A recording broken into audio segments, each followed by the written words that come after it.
up, everyone? Welcome, misfits one and all, to this skeptic and ranting slavery and the Bible, not in the good book.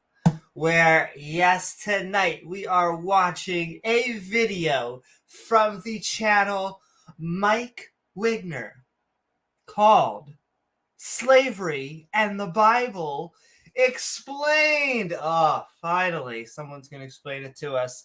So won't you join James W., who is joining us from the bowels of hell? He will be here.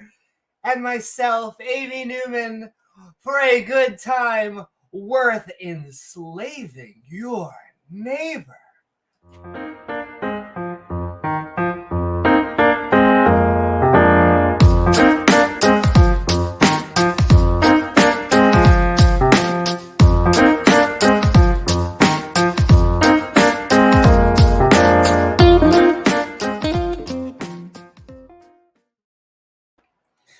Woohoo! What is up, everyone out there on the interwebs? If you enjoy the show, please don't forget to like, follow if you're on Twitch. What is up, Twitch stream? Or subscribe. Woohoo, YouTube! In fact, if you hit that bell icon and set it to all, you'll get reminders to see our premieres or join our live streams so that I can say hi to you like Randolph Richardson. What is up? What is up, everyone?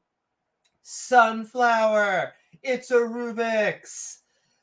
God equals the square root of -1. Shane Bilowitz. Woohoo! Everyone out there in the skeptic sphere, we are saying hello, and I will keep on saying hello to everyone. But if you want your comment, thought, or your one-liner, as always, just send them in. Help tag me at Amy Newman so that I can see them. What's up, Exa Music? Present. What is up, James Wolfe? Send in a woohoo. And yeah, we are talking slavery and the Bible. In a second, past our housekeeping, we are gonna. Oh my God! It's about to blow. I think that might mean I have to go on a non. Give me 1 second, folks.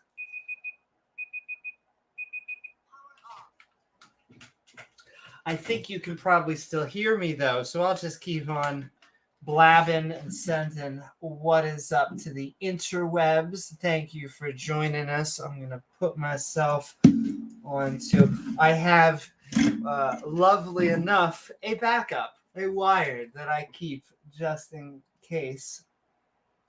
Da, da, da. Uh-huh.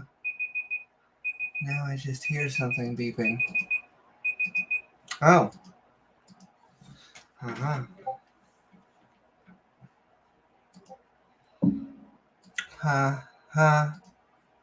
All right. Sending love out there to all of you. I am skeptic and ranting tonight. We are going to be going into the opposition view in just a second, but I do want to send out love in there. Hot Pockets. Yes, I think either something was buzzing. Either my thing was dying or, ladies and gentlemen, we do live on Air IT, which Mark Reid sending love out there. That's basically his and I's field. Call us for your IT solutions. He's like, I'm trying to do graduate work. Don't call me for that. But sending love also to all of our supporters. In fact, you can become a channel member right below. We mark all of our channel members in the description, sending love, and you get all sorts of fun emojis and badges. Plus, we have a system that evolves. And so if you want to trigger creationist, you get badges that evolve. You don't have to pay any more money. It just turns out that the mutations just keep on going. Those damn mutations. But also sending love to all of our supporters, including the ones at patreon.com/ABNewman, because that helps us make even more fun content and also piss off whoever we need to. Like this Atheist Handbook to the Old Testament by Dr. Josh Bowen, Volume 1 and 2 is actually out now. So you should have one. Get two, and if not, why not just start from the original? And Volume 3 is eventually going to come out. But also, we have the Satanic Verses. So if you are looking for a great Christmas, maybe Kwanzaa, it doesn't matter what the celebration is, give the Satanic Verses to someone like you. Anyone that you love out there.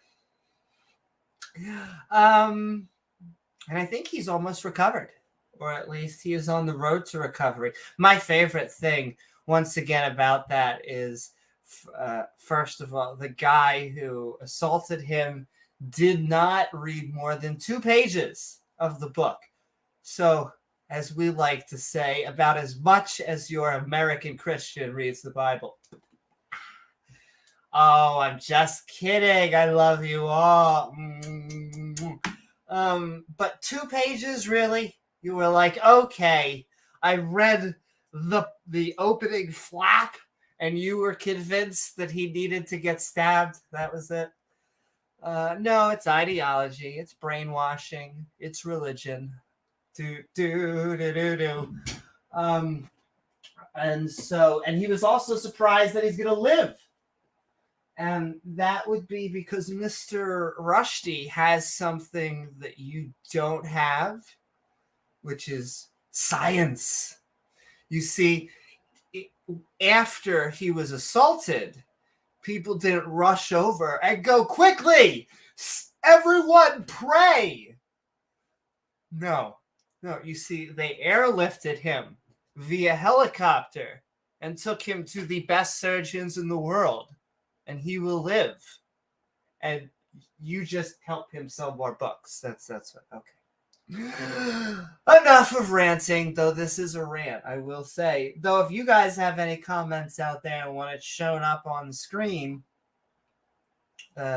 focus my attention on it by tagging me at Amy Newman. I am going to shout out the love still for all the Patreons. So that, we can connect atheists. In fact, speaking of connecting atheists, thank you to us from the Atheist Network group. Woohoo! Hashtag Tangangyo. He was doing a whole bunch of fun content, not only just street epistemology. He was talking with an ex-Christian, which I think many, hopefully, in the Western world, it is continuing to grow.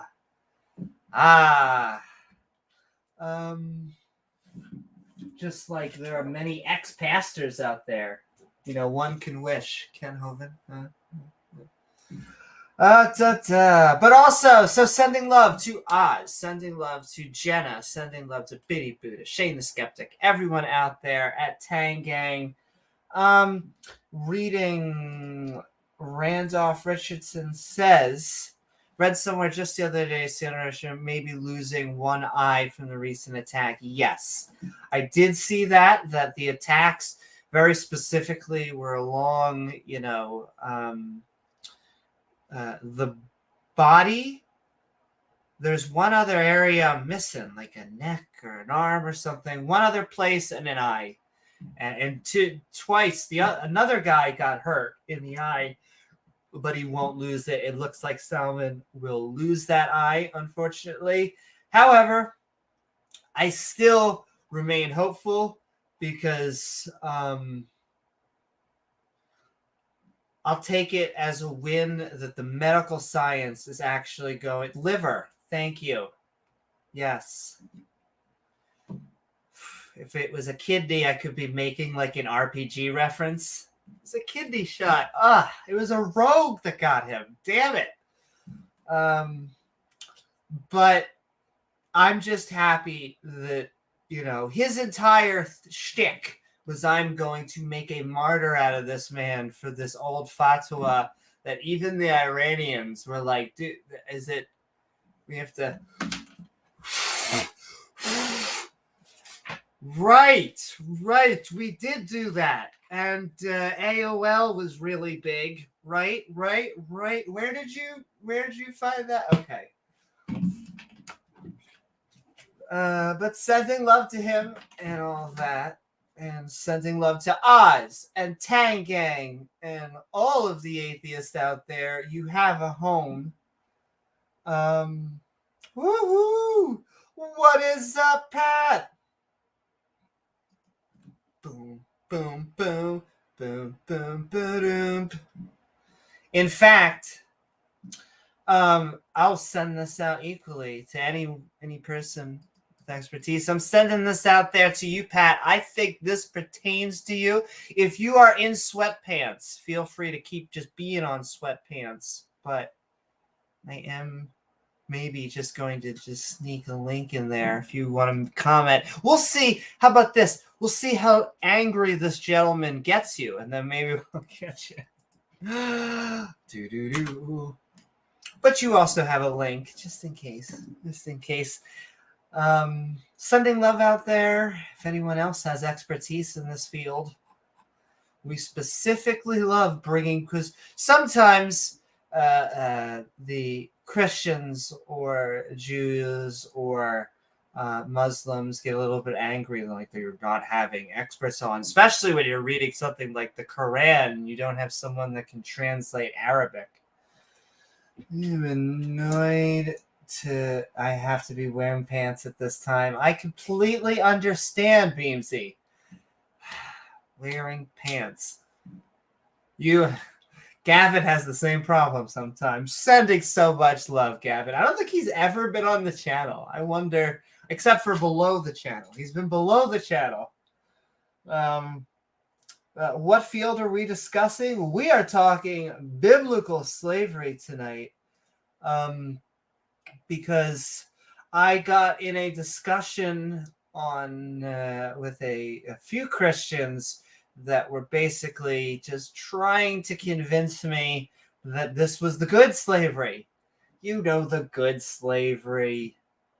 And so I wasn't buying it. And thus, this podcast arises, ladies and gentlemen. The Matt Dillahunty in me he is my spirit animal tonight. And so we are talking biblical slavery. Not my specialty. No, and I'll say it's not my specialty either. If I can pat myself on the back. I have many fancy certificates of debt that give me some expertise. You're an anthropologist. That is fantastic, and that's not too far away. I mean, you're closer than any of these people that these Christians and Jews that are probably, or Muslims or whatever, that are probably talking about the Bible. I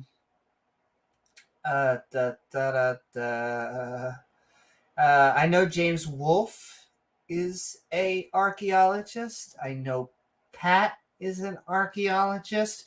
I imagine that when they work, they have a whip and they are fighting Nazis after they have taken a jeweled skull.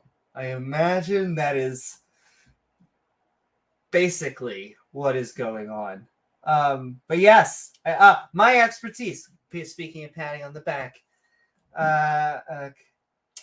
if you need to know anything about graphic design, game design, film, education or information technology? And speaking of someone who knows a lot about information technology, Mark Reid, with a specialty in networking, if my memory serves me correctly. Which it often doesn't. Nonetheless, I try, folks. I love you all. Absolute mad lad. Sending love out there. Yes, he does. He and Pat do the things that creationists cause them to break out into hives. Which is actually doing field work. But yes, I'm gonna get into too long of housekeeping. I can't help it, folks. Sending love. Keep on sending questions and comments, but to us and Ian Davenport. Woo! Boom, boom, boom.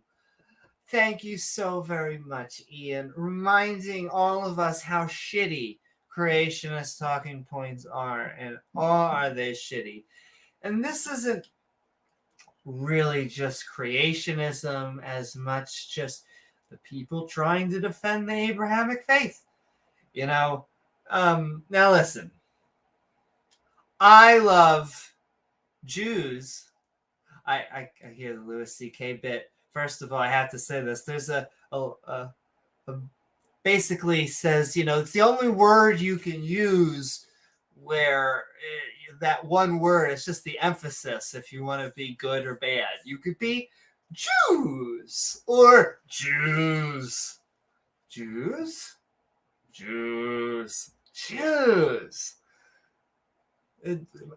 TM, another comedian though. God damn. I forget completely. I love it. Davenport sending so much love. Exactly, Juice. Sponsored by Juice. If you're also a conspiracy theorist and you just want to point to something and be sponsored by the Juice. So I think he's not in good favor anymore. Something happened, I think. I don't know. Anyway, one interesting thing It's a Rubric says is that the 6,000 years that the EEC set as the age of the Earth is around the time humanity started to write things down.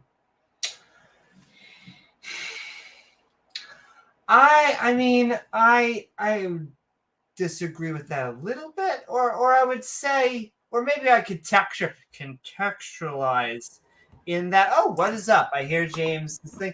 I would say that there's been things going on for thousands of years. I would say the past 10,000 years is when what I would agree with you on, or what I would come to a compromise on, is the past 10,000 years. This has been modern civilization kind of as we know it going. I think for a good 190,000 years, we were just running from tigers, like trying to absolutely just be not a lunch. And then after enough of us were not a lunch, and enough of us were able to be like, hey, we can grow the things in the ground and they can actually come up, and we don't have to hunt the things that are hunting us, or hunt the things that are hunting us are hunting. Blah, blah, blah, blah. The circle of life. We were able to get civilization. But yes, I'm sorry. What is up? Our producer and my co-host, the pilot himself. What is up? What did we miss? I am only up to Ian Davenport, but we're talking about biblical slavery. I was talking to them about the reason why this has come up was just I was talking to a bunch of Christians, and I guess I did it. This is something I brought up to James, that when I hear something for the first time, it always knocks me off my kilter a little bit, because I always need to be like, well, what is this? And I know we've gone through some of this stuff, and yet these Christians were all about the year of the Jubilee. Now, that's not it is in the video, spoiler alert, but that is what really inspired this, is that these were a bunch of Christians that were saying, you don't get it. the good slavery. And not only was it the good slavery, but you see the year of Jubilee, everyone just gets off scot-free in 50 years, when that seems to be the Jews. I mean, what about if your slave looks at you the wrong way and you beat him with a rod and he doesn't die, he dies 2 days later, so you're off the hook. Does he still get free in the Jubilee, or is he dead? I don't know. I Got mean, to ask your rabbi. I think he's still dead, so that Jubilee didn't really help him out very much, but I guess he shouldn't have looked at the guy wrong. Listen, he shouldn't have looked at him sideways, and then he'd be alive. Okay. But thank you, Ian Davenport. Thank you, Grumpy Old Cuss. This is when atheists, agnostics, pagans, when anyone defends slavery, Vegans. it should. If you defend slavery, it should make the people around you go, "What the are you talking about? Like, are you actually trying to defend owning other people?" But Amy, you don't get it. You see, our book was written mostly in the Bronze Age, and wouldn't you know, coincidentally, what is objectively moral in the world today is whatever the Bronze Age conceptions of right and wrong were. So, goat herders. The pinnacle of human enlightenment and philosophy on morality was the Bronze Age, and we've been regressing since then. We've been getting less and less perfect because we started with that perfect objective standard by an infinitely wise, infinitely holy, infinite knowledge God, infinitely good, and we're rejecting that, I guess, to our own detriment. No, I mean, every time, and this is just coming to my head, I also just recently triggered, I guess is the only way, because they rage quit on the conversation, a theist when I said that, Yahweh was evil for Sodom and Gomorrah, for just nuking a city. And once again, I mean, can you think of anything more moral than just wiping cities off the face of the earth? Well, and you have to realize who is responsible for creating human sexuality. Who, according to them, who did that? Oh, God did that. So God intentionally made it so that people could be wired sexually to be attracted to people of the same sex as them. But James, he did that. He made it so that's possible. But he just demands that even though that's what your biology is telling you to do, you can't do it because I don't like it. So, tough shit. Also, we're sending love. And feel free, once again, we want people. In fact, we want theists of all stripes. What is up on the Twitchosphere? And hey, we actually run a biblical study. Now, I will say, they have a Christian only spew hate tags towards them. Well, I will say we do have the Christian tag up because there's the Twitch works a little bit different than YouTube. So in YouTube, you have up to about 15. That's why I've whittled it down, because after 15. YouTube, the algorithm stops looking for it. But on Twitch, it very specifically, you can only put up a few tags, and it's their tags. And so, yes, that is, we talk religion here, and we want Christians to come here. Well, I know that he might be leaving, but if you do decide to stay, or if you come back, you will always be wanted, even if you have a disagree. Like, even if you're like, yeah, we suck. Come on, tell us why we're wrong. Yes. Tell us where we go. Where are we missing it? Where are we going wrong? Exactly. Either on our open mic at the end of, we're actually about to, after we get through our open, what does Sam Harris say? A little housekeeping. We're going to do the opposition viewpoint. So we are going to show a Christian. That is going to be the theme, most of the video. Then we will be going to an open mic. So Feel free to be on that open mic. Feel free to stay in the chat because some people, some of the spicy religious podcasts, they're always like, oh, if you don't join, then you're. It's like, dude, I am in sweatpants eating ice cream, like, sitting here with like, my whatever My name is cream. Gavin Hurleman. I don't have pants on. Exactly. So we understand. So sit here, enjoy. If you're just listening, if you want to interact. But we love you also, a grumpy old Cuss out there for the support, and we also love Diana Smith. They're talking about it in chat, and I think Pat has a good take on it. I think that the dropping of the atomic bombs is a tough moral question. It is. At the end of the day, I do think it was justified. I don't think that it was an evil act. That's just my opinion personally. I know a lot of people might disagree with that. So first of all, that is a complicated situation already because you're at war. We are at war. And war is such a weird thing because, I'm not a fan of killing. I'm not a fan of murder. And yet we're in a situation in which we have a person that is trying to take over the world and eliminate all the significant people. Parts of it.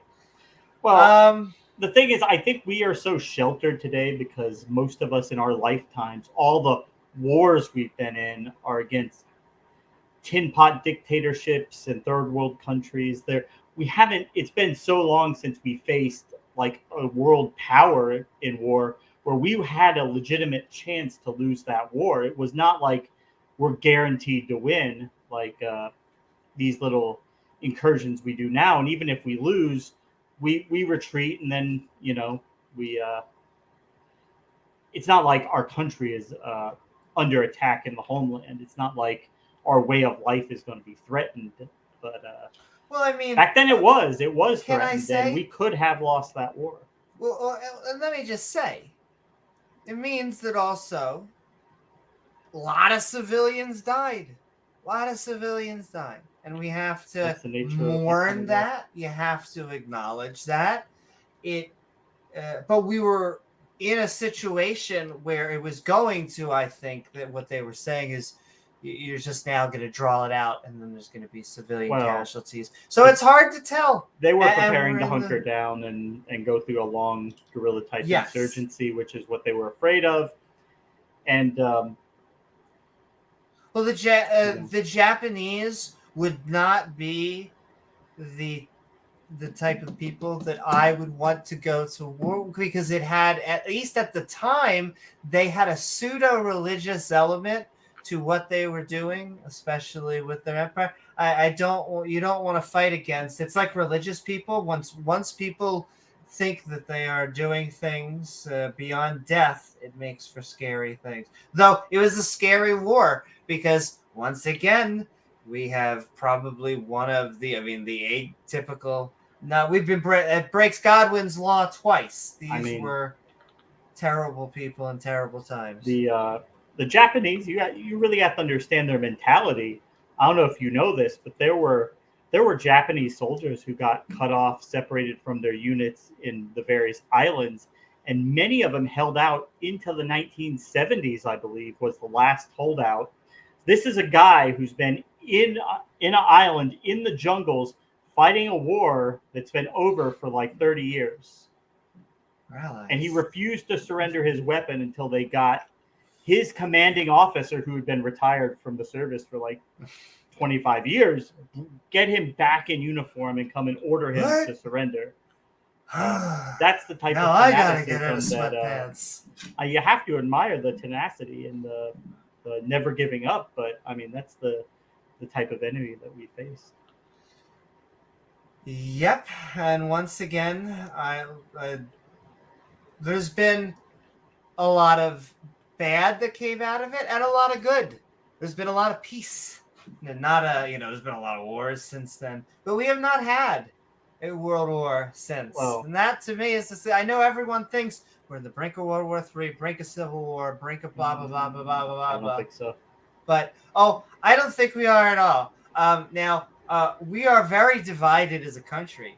I will definitely give you that. But just there's nowhere to fight that civil war. I have a bit about that I should that on this channel. There's a bit because a year or two ago there was like a poll that came out. It was like 60% of people thought that in this country thought that we were headed towards the next civil war. And I just want to ask you where is this going to happen? If the battle is between rural and urban, then the city people are going to stay in the city, and the rural people are going to stay in the rural. And what are you going to do? Fight over suburbia? It's going to be the wars of Comcast 2024. Yeah, good luck with that. Not going to happen. Oh, I have a really good point. What was I going to say? I forgot. Damn it. I'll keep on saying, though, thank you, Grumpy Cuss. Thank you, Diana Smith. I'm about to cough. I'm going to block it for your ear's sake. Oh yeah. What I was going to say is, it's always so hard when you look in the past and you look at like what if scenarios. So imagine if in the mid 1930s we said this guy in Germany is getting a little crazy. We're going to support a coup to take the Nazi government out of power. And then we never would have had World War II, but we would never know what we were preventing. So you could still debate to this day, was it justified? What would have happened if we didn't? But we would have no knowledge that we would have been preventing this massive war that would lead to millions of people dying all over the world. You're on mute? I want to give evidence that we should never mess with time travel, okay? Just imagine that you kill Hitler, or you get him into art school, okay? He gets into art school, turns out he was bisexual the whole time, gets a boyfriend, whole thing works out. All of a sudden, Israel disappears as a country. And so there's a bunch of new people that get born from the survivors. They make new children. And whoever got born 1948 post in Israel, I mean, it's a real dice roll whether they're alive, right? Could be completely different people. Absolutely. Don't mess with time travel, folks. Don't mess with time travel. It's a Pandora's box. It is. You think you're doing good. I'm not saying don't protect the world in the present. I'm saying, once again, the PSA is don't mess with time travel. You never know the unintended consequences that could be unforeseen things that could happen that you never would have guessed. Exactly. And it's hard to tell what doing one thing ripples into the future. But sending love also to Diana Smith, who once again the Bible gives a shitty stick to, and they really treat women like they want them back. Oh, excuse me, sponsored by Sugar Water. Back in the kitchen. But also, and I'm so excited because I'm seeing we have, like I said, an evolving badge system. This is something that I like to think that a skeptic likes to, put arguments, put evidence in front of them, even, I guess, reason, mathematical logic, proofs and evidence, into that. Yeah, evidence, exactly. And it's so exciting to see a whole bunch of members that are going through here. They're evolving, and but we're sending love to Pat Lowinger. Pat has done so many fantastic episodes of Talk Skeptic to me. He is already picked the subject for the next one. He has a new channel. Sending love to Pat. Go check him out, Pat. Woohoo! And also Dale Bastel. Dale reminding us that, well, we're just looking for empirical evidence. And, this is a funny thing. When we talk about stuff like this, slavery in the Bible, it's, I would say, almost an adjacent thing.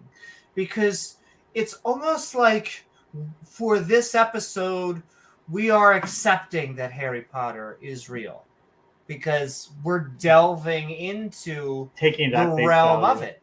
Because the claim is not whether the people in this book are real.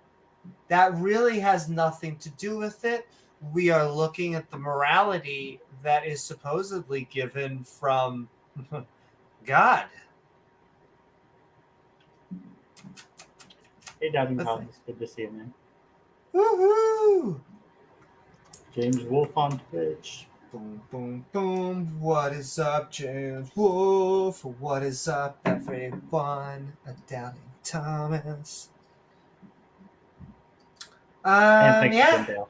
And thank you, Dale. And thank you, Dave Gar, reminding us That's the true, dog, world and is it works. round. What works? Using slavery to debunk Christian morality. It doesn't Yes. debunk Christianity, just like pointing out Muhammad's proclivities for young girls doesn't disprove Islam, but what it does disprove is the idea that they have objectively superior morality systems. That it does cast a lot of doubt on that. And that sounds great, Pat. And yes, just like James was saying, I mean, in a God, the Abrahamic God could be true, and everything that we played tonight could be God's law, and it just means forgive me to U.S. gods, but he's a cunt. Like, that's all it would mean, I guess. But that's what we're trying to suss out here. I don't understand their version of objective, because to me, it's my joke is their objective, subjective morality, which maybe they would say about me, because I think my situational ethics in some ways does that by borrowing both. But I think theirs is the worst of both options. I think theirs is a mind that is all-knowing, all-powerful, and cares what you put up your butt. A little bit weird, a little bit too personal. And yet I could sit here with James, even with my situational morality and James with his subjective morality. I think that he and I could talk here for a few minutes and suss out, like, on a napkin, we could probably create a better 10 commandments. And 2 minutes, 5 minutes, 10 minutes, how much time do we get? I think a homeless bum drunk sleeping under a bridge could come up with a better set of commandments if you asked him. Don't own other people as slaves. Huh! We should have followed that guy. Yes. Once again, though, I mean, we're going to put the giant asterisk on here, is that we're not ancestor shitting. Like, we get it. Like, we have to completely separate out that, like, yes, the people at the time were actual goat herders, okay? So the fact that they have a book about goat herding, completely legit, okay? The fact that they're like, no homo and trade me a goat, it was thousands of years ago. The problem comes when you believe this is from God and that we should be following it today.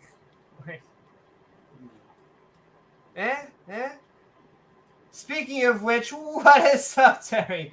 Your way, or Yahweh, tested by fire and brought to you in 30 minutes or less of your money back. There is no slavery in the Bible. I thought we addressed this in the past. Oh my. It's just, I love when Christians defend slavery. But I know, it was the good slavery. It's so fun when you're talking to them, and at first they will say, no, the Bible doesn't support slavery. And within a minute, they'll completely pivot and say, well, it's the good slavery. It's not as bad as some forms of slavery. But wait a minute. So it supports slavery, just not the worst form possible. Oh, okay. Cool. Why couldn't God, I don't know, say, don't own people? he had a commandment about no other gods but him. But Oh, I mean, Amy, come on. It's a works program. People get in debt. exactly. They can't pay back their loans. I mean, what do? You're going to work for the guy for 50 years until everything's paid off.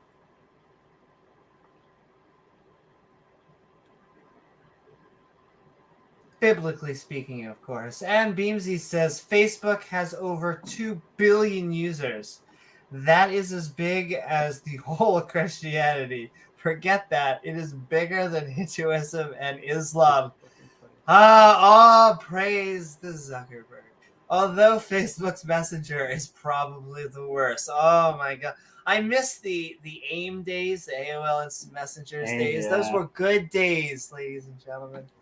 But yes, now we have Facebook Messenger, which is so detached. It's so weird. Just be part of the app or not. It's over here malfunctioning it's like a side app. Like a McDonald's ice cream machine. Just well, then ready if you not accidentally to work. if you accidentally set it for all your text to go there, then trying to get it to where your texts go just to your text instead of the stupid Messenger app. Yeah, it doesn't make it easy. He's also, not to go once again identity politics, but he's the reason that I had to listen to. They've moved on to What's a Woman, but it used to be 56 genders, 56. No, it was a Facebook memo. I get it. There actually are. The way of you looking at more, you could say just feminine or masculine. We'll get to it a little bit in between, and all this depending on how. How blue do you want my hair to become? Nonetheless, that's, that was just a gimmick. And he had like genders in there that were like bisexual gender. What? No, it was just someone drunk at 3 a.m. An intern was forced to do a PR bit. That still gets me to that day because we just have to listen to their narratives and we have to unwind. Well, you already know what I've said. I think when we start taxing churches, we should pay a committee to do nothing but sit around at a table all day, come up with new genders every single day, every day. New genders, come out with 5 or 10 new genders a day. Well, I honestly, if we did the things that they were afraid of, half the things that we were afraid of, the children would maybe actually getting a decent education in this country.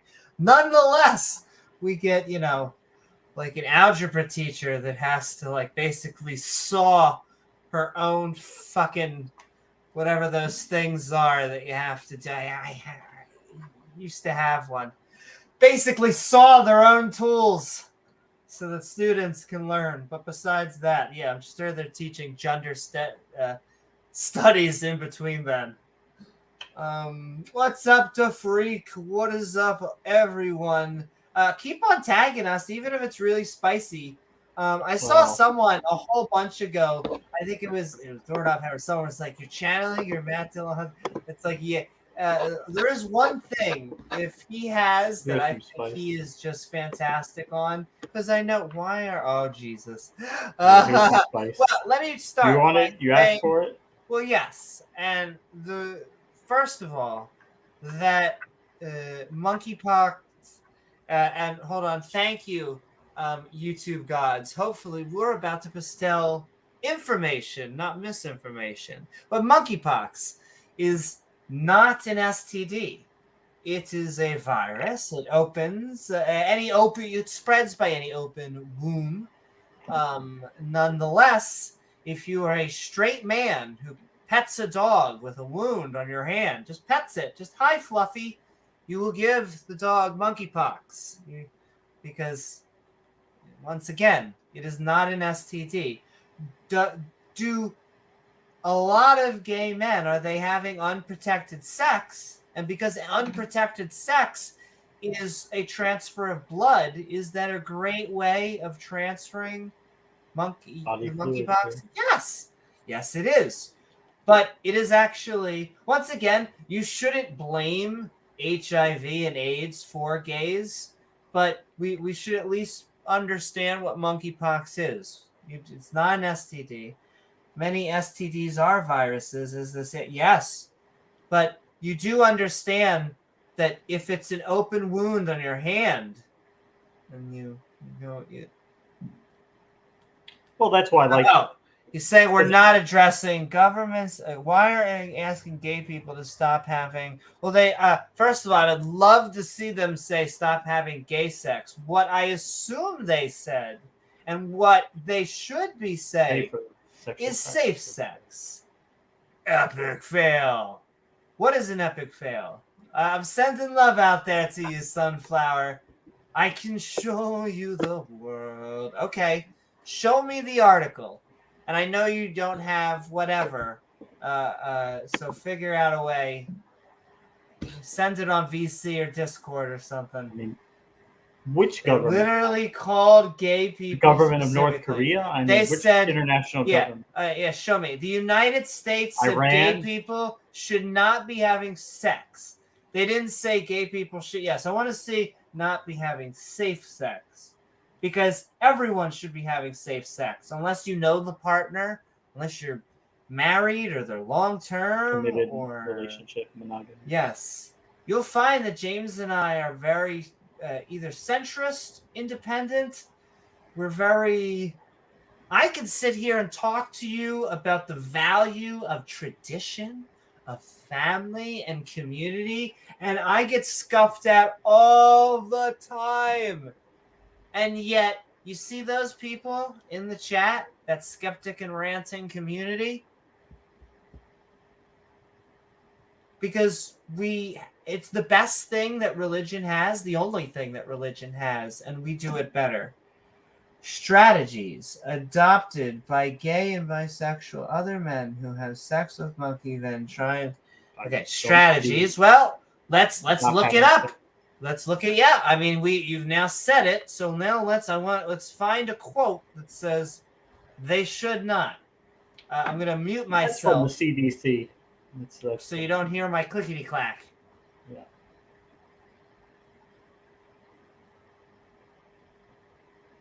It's like the same CDC that had an excellent track record on coronavirus.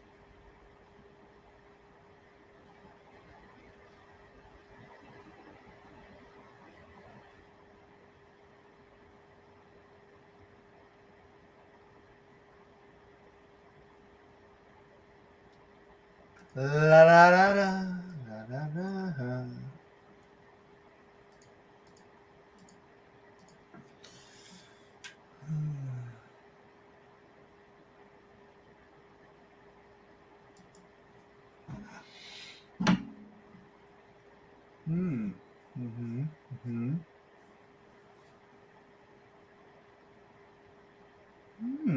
Don't create stigma. Vaccine programs. Interesting. Interesting.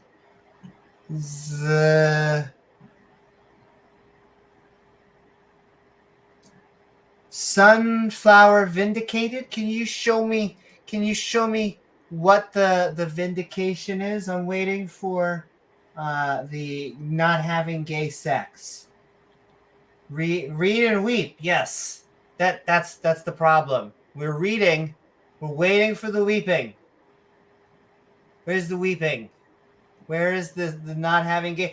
Can I tell you, Sunflower, and not to be once again, James? Did you bring up monkeypox or gay sex? No. It wasn't on your mind? Haven't really spent a lot of time thinking about it, to be honest. As someone who doesn't flip, I get that, maybe Rachel's out there and she's like, we want to flip each other back and forth. But, I'm just trying to understand, Sunflower. First of all, explain to me where it says don't have gay sex. I'm waiting for it. And then the other thing I would like is to know why gay sex is always on your mind. Like multiple podcasts. Is it just me, James? It's not just me, right? I'm not just like bringing that up. It does come up quite often. Yeah. Okay, so this is a thing, like, if you remember, I mean, I was a kid in the 80s, but in the 80s when the AIDS thing came out, and it was predominantly affecting the gay community. I think it was probably 90%, 80 to 90% of those infected were gay, and so that had a lot to do with the initial response. Is that it was pretty much viewed as contained within that community, and even there were even some doctors who thought that the cause of it was just the gay lifestyle. That this is just what happens when you're gay. It causes your immune system to break down, and they eventually discovered the HIV virus. But it's weird. It doesn't say have less sex. It says an expansion of the vaccine. But the thing is, it didn't stay in the gay community once it gets out there. It's just out there and it affects everybody. No, it's like saying that it's a gay HIV and AIDS during the 80s was very much an epidemic associated within the gay community, but it wasn't caused by being gay. That's not how viruses work. Once again, this is plaguing gay men because of what's it called? The same thing, transfer of whatever, but the reduction is by safe sex. It's telling you should invest in vaccines. You should in ways to prevent. Prioritize efforts to maximize equitable access to vaccines. If that's what you think, Sunflower, then you've got nothing to worry about. If you're not out there having sex with men, then what is it? Why do you? And wait, no, wait, Sunflower. Can you admit you were wrong? Can you admit that it literally doesn't say that? Like, don't try to cope. Did you read the article? That's the problem. This is my thing. Creationists, if you're going to, and you're maybe not just you, because you're not even bringing up creationists. Now you're going identity politics. But atheists, skeptics, we read the articles. That's the difference. It's like when Gavin got angry at me because, he's like, "Where did you get all that?" I'm like, you linked it. It was linked in Praise's thing. It says sources, Gavin's sources, and so we read it, and when it doesn't say what you say, we go, I mean, if the whole point is just that certain gay sex practices are amenable to the transfer of monkeypox, okay. I mean, that may be very, very well be true. I wouldn't argue with that. But what you're saying is that they're proposing the solution to that is to stop all gay activity, and I'm not seeing that. I'm thinking because it's skin-on-skin contact. It's skin-on-skin contact. It can be it can be transferred if you are heterosexual. It can be transferred if you do not have sex. Okay, AIDS that cannot be done with HIV. You cannot get AIDS via handshake. It just direct blood or bodily fluid contact. But yes, let's move on from identity. I can't help it. We're sending love. I mean, I'll bring up that I brought up Sodom and Gomorrah, but only because they love to bring that shit up as a moral standing point when I just cannot only counter that. Ugh. But we love you, all of our theist brothers and sisters. I still love you, Sunflower. Still send love out there. We're almost to the opposition, where we've been ragging our own on biblical slavery. But we're about to listen to another viewpoint. Sending love, Dave Gar. I'm not having a flat Earth debate, which I'm actually okay with. I'm okay with recharging my flat Earthness. Did your debate get canceled? I think there was something with one of the debaters having to shuffle things around. It'll probably happen later down the road. But James seems very excited. This is my own personal opinion. And I'm sending love out to James, the entire Sideshow Nav, modern day debate community. But he seemed very excited because he's like, would you debate against Muslims? I was like, hell yeah, would I debate against Muslims? And so Don't he threaten her with a was good like, time. oh yeah, I was exactly. Well, my philosophy is just Maybe we'll do a 2v2. treat it all. I'll do a 2v2. That'd be James, amazing. I would love to do it with you. I will do it with T-Jump.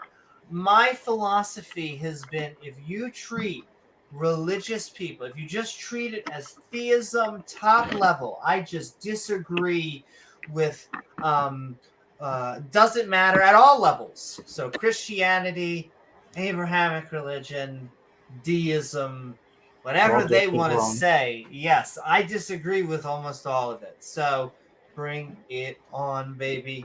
Boom, boom, boom, boom. Though I love that flat earth. I really felt like I found myself in that debate on modern day debate. That was a great one to me because I I just soaked myself in a lot of, unfortunately, Nathan's stuff. I watched, a bunch of his debates, and it Nathan's just special really case. just started to click with me that just he's like a younger Hovind. Like that's just maybe with a sideshow of Alex Jones a little bit, but his debate technique is just very Hovind. It's just really this assault on language that when I felt like I neutered that whole, it's a hoax, it's a fairy tale, all you have is cartoons. Just much more muted language. Now, maybe Nathan's listening to this and he's like, this globetard, I'll use that against you. Use it on me, baby. Hey, I'm all for try it. Apparently, they insulted us a lot. Like, a chat is like, oh my god, did they get this? You gonna allow all these insults? And maybe it just because T-Jump and I were just having such a good time, but I remember them misgendering me purposely once. They made like a really big thing out of it once. I called it out. I'm like, oh yeah, da. Then after that, it's just all a blur of T-Jump and I just like pointing out all of their silliness. I'm just like, I'm trying to remember because some of it was just like sheer gold. Someone in the comments was like, "This is labeled. This should be either this should be or is labeled under comedy." So sending love Nathan to T-Jump out there. He's And humorous, Nathan. and then he's just so. Just his whole demeanor and the way he presents himself and the way he argues. I mean, hopefully he won't. I guess how could you not take this as an insult? But he's a little bit of an asshole. Now listen, Nathan, I would share a beer with you on any flat surface that you want to share with me. I will sit there. I just the debate tactics are a lot of an ad hominem. It's just that's a bad tech. I mean, maybe to continue bragging and patting myself on the back. That's just not a good tactic against me. That's not a good tactic against T-Jump. Yeah, keep on insulting us. That our character, because that doesn't really. Oh man. I'm at this point when you call me sir, I just need to put you on your knees. Anyway, thank you so much. That's right. Sending love to Dave Gar, Scott Duke, reminding us that pointing out that we're animals continues to trigger them. The fact that they always like to say, well, of course we're special. I mean, James, I don't know if you know this. Did you know that we went to the moon? I heard that once. And I almost shouldn't be making fun of this. It almost comes with the caveat that, there's someone on the dark web somewhere going, no, excuse me, no, we did. Did you see Stanley Kubrick, the documentary that I saw? Yeah, no. But thanks. What's your expertise in film or visual effects? How about physics? Nothing? No? Going once, going twice. Sending love to Scott Duke. Sending love to Regos. Reminding you, we do a skeptic Bible study. We do like a skeptic Bible study that points out that a lot of people get stabbed. We're reading it Once in in a while. order, and that seems to trigger. Oh, these also. Thank you so much, Regos, as I keep on throwing this skull. These Christians that inspired this podcast, they also did not like they didn't like the Skeptics Annotated Bible, but they didn't like the King James Bible, and like that was their also big method of like attack is how you're gonna accept the King James Bible as authority. I'm like, I'm sorry, I don't care which version of Harry Potter you accept. That's between you and the other Christians. Go take that up with them. Got to be the special edition. Yes, it's got to be the special edition. That one totally doesn't have slavery in it. Though they were trying to bring it up on a point that was like, do you see how in Hebrew this is 33% more sacrifices. Yeah. 33%, and you get dipping sauce. So, but thank you, Richos. Yes, it is. And sending love to the one and only, sending love to Rachel Hahn. Rachel. Reminding all of us that tonight's topic is biblical slavery. And you know, good slavery. It's just funny how once again, every once in a while, there are certain objects that seem to just come front row and center. Exactly. The good slavery. And now, a lot of times, I've gotten even atheists that will, what is, Pasta in the house. What's up, pasta? Nom, nom, nom, nom, nom. Oh, and Pat is backstage, and we're about to bring him on. We're about to get, bring in the video as well, the opposing view. But there have been some atheists, some skeptics that have been, hey, there is no good slavery. Stop saying that. No. We get you. We totally get you. That's the shtick. Hopefully, it's hyperbolic when we say it. We're saying that because that seems to be the 10-point PowerPoint pitch that the Christians are trying to sell us on how good is slavery. And like James said, and maybe like Pat will help us, you know, I'm sure there's tons of worse slaveries out there. I mean, but I always like to point out, you know, you can always play that game. You know, they like to be like, well, Jesus was sacrificed and put on a cross, and he stood there and think about the suffering. And I'm always like, hey, not to get too X-rated, but ISIS crucified children upside down. And so, like, if this is a competition to how horrible it could be, oh my. Did you even see the human centipede? I think we could start to go a lot further. But ISIS burning people alive and blowing them up with jet cord. Ooh, exactly. Well, all the ways you can torture people. And you know what? Because Pat sent a bat signal out, I will say that James Wolfe, if you are also in the chat, we will also send it out there, because here's the thing. Pat and James, they do something that, I mean, look, it's not fair to say that they break out in rashes, but it seems like going out in the field and actually doing research just makes creationists break out into hives. But we are going to get double-fisted, it seems, by archaeologists. Why would Ralph go out in the field when you could just read his Bible? Exactly. 18 hours a day. But I'll bring up well, thank you so very much. I'm sending that out. Thank you so very much, Rachel Holland. Woo-hoo. Thanks, Rachel. Reminding us that is the topic. I think I'm going to keep this with us tonight because we're probably going to need it. There's going to be many a naughty boy. But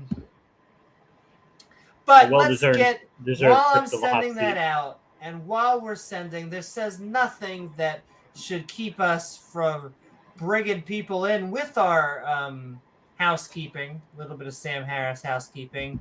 Pat Lowinger, what is up? Pat, We are Skeptic and Ranting about slavery and the Bible. We're about to have an opposing view, but how are you?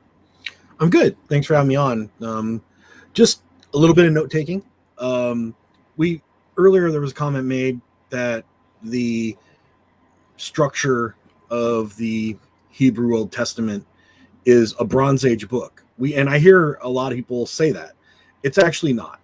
The Old Testament, particularly the Pentateuch, they're pretty late creations. We're talking 8th, 7th, 6th, and 5th century. These are Iron Age books.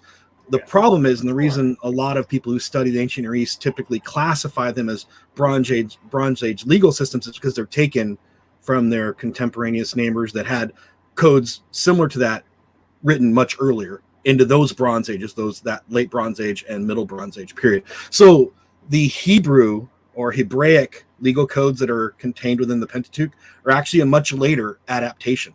That's why we see the assemblage the way they are. I mean, why do you need Leviticus and Deuteronomy if you have Exodus? Because sometimes you have the same laws covered, but it's a formulation of different traditions over a lot of time and assimilation of texts that were from the Hebrew tradition. Can I just say that not only does that make sense, but I'm thinking about it just from like a comedic standpoint. It's because bronze is a funnier word. Bronze is way funnier than iron. It makes it seem more archaic, right? So, way back then, but it's a complex synthesis too. I mean, again, sure, not my area of focus or expertise, but I've been reading a lot on the Pentateuch lately. Woo-hoo. And so welcome aboard, Pat. We just have a few more people to thank, and then we're going to go into the opposing view. Rubix, it's lovely to meet you. You say you're an anthropologist. We'd love to hear from you. If the video starts getting rolling and you think that this really does, roll into your expertise and you have something to say, feel free. I'm sure, Pat and James wouldn't mind. We have two Jameses, two scoops of Jameses, wouldn't mind sharing the post. But and then the us idiots will just shut up or just say irreverent comments as we do. As we are wont to do. We can't help ourselves. But welcome, Pat, and thank you, Rachel Holland and Senator Cato, sending love, because we are reminding everyone for the separation of church and state is really important, especially when we're dealing with all of these fundies who want to mix the two. Aha, your way. He's like, where's the link? Well, I will say, we're not actually at our open mic, even though it looks like we're swelling. This is... we're about to have a Christian on representing your view, as in a video. What's that, Pat? And just so people know, StreamYard, I can't answer questions being sent to me right now. So I'm in StreamYard, I can't answer. So real quick, bronze is an alloy, iron's harder to forge, requires greater heat, temperature, and tempering. So it's a later development. So again, after the Copper Age, we have the Bronze Age, and yes, bronze is an alloy, but it's of two fairly soft metals that together are much harder. That's it. But if you wait long enough, we will be going to an open mic, and so feel free to join then. I keep on trying to shoot for like a 20-minute opening, and it's always Amy time. We can't help it, but we're always on topic. I swear. Do you see what I mean? We're Bill Burr. We're Sherry's Berriesing it. That's how you do it. Sending love to Senator Cato. Sending love to James Wolfe joining us tonight. Thanks, James. We have our midnight rantings, our skeptic and rantings, our Bible studies. They tend to be very late night, and so we howl at the moon. That's right, Senator Cato. It's actually, I think, with a C. or maybe it wasn't. But yes, Senator Cato, fantastic guy, and he's a fan of Bernie Sanders. I'm a little bit bi. I try not to take positions with politicians, but he's the rare person that I don't feel like is bullshitting us. But if you're a conservative, I don't hate you. No hate. I like liberals and conservatives. I'm starting to learn. It's the extremes that are driving me crazy. But yeah, we got only Matt Deeg left. Matt Deeg sending love because, and I'm wired in. I'm hooked into the Matrix. Matt Deeg reminding us that creationists have no idea how to create a universe, a galaxy, a solar system, a planet. It's just God did it. God done it. Toilet. So the poof model, as they like to say. But thank you, Matt Deeg. Thank you all of our supporters, whether you're sending in super chats, whether you're a channel member, like our channel members listed in the description below, and you can become a member by hitting that join button and getting evolving badges that will just naturally evolve as you stay a member. And as a supporter of our Patreon, the best way to help us at patreon.com/Amy Newman. And anyone who just sends a super chat or any love, in fact, subscribers and viewers, anyone out there in the universe, sending some, as I lose my voice, sending so much love. Yeah, I keep on forgetting. We get so into it. I guess we have Pat. I'm going to still give just my little opening statement before we go into it, but it's not very long, so we're just going to do that, and then we are going to jump into the opposing viewpoint. And I'll just stay here.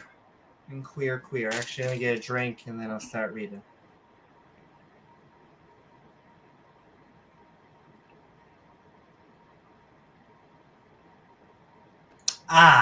Okay. Do.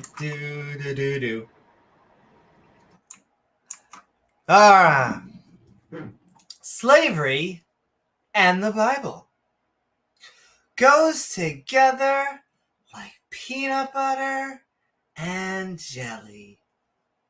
You see, if there's one thing the good book has, it's a lot of bad passages about slavery. This starts out in the Torah, or as the Christians call it, the Old Testament. Rabbis gone wild. But moves forward into the New Testament. This time, it's personal. Now, Jews and Christians will try to defend that it's the good slavery, a sort of works program in the Middle East. However, this is anything from the truth. The Bible not only regulates slavery, but in doing so, openly endorses the concept that slavery is, well, a norm and institution. Why would a God think anything else? Take Leviticus chapter 25. Both thy bondmen and thy bondmaids, which thou shalt have, shall be of the heathen that are around you. Of them shall ye buy bondmen and bondsmaids. Oh boy, take the heathens from around you for slaves. Let's continue. Moreover, of the children of the strangers that do sojourn among you, of them ye shall buy, and of their families that are with you, oh my, which they begat in your land, and they shall be your possession. Woohoo! All of their shit becomes our stuff, which is good, because as Carlin reminds us, all of their stuff is shit, and our shit is stuff. And ye shall take them as inheritance for your children after you, to inherit them for a possession. They shall be your bondmen forever, but your brethren, the children of Israel, ye shall not rule one over another with rigor. Nice. We get to pass our property off to our children. Well, except for the children of Israel. God have the chosen people rewards card. Boop, boop, boop. Whew. It was easy. And this comes from the same chapter of the Jubilee year that some apologists use as a way of saying, hey, look, sometimes they let their Jewish brethren go. Wow. As for the heathens, well, get back to work, slavey. Speaking of which, you better work fast, because on slave beating, quote, and if a man smite his servant or his maid with a rod, and he die under his hand, he shall be surely punished. Of course. He's being punished for killing a man. Okay. And, quote, notwithstanding, if he continue a day or two, he shall not be punished? For he is his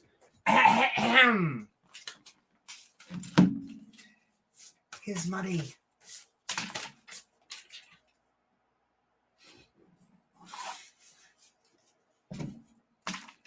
But yes. Do.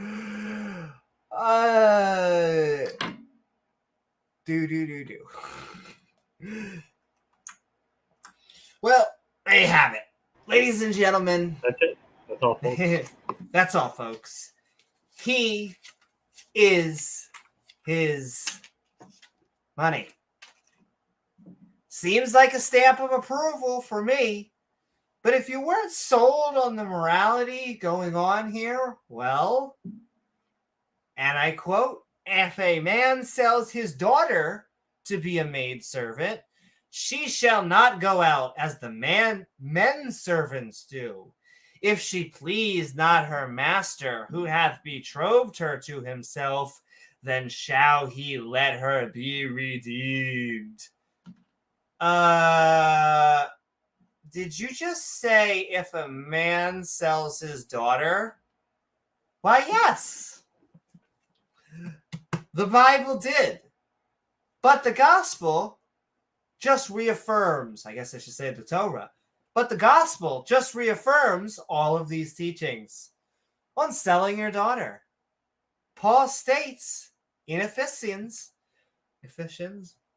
slaves, and I quote, slaves, be obedient to your human masters with fear and trembling in sincerity of heart, as to Christ. Don't rise up, then beat your masters with rocks. No. Follow your human masters with the same fear as a trembling heart. For Jesus. Wow. Could I have my freedom? Or Jesus? Choices. So when someone of the Abrahamic faith says slavery and the Bible, yes, like nachos and cheese, popcorn and butter, Cheech and Chong. The Bible was a book that had lots of laws about what to do with a goat, how to trade them, when to gift them, how to use their blood to save your firstborn. Not a single commandment or even a suggestion to not own slaves. Instead, it's passage after passage of why it's A-okay to own my neighbor, Fred, down the street. I think Fred might disagree, though. And so do I. Thank you. Woohoo! And all right, I will ask, in fact, any order. James, and then maybe Pat, would you also like an opener or another as well? We are about to go into, because I know. I don't need one. I just want to get to the video. Yeah, I think you. Yeah, let's get to the video. Pretty much. I hit all the still main had points to there. ask. Yeah. Woohoo! Appreciate But it. yes, ladies and gentlemen, that biblical. Let's get to hear this silliness. Woohoo! All right, Straight from let's the bring donkey's up mouth. the opposing view from the donkey's mouth. Or a snake's mouth. From the snake's mouth.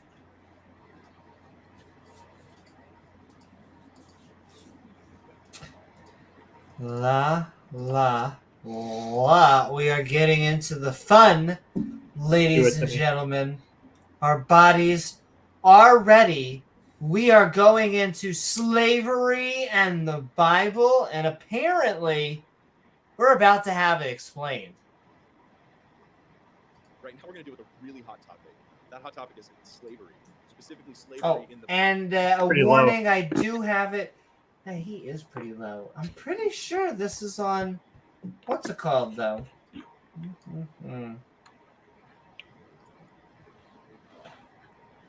Pretty sure this is Chrome, and Chrome is being louder. Give me 1 second. Some stuff. Still, ladies and gentlemen.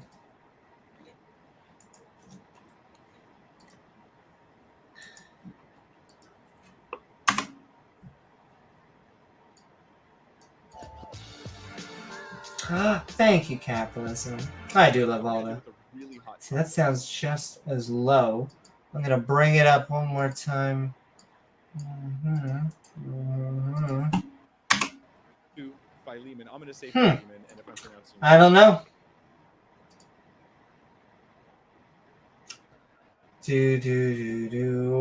I'm not sure what to do because I don't know how to make it louder than that. Because that's both browsers. That's both YouTube and Chrome. What I can do, what we will do, and that's okay because that lets you take a pee and a break, is we are going to have our two hosts. I'm just going to restart. And that will be, and we will truly know. And if that's not it, we're just jumping into it regular. But I'm going to take advantage of the fact that we have a special guest host tonight. And we are talking, what? Pat is like, I am not special. How dare you? How dare you? I'm not. We are sending love. We have Pat, James, Wolfe may join us as well. We're having a whole bunch of fun, and I know the creationists are probably, woohoo! What's up, Tate's Videos? What's up, Kill Doggy? What is up, Nick? What is up, Doorknob Head? All of you fantastic, lovely people out there. I'm going to be right back a second, and we will then jump in. However, keep on tagging at Pat and at We'll see James if I can W. find so that the video. we are talking slavery and the Bible.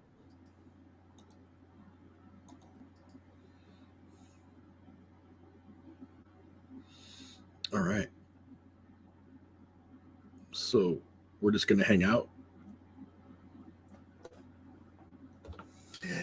You can, and I will. And if you want, feel free to talk as much as you want. We'll see if I can get it worked out. Slavery and the Bible, or slavery in general, or the Bible, or. Well, it's actually slavery is a really complex topic in the. We could do show after show after show after show on it. We really could. As far back as we can, trace it in the historical record, it appears that anthropologists and archaeologists as well are pretty confident that saying it's prehistoric. Before the earliest written records, there was probably forms of slavery existed. We can't guarantee it happened until we get written records, because then we have demonstrable evidence of how these societal relationships occurred. But it appears that subjugation of one group by another and then using them for forced servitude pre-exists.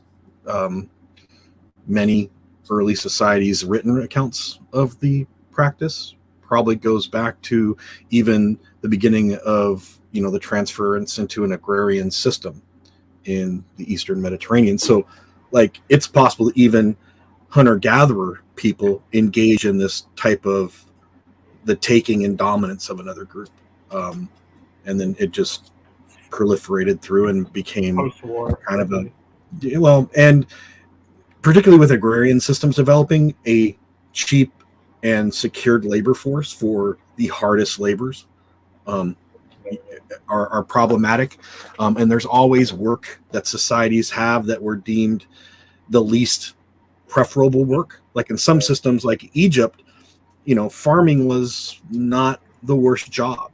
There were other jobs that were less desirable. Yeah. Right.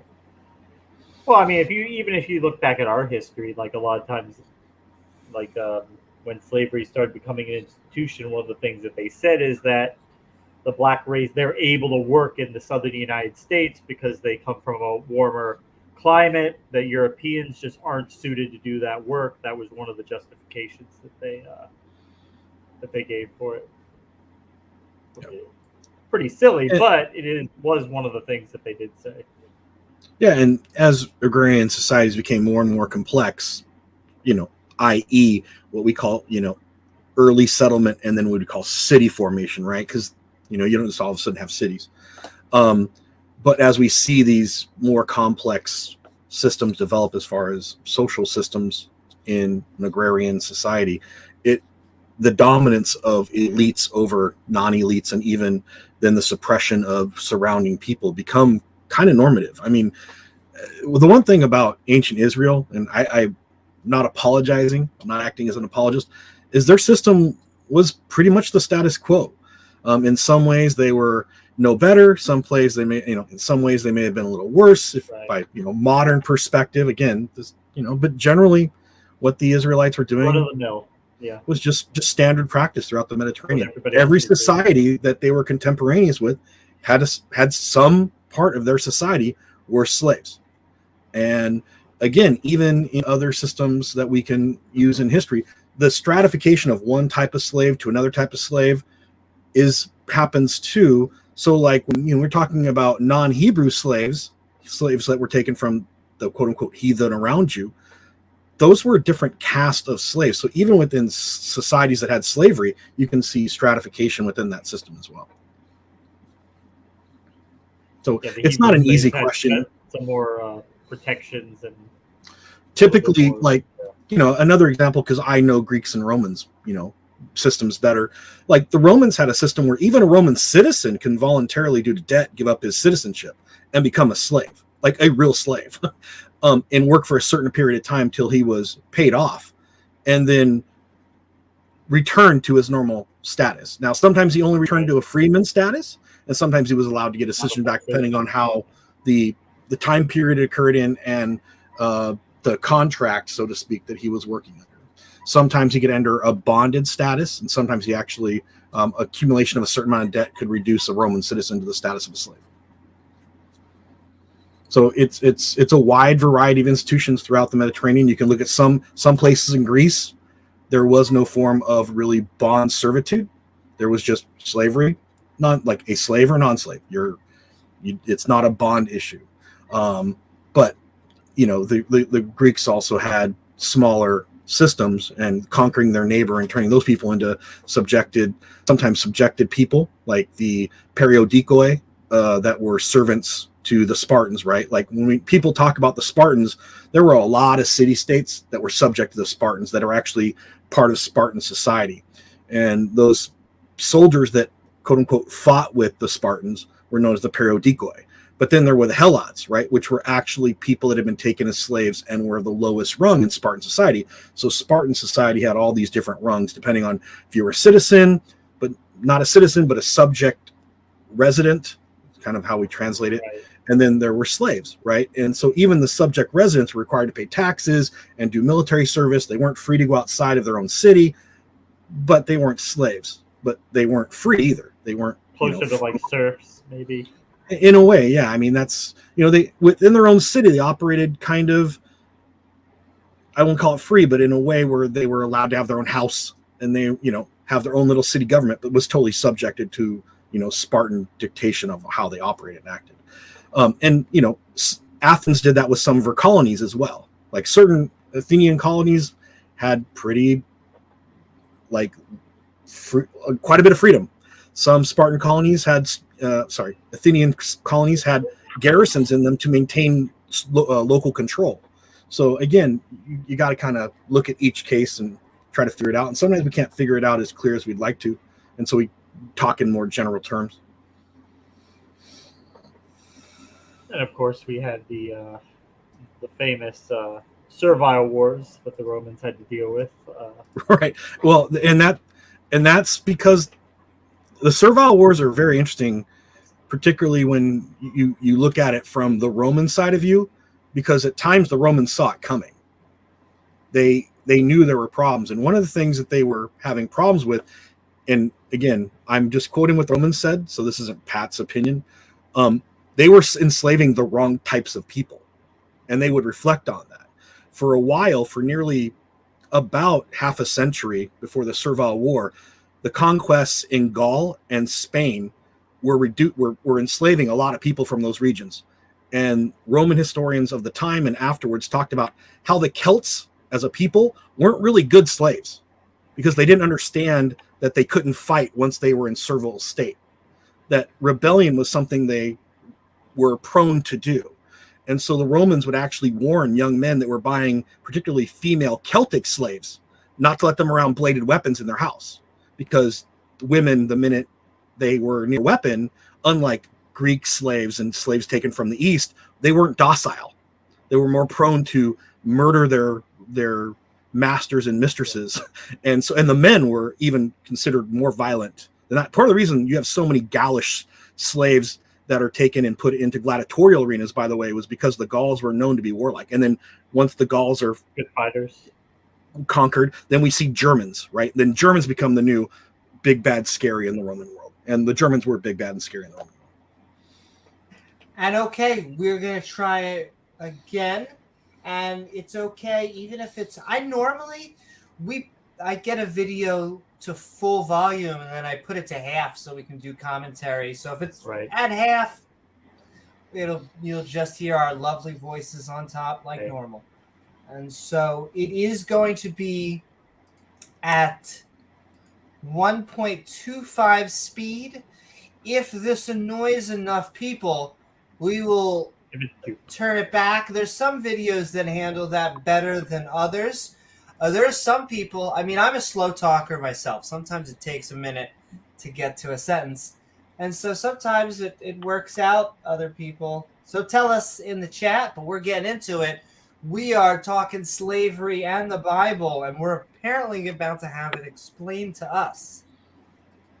That hot topic is slavery, specifically slavery in the Bible, or the discussion of slavery that we find in the scriptures. This is a hot topic. It's an attack point for some Bible critics. They like to say, some, not all, but some like to say really bad things to really paint the scriptures as very ugly on this issue of slavery. They'll say, if this book has good morality in it, why did it miss this massively important issue? Yeah, good question. But I think some truth should help shine some light on the issue of slavery in the Bible versus, say, the type of slavery we had in the American South in particular during a embarrassing time of our country. So if we're here at 1 Peter, it is chapter 2, is it not? I deleted that right off my... Okay, just because I'd hate to look like I didn't know what I was doing. But verse 18 says, servants, be submissive to your masters with all fear, not only to the good and gentle, but also to the harsh. And so it brings up this topic, this issue of servants and masters. But before we analyze this particular verse, I want to just do that back up and let's briefly tackle the issue of slavery and the Bible. It's probably going to take all of tonight's time. So it's going to be a little bit less. In fact, have your slaves tackle it for you. Of a heartfelt time in the word where you're coming with the feels, but rather a little bit more of the, let's just get our minds right on this issue. So forgive me if that's not your thing. But I feel like we should do both. We should kind of go back and forth between both as we get in the word, because God does. There are a lot of Old Testament passages that deal with the issue of slavery, and there are a handful of New Testament ones that deal with it as well. And I want to take those separately. We'll deal with the Old Testament, then we'll talk about the New. But first, I want to make so much slavery to one go over. point. There is a difference between regulating something and approving. Just a point, though. I think it's important to point out, conflating the New Testament depictions of slavery and the Old Testament depictions of slavery are 500 years apart at minimum, right? So two things are really important. Is one's instituted under Hebraic rule, and the second is regulated under Roman legal code. Now, the Romans pretty much let local practices stay the same as long as they weren't too far outside what were the constraints of the Roman legal system. But make no mistake, in the first century, slavery was an institution largely regulated by the Romans. Local customs prevailed only as long as they were operating within the norms and the tolerances that the Roman legal system allowed. You couldn't do something farly bizarre just because you had an old rule. The Romans didn't give deference to stuff that was, particularly if it involved Roman citizens or people that the Romans had given special dispensation to. So that's important. Like conflating the Old and New Testament is the first problem with this comparison. Vast difference. In the scripture, there's a difference between offering regulations for an issue versus approving of people doing that thing. Let me give you an example. In Matthew 19, it's kind of splitting hairs. It said, the Pharisees. Well, not only that, but they offer sometimes a contradiction. Like if a slave escapes, in some context, you can take them in, and yet it tends to be, I'm pretty sure, it doesn't say if your slave escapes. It seems to be okay with some things here, just like God with killing. It says God does, he's like, don't kill anyone. Except when I tell you to. You're like, hey, did you just kill a guy? He's like, yeah, whatever. Read the fine print. Also, I mean, I would just say it's like as soon as they got out of the Exodus, as soon as they were freed, of course, the first thing God wanted to do is make up rules for how to sell their kids into slavery. So what the point he's trying to make right now, you could say, I mean, it's not endorsing selling your kids into slavery. It's just telling you if you were to go about it, this is the way you would do it. But it's not endorsing it. It's kind of a bizarre thing. Totally not. And yeah, like James and I were also saying, and like Pat, maybe you will back us up on our analysis here, is I don't think we're trying to hate on the people who wrote the Bible. We're not judging them. It's these fools. Well, the system was normative. So, like, were the ancient Hebrews and Israelites, however you want to classify the system, were they practicing a form of slavery that was pretty normative in the ancient Near East? Absolutely. I mean, you could argue like, well, this particular place had a better system because their slaves only had to be slaves for, or their bonded servants for in debts only had to be servants for 3 years. And in other places, the amount you had to pay to free a slave from servitude was less. But in some places, it was more. So the truth is, the system was pretty common. And if you're looking at it within the societies that at the time it occurred, the ancient Hebrews were basically no different than anybody else in many ways. But if you're trying to say that it wasn't slavery and there wasn't various forms, debt servitude, and then what we call chattel slavery, and those two tiers didn't exist in the ancient Hebraic system, then you're just not familiar with the history and the language used within the text. Sending love, Kill Doggy. I didn't even know. First of all, sending love out to our Discord. I didn't know you guys could even hear ping, so I'm just going to exit out temporarily. Sending love to Discord, though, the Skeptic and Ranting community. Those sounds. I guess I never knew that's what it was. But I had a point. And yes. So, I think all of our point would be definitely, it's not like we're trying to pick. Sometimes the Christians are like, why are you picking on us?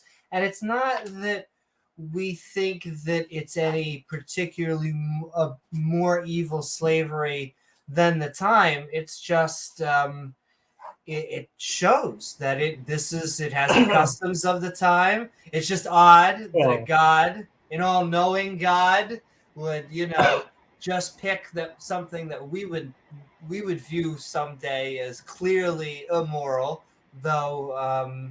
I think that would be our larger point. Yeah, the distinction is that everybody accepts the fact that all these other systems were man-made. They were made up by fallible mortal men, prone to error and without perfect judgment.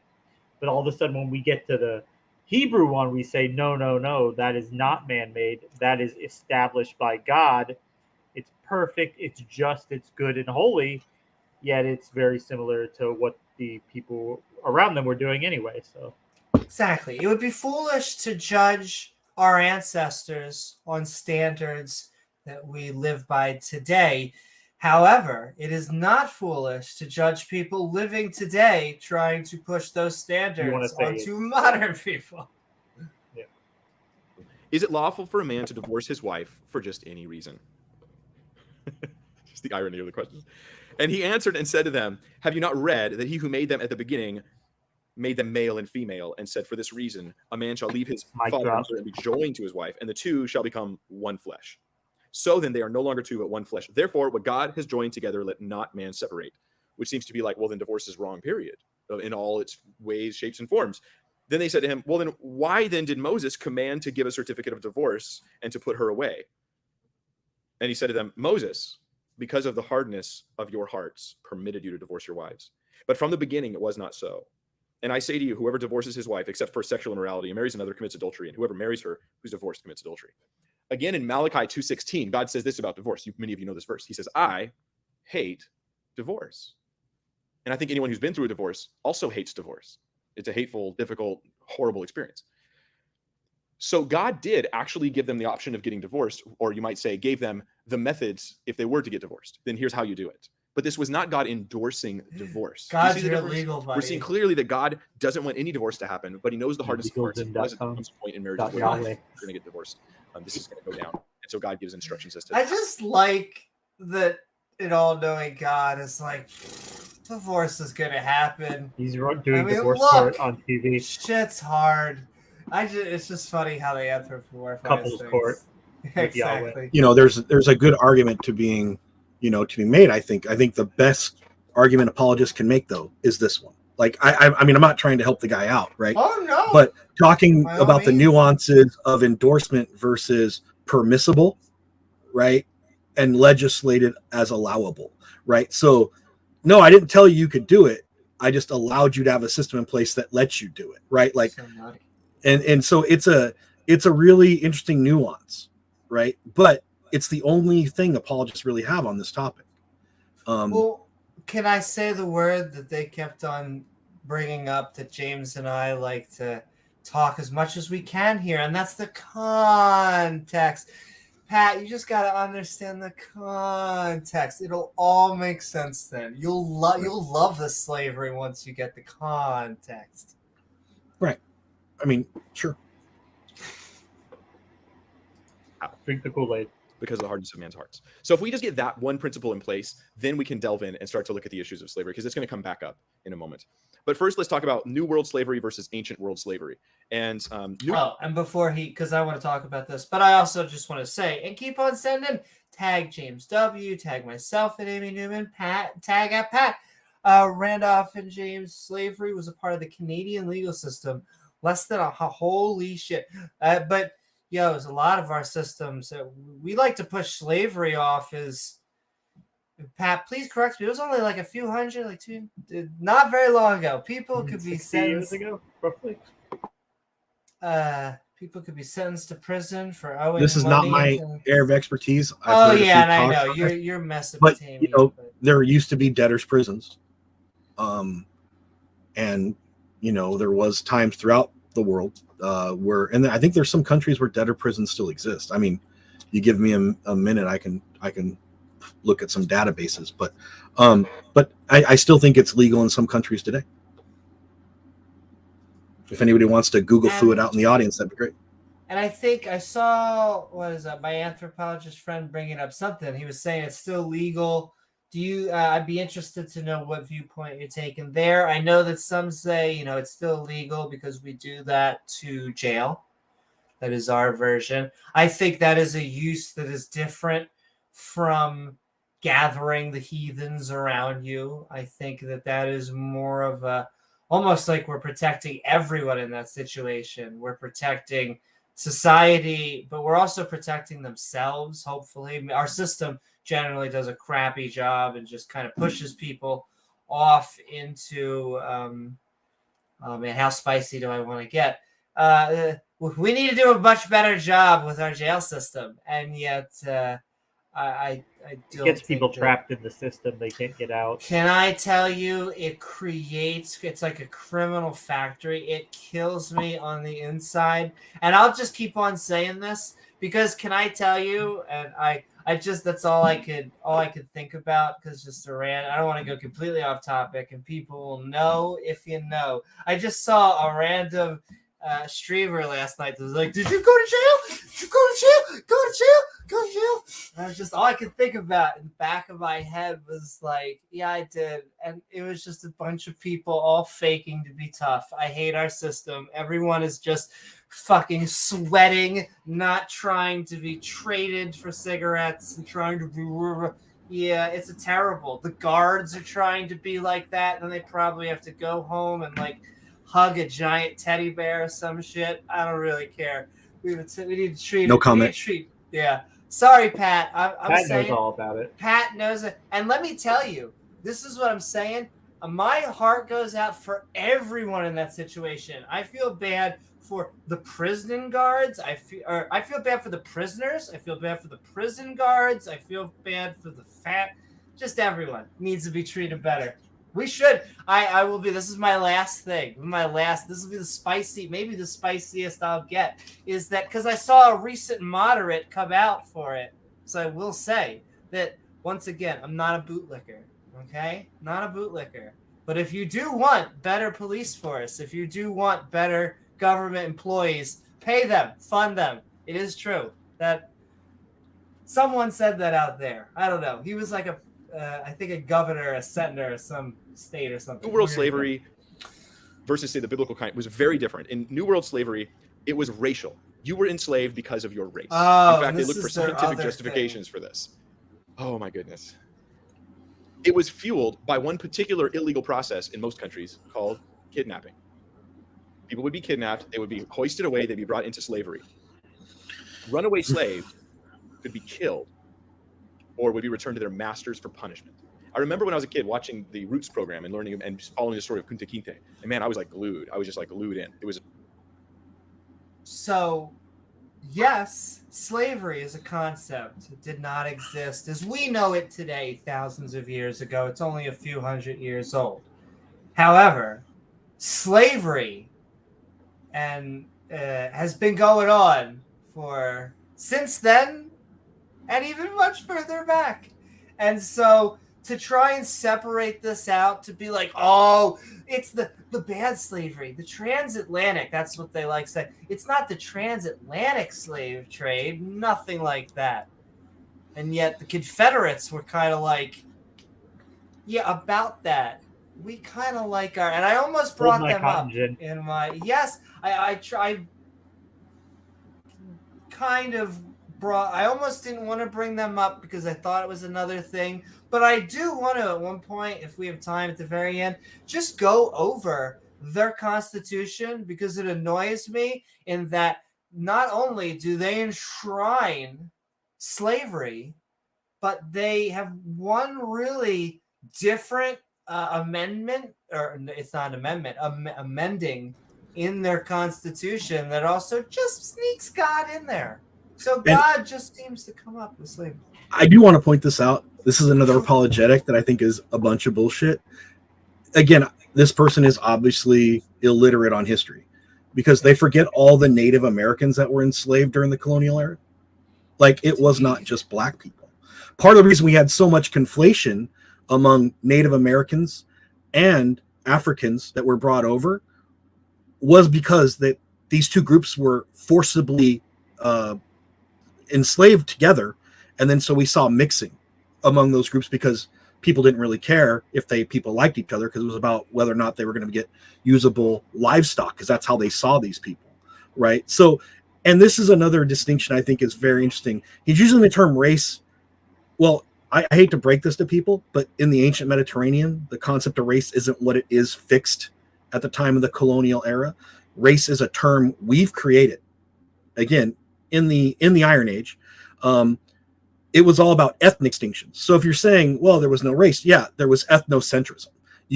Again, we talked about the two-tier system: Hebrew slaves, non-Hebrew slaves.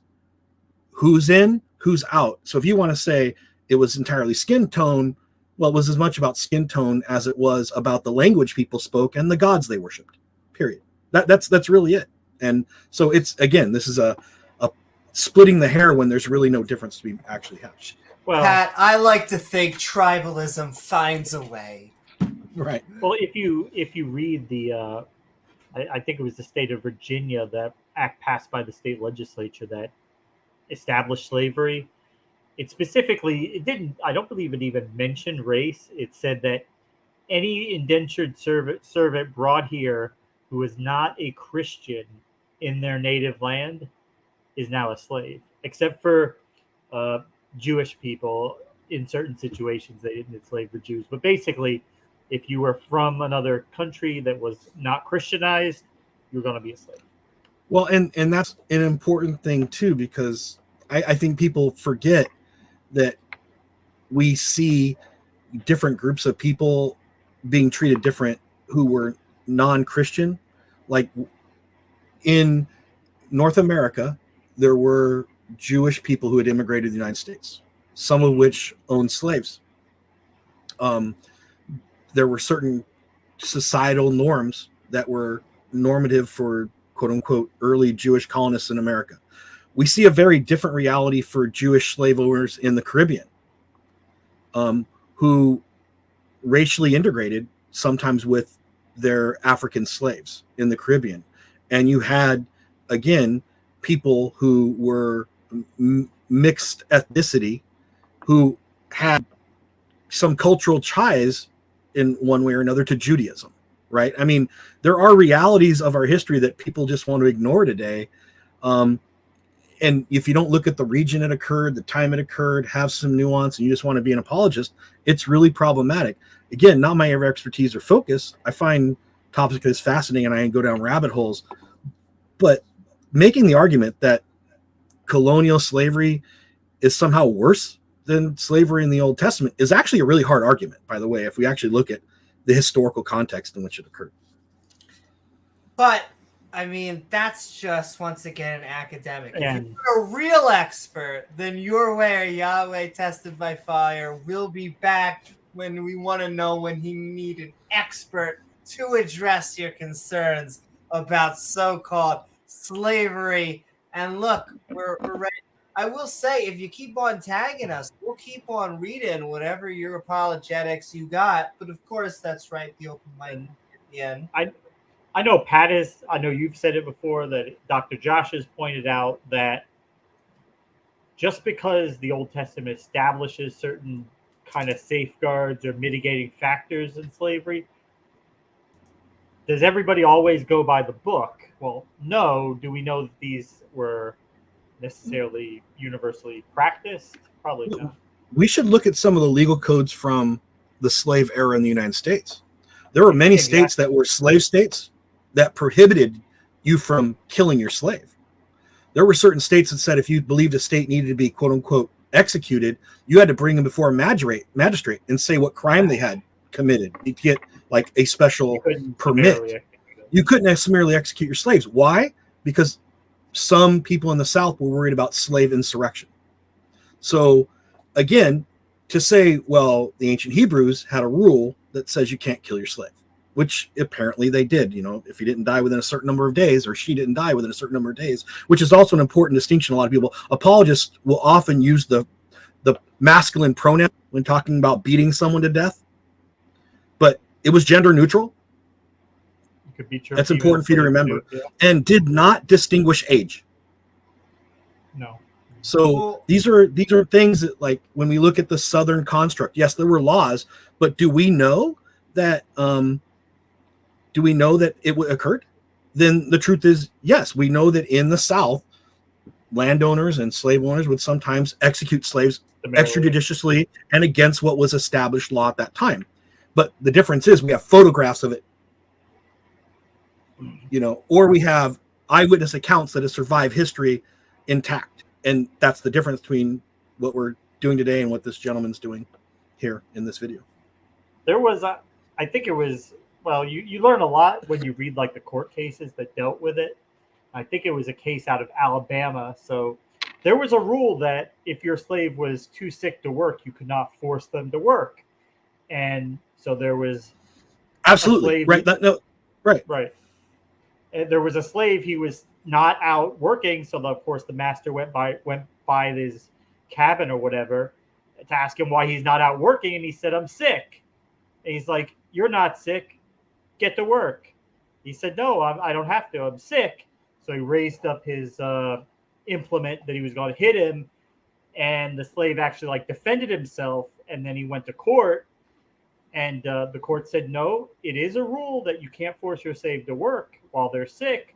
But who makes the determination on that? Well, the master or the overseer. So if he says you're able to work, you're not that sick, well, you just have to go out and work. And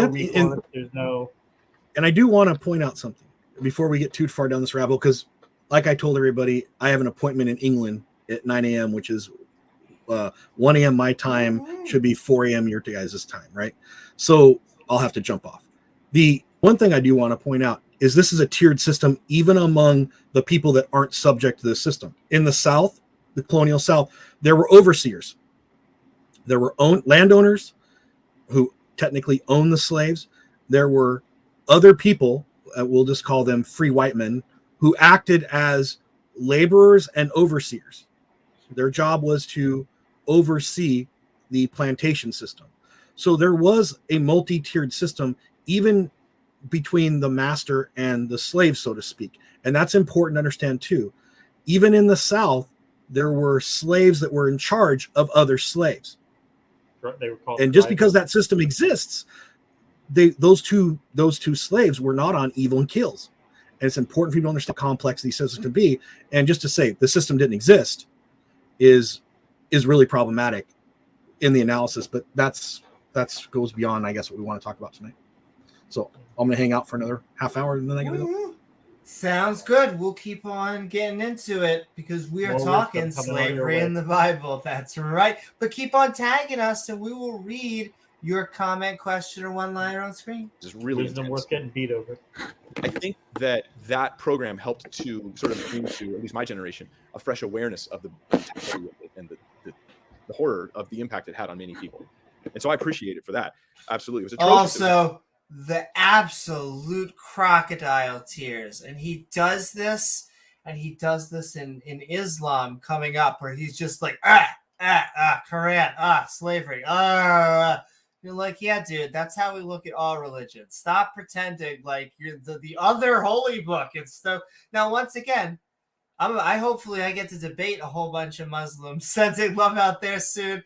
I'll debate any of the Abrahamic religions. I just find it always funny when they take pot shots at each other, like this feign and the transatlantic slave trade was so bad, but the Bible slavery, oh my God, they were basically just laughing and playing and singing. It was great. A total violation of human rights. Beatings were a normal thing. Rape and forced sex was normal to happen to some people in that case. I'm sorry, TOS gods. He said grape. He loves grapes. Some slaves. It would separate families. It was involuntary. It was not by choice. It was involuntary, and the slaves had no rights and ultimately no possessions. That now, when you have that in your mind, and then you read about slavery in the Old Testament, it's understandable that you're in shock. But that is not what they were experiencing. Not at all. That is not what went down in Israel. It's certainly not what God prescribed in the Old Testament law. Let me give you another little analogy. There's a group called the Emergent Church that has come out. Some of you are familiar with it, and they have some weird, strange doctrines and stuff like that. But then they have a couple of other practices that are just sort of innocuous. They're not really a big deal, right? For instance, they like to burn incense, or at least they did about 10, 15 years ago. I think they've kind of moved past the incense, but they like to burn incense. And so we, at one point, were like, hey, we don't want to do anything that involves incense in any way, shape, or form. You know, this is what the Christian church, a lot of churches were like, I don't want nothing to do with incense. And I remember just reading through the Old Testament going like, man, they sure use a lot of incense in here in the Old Testament times. And so I look at the Old Testament and I go, wow, in the temple they use incense. You know what that means? This is a man who just got $100 Bed Bath and Beyond like gift card for Christmas. And so he's like, you know what? Maybe incense wasn't unbiblical. Emergent. Obviously. But what I'm doing is I'm reading a modern day practice and a modern day thing into a time and place when it never happened like that. And that's the thing I don't want to do. I don't want to look at the Old Testament scriptures. What is up, Tim? Welcome to the stream. We'll say hi to everybody, but also tag us if you want it. But we'll also say, what do you think? What's worse, slavery or starvation? I would still say that the answer to that is that if no one else wants to, I would say that's not a true dichotomy. And I'll tell you why. You could come up with another option. Yes.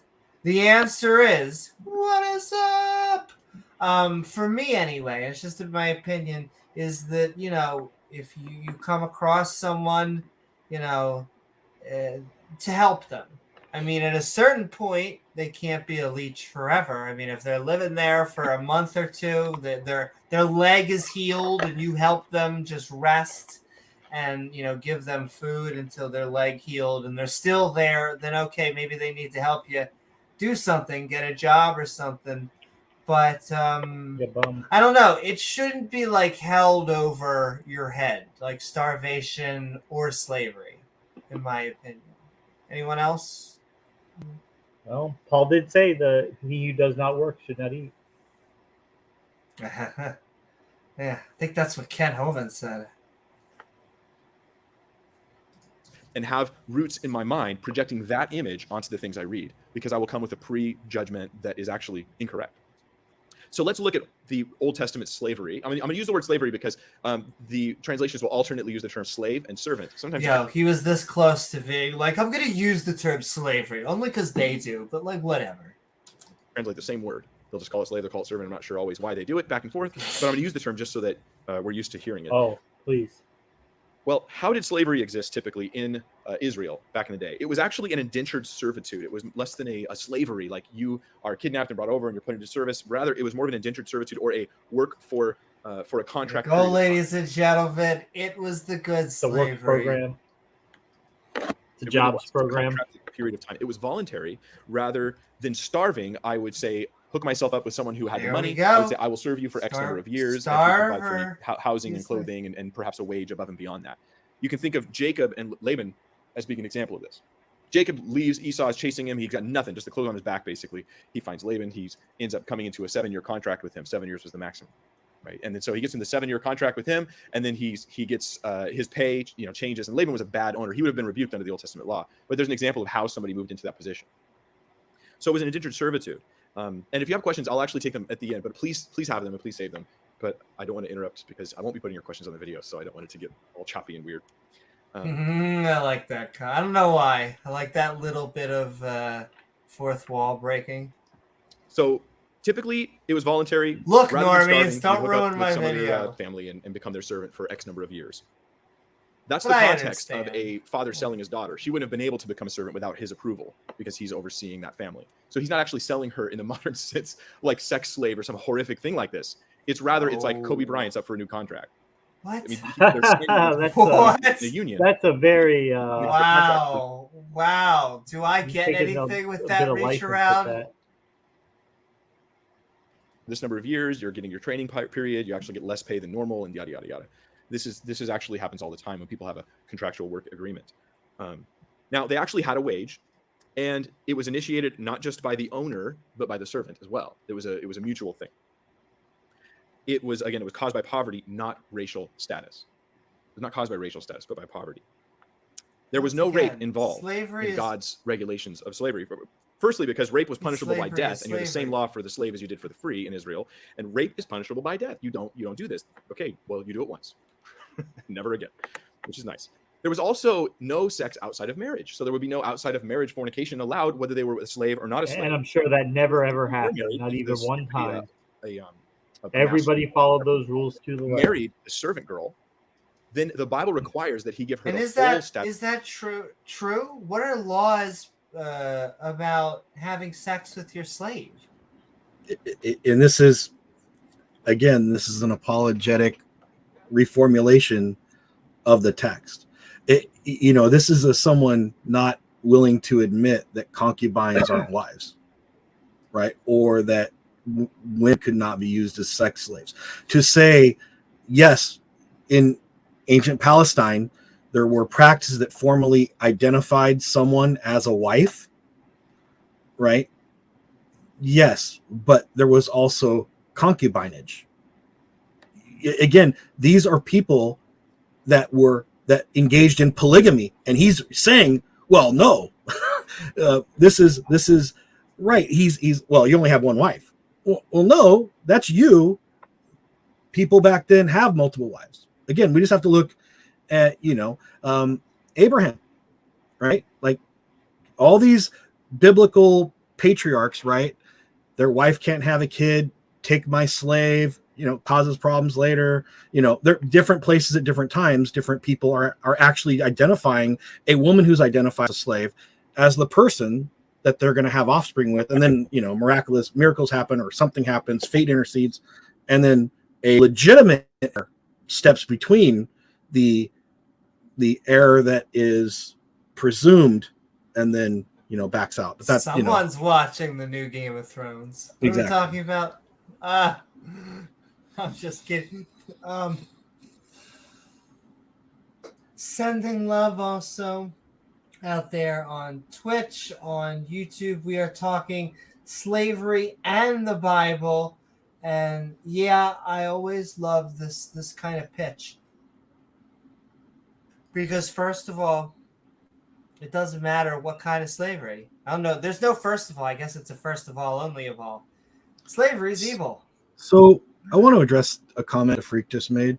Concubines only existed Sure. by men who could sustain one, the 1%ers. Prove it.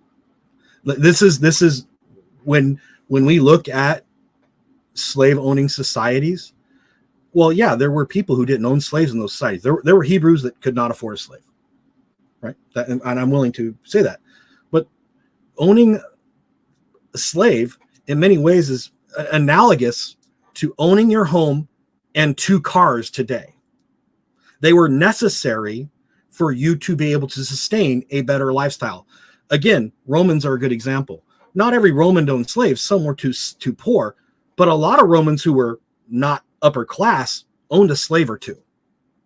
So to say only 1%ers had this, again, if you owned a boatload of slaves in either of these systems, yeah, definitely you were 1%er. But everyone, not everyone, but many people had access to ownership of 1, 2, and possibly 3 slaves, depending on A, their need, the business they were in, and 2, whether or not that slave would earn more income than they would actually be putting out. It was a property investment. Yeah. So, again, I'm not going to get into all the literature on this. There's quite a bit of scholarship on it. And the reason there was a constant slave trade in the ancient world, not just ancient Palestine, was because this constant need for slaves, because as people were able to gain slaves, it was a status symbol for upward mobility. You wanted to, there was a point in time, Roman soldiers weren't rich, but the first thing they did upon retirement was take their retirement and they bought slaves, as many as they could afford to increase their social status and buy a farm if it wasn't given to them by the state. Property. Yeah, right. It's an investment. Even the American South, there were small farms that maybe you had to own 1 or maybe 2 slaves. Yeah. And it wasn't uncommon for you to. This is the other thing that was probably common throughout the ancient Mediterranean. I buy a slave not for my farm. I may work my farm by myself, and a slave would be split between myself and someone that I'm renting him or her out to for work. And that would be a revenue stream. Now it's technically my slave, my property, and they may work for me seasonally as necessary, but the rest of the time they're doing labor for someone else, and again, to think this was like, well, you only work for this guy all the time. It just shows how uninformed you are on the system, like this gentleman obviously is. Status of a wife, and he's not allowed to just divorce her, so he can't do this like one night stand kind of thing. No, he has to give her the full status of a wife, so it actually elevated her rights dramatically. In fact, they'd be punished if they violated in any of those areas. This is unlike Sharia law, for instance, in Islam, and it's actually, this is straight out of the Quran, where he lets them know that they're prisoners of war, they can rape them, and they can be with them, and it's disgusting. It's disgusting. I don't know if you've read the Quran or how far you'd be able to. We just got done reading how to take your female prisoners of war and then shave their heads, sit them in a shack for a month, let them cry about their family being dead, and then you can marry them, and they don't have a choice in the matter. But I'm fairly sure, I know I'm 1/3 lizard, but I'm fairly sure he's 100% crocodile, because you feel the crocodile tears. Like, I am not actually convinced he's this, like, did you read it? I probably haven't. But even if he did, was it that much comparable? Because I've seen things in the Quran, and you know what baffles me the most about it is how similarly that he seems to like to go around and kill people and take slaves. But no, it's completely different when they do it. It is absolutely disgusting. But he does. He says you can have this many X number of women. It's like 3 or 4. I'm not sure if it's 3 or 4, because literally they say 3 or 4. I imagine they mostly go, okay, 4. But Muhammad had a special case for him. He could have as many women as he wanted. Once again, like, I don't care what your views on monogamy or polyamory, but I'm fairly sure the Torah actually is more in line with the Quran on how many wives and the type of lifestyle than what this gentleman is actually used to right now. But if you were writing it, you would have wrote that too. So but this podcast supports all relationships. If you are legal, go at it, ladies and gentlemen. Not like that. Oh, no. This is already radically different than what we saw in early America. Okay, now if you would flip over to Exodus chapter 21, we're going to be in some Old Testament passages that deal with the issue of slavery, and just so we can learn about some of these restrictions, and then we'll learn about some of the, I think, a couple challenging passages. Oh my. So Exodus 21, verse 16. Here's one of the laws in Israel. He who kidnaps a man and sells him, or if he's found in his hand, shall surely be put to death. This is an important law in Israel. Kidnapping was dealt with very seriously. It wasn't a $5,000 fine and up to 6 months in jail. You would die. If you kidnap somebody, you were to be put to death, executed through capital punishment. This one law, this single law, would make New World slavery completely impossible. And that's something I've always, back at the time, it's not like people had biometric IDs. I mean, just imagine you're on the road one day and a slave or caravan comes by and they just decide, okay, now you're going to be a slave. How do you prove that you're not a slave? How do you prove you were kidnapped? Well, this is the issue too. is this law attained for, it only had to do with Israelites within Israel. That's it. This did not, this was for the Hebrews, You could for kidnap Hebrews. your fellow Hebrew. You can't, Enslave them. and that, again, Romans had a similar law, for quote unquote slave taking, right? So this was we don't prey on our own group, because if we prey on our own group, we won't be able to distinguish ourselves from the other people, right? There's a certain privileged status, again, under Roman law, it was called, certain levels of citizenship called Roman citizenship without getting into all the nuance. But there were certain rights for being a Hebrew under Hebraic law. You had rights. In many cases, the only people that could actually go and have court cases heard, if it was Hebraic law, you had to be Hebrew, right? The infidel didn't get that right. They fell under a different set of laws and ordinances, just like slave ownership, right? Again, it's apologetics, but it's bad because he actually doesn't know what he's talking about. It's 21:16. Notice that if you're either the kidnapper Bravo. or the guy that's found with the kidnapped victim, he who kidnaps a man and sells him, or if he's found in his hand, he shall be put to death. So you could be the guy that has these slaves on your plantation, and you're like, well, I didn't kidnap him. Tough. This would not work.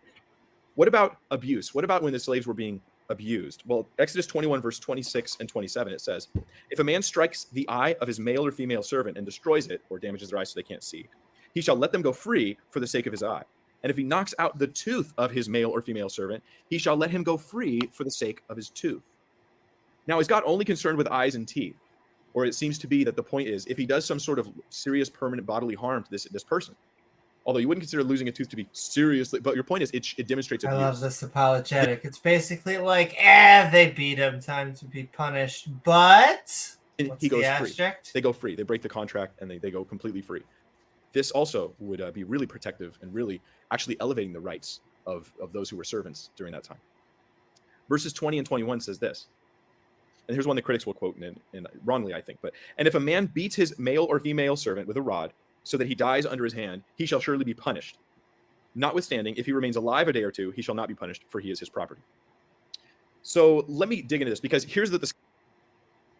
Yeah, it sounds like it said he's his property, so it doesn't matter if he's able to get up and walk. Well, he's... Would you destroy your own property, Amy? Right? I mean, you wouldn't want to destroy your own property. Right? That would be bad for you. So,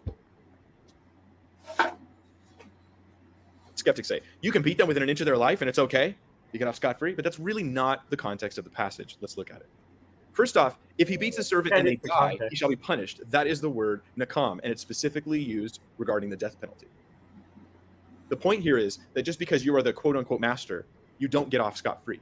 If you kill someone, you get the death penalty, and that applies if they're a slave or if they're not.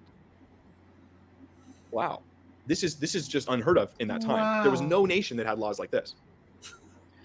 So then they go, well, but if they don't die, you can beat them with an inch of their life. Well, no. Let's read this in context, because we just read a few verses back that if there is a beating or loss of a tooth, that word, tooth, loss of the use of the eye, or something along those lines, they go free. So what does this verse 21 really mean? Notwithstanding, if he remains alive a day or two, he shall not be punished. No, he shall not be put to death, for he is his property. Because what's going to happen? He's going to lose this servant. So there's your punishment. You just lost the money. Say you had a work contract. I'm going to give you such and such, and you're going to serve me for this much time. Well, I've defaulted the contract. Here's your money. Bye. I'm out. And so it becomes a protective device for the servants. Sup, Jake 40. Now look at Exodus chapter 21, verse 2. It's very hard. Very, very hard. I get you. There's been a few theists that I can think of, Abrahamic theists, that are decent human beings. But you are right in that the apologist, it does just the sleaze starts to accumulate. Also, if you're a presuppositionalist for whatever reason, you tend to just be an asshole. It says, if you buy a Hebrew servant, he shall serve 6 years, and in the 7th he shall go out free and pay nothing. If he comes in by himself, he shall go out by himself. If he comes in married, then his wife shall go out with him. Oh, here we go. Here's another one for the Israelite rewards program. As long as you're a Jew. Well, that too. Family values at short play. If his master has given him a wife, and she has borne him sons or daughters, the wife and her children shall be her masters, and he shall go out by himself. But if the servant plainly says, I love my master, my wife, and my children, I will not go out free. I love my master. I bet Amy's heard that a lot. He shall also bring him to the door, Oh my. or to the doorpost, and his master shall pierce his ear with an awl, and he shall serve him forever. Many of us are familiar with this this idea of he becomes now a permanent servant of that master. Well, So I let me mean, get it says forever. So I guess that applies to the afterlife too, because it doesn't say for the rest of his life. It does say forever. So I guess I'm just trying to understand that last sentence. Like, and you guys are all familiar with becoming a slave for life, I mean, so we should probably just move forward. the God of the universe decided, hey, we'll get you pierce his ear with the doorpost at the awl. Yeah. I mean, Tim, I will say though, although that is I like that quote just because it's funny. We are animals. I'd enslave all mankind if it would let the animals go free. That is a funny quote. I'm just gonna say that out there. But we are animals, so we just gotta live together and hopefully not kill the dolphins. I was gonna say bake the dolphins. I don't think you can get a dolphin baked, but if the temperature goes up high enough, you will watch a grilled dolphin. Okay, because I think some people are just. Oh no. Well, just real quick, because I'm gonna have to leave. I just want to close with this comment. A, thanks for having me on. B, Absolutely. everybody, this is why textual criticism and knowledge of the original text is really important. What you're seeing in Exodus 21 is the text undergoing some changes and modifications over time. This is what basically textual scholars look for. This is why there's different codes regarding slavery throughout the Pentateuch. The issue here is when you actually get into the language, you can already see a two-tiered system. That hitting your servant, the person that you have a debt, that owes you a debt, and knocking out their tooth, that lets them go free. Not someone who is your property. Not someone who was taken from the heathen around you. Not someone who was born into slavery, by the way.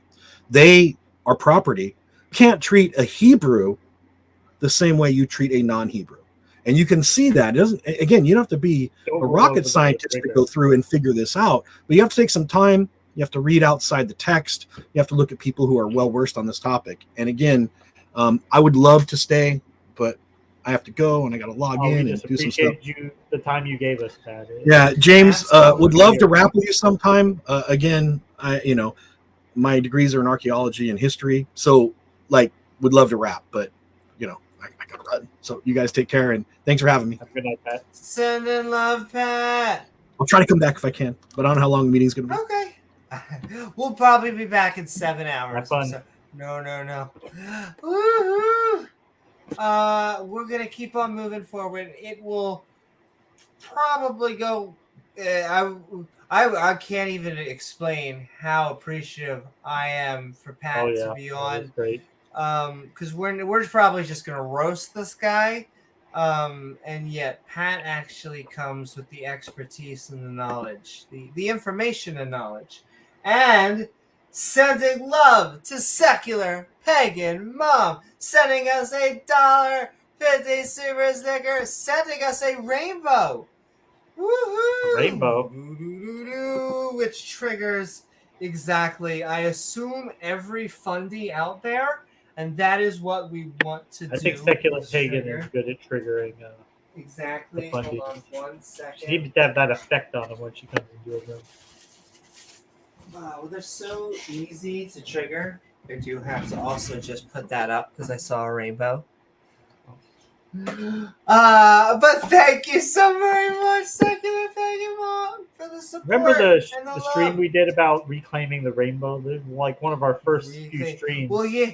And can I tell you, it's one of the reasons why I swear I put question marks on things. There are a few streams that because we got people that were spicy.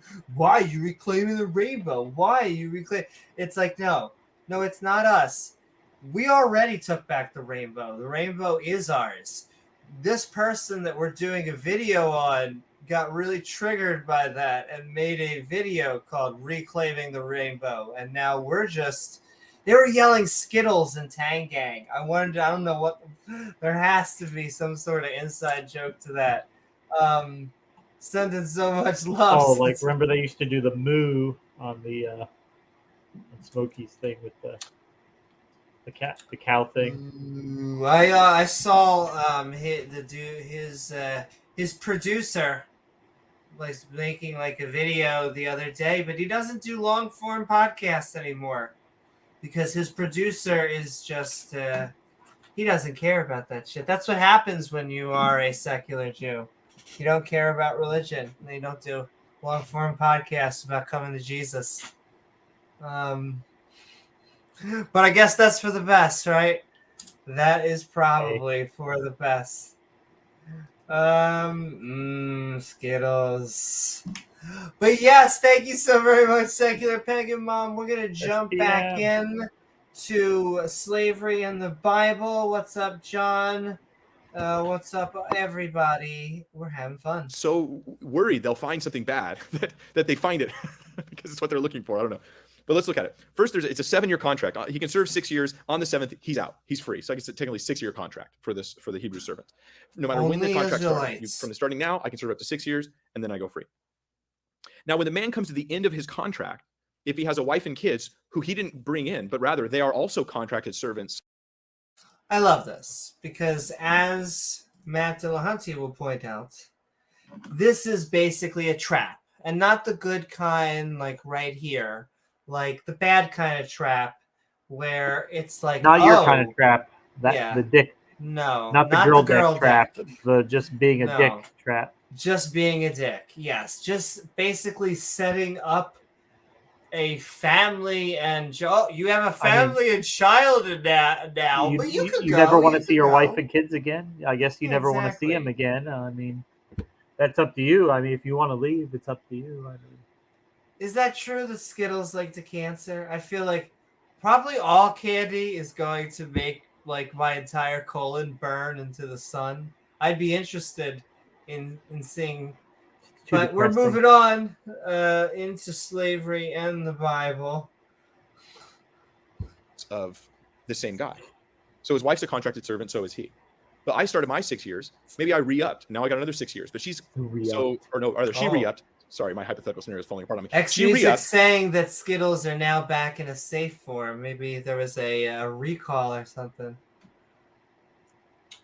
Rachel really likes, this is an in if you want into, likes that type of, like Mambas and what the hell, and Skittles, Starburst. Now I want Skittles and Starburst though now. I'll tell you, I never forgave Skittles for what they did. To me, they destroyed it back in 2013 when they replaced the lime Skittle with that disgusting green apple Skittle. Oh, okay, gotcha. And you're like, I like lime. I didn't even notice that they replaced it with apple. That's interesting. Yeah. See, that's a good tangent right there. The green just throws the whole flavor off of the whole thing. So I like that type of candy, but like, and that's like over here with like Swedish fish. But then I also like a good, like a classic candy bar, like a good Reese's, like a good Snickers. And I tend to be full size, not to be a size queen or anything, but sending love out there as we move back into slavery and Bible. And then he didn't. So he's going free, and she has another, say, 4 years left on her time. He can't just be like, come on, you're my wife, let's go. No, she's I mean, she's a slave. What else is she gonna do? I mean, come on. I mean, he does own her. I mean, out. So this is the important issues that we get to on this podcast. Okay, they were one of my favorite candies growing up here. I like Skittles. I'm trying to think. There was one that you eat that's just like you have to be careful or else you hurt your teeth. But I guess that's just candy in general. Contractually obligated to stay. So he has a couple options. He can wait. Amy's contractually obligated. He can wait. Number two, He could wait. He could wait. Once again, because his family is enslaved. Buy out their debt, pay for that, pay the rest of the contract. But what if the wife is not a Hebrew? Then she'll serve forever. Then it's not waiting out her contract. She's just owned forever. In that case, womp, womp, womp. Either become a slave forever yourself, or you're never going to see your family again. Yes, exactly. Oh, what a deal. in order to do the lifetime contract, the master couldn't go to the elders and say, "Yeah, he really loves me. There's the master with the He wants fucking to be all my at the servant forever. doorpost. That's Come just- on. He really, no, Let's trust get me. this He loves me. over You with. have to ask him. I speak for both of us." But the servant had to come and stand before them. Get and on they your just, knees and say you love me. No, I love my master. I want to do this. Oh my. So that again, Once again, we always support consensual slavery. We don't kink shame anyone on this podcast. Yeah.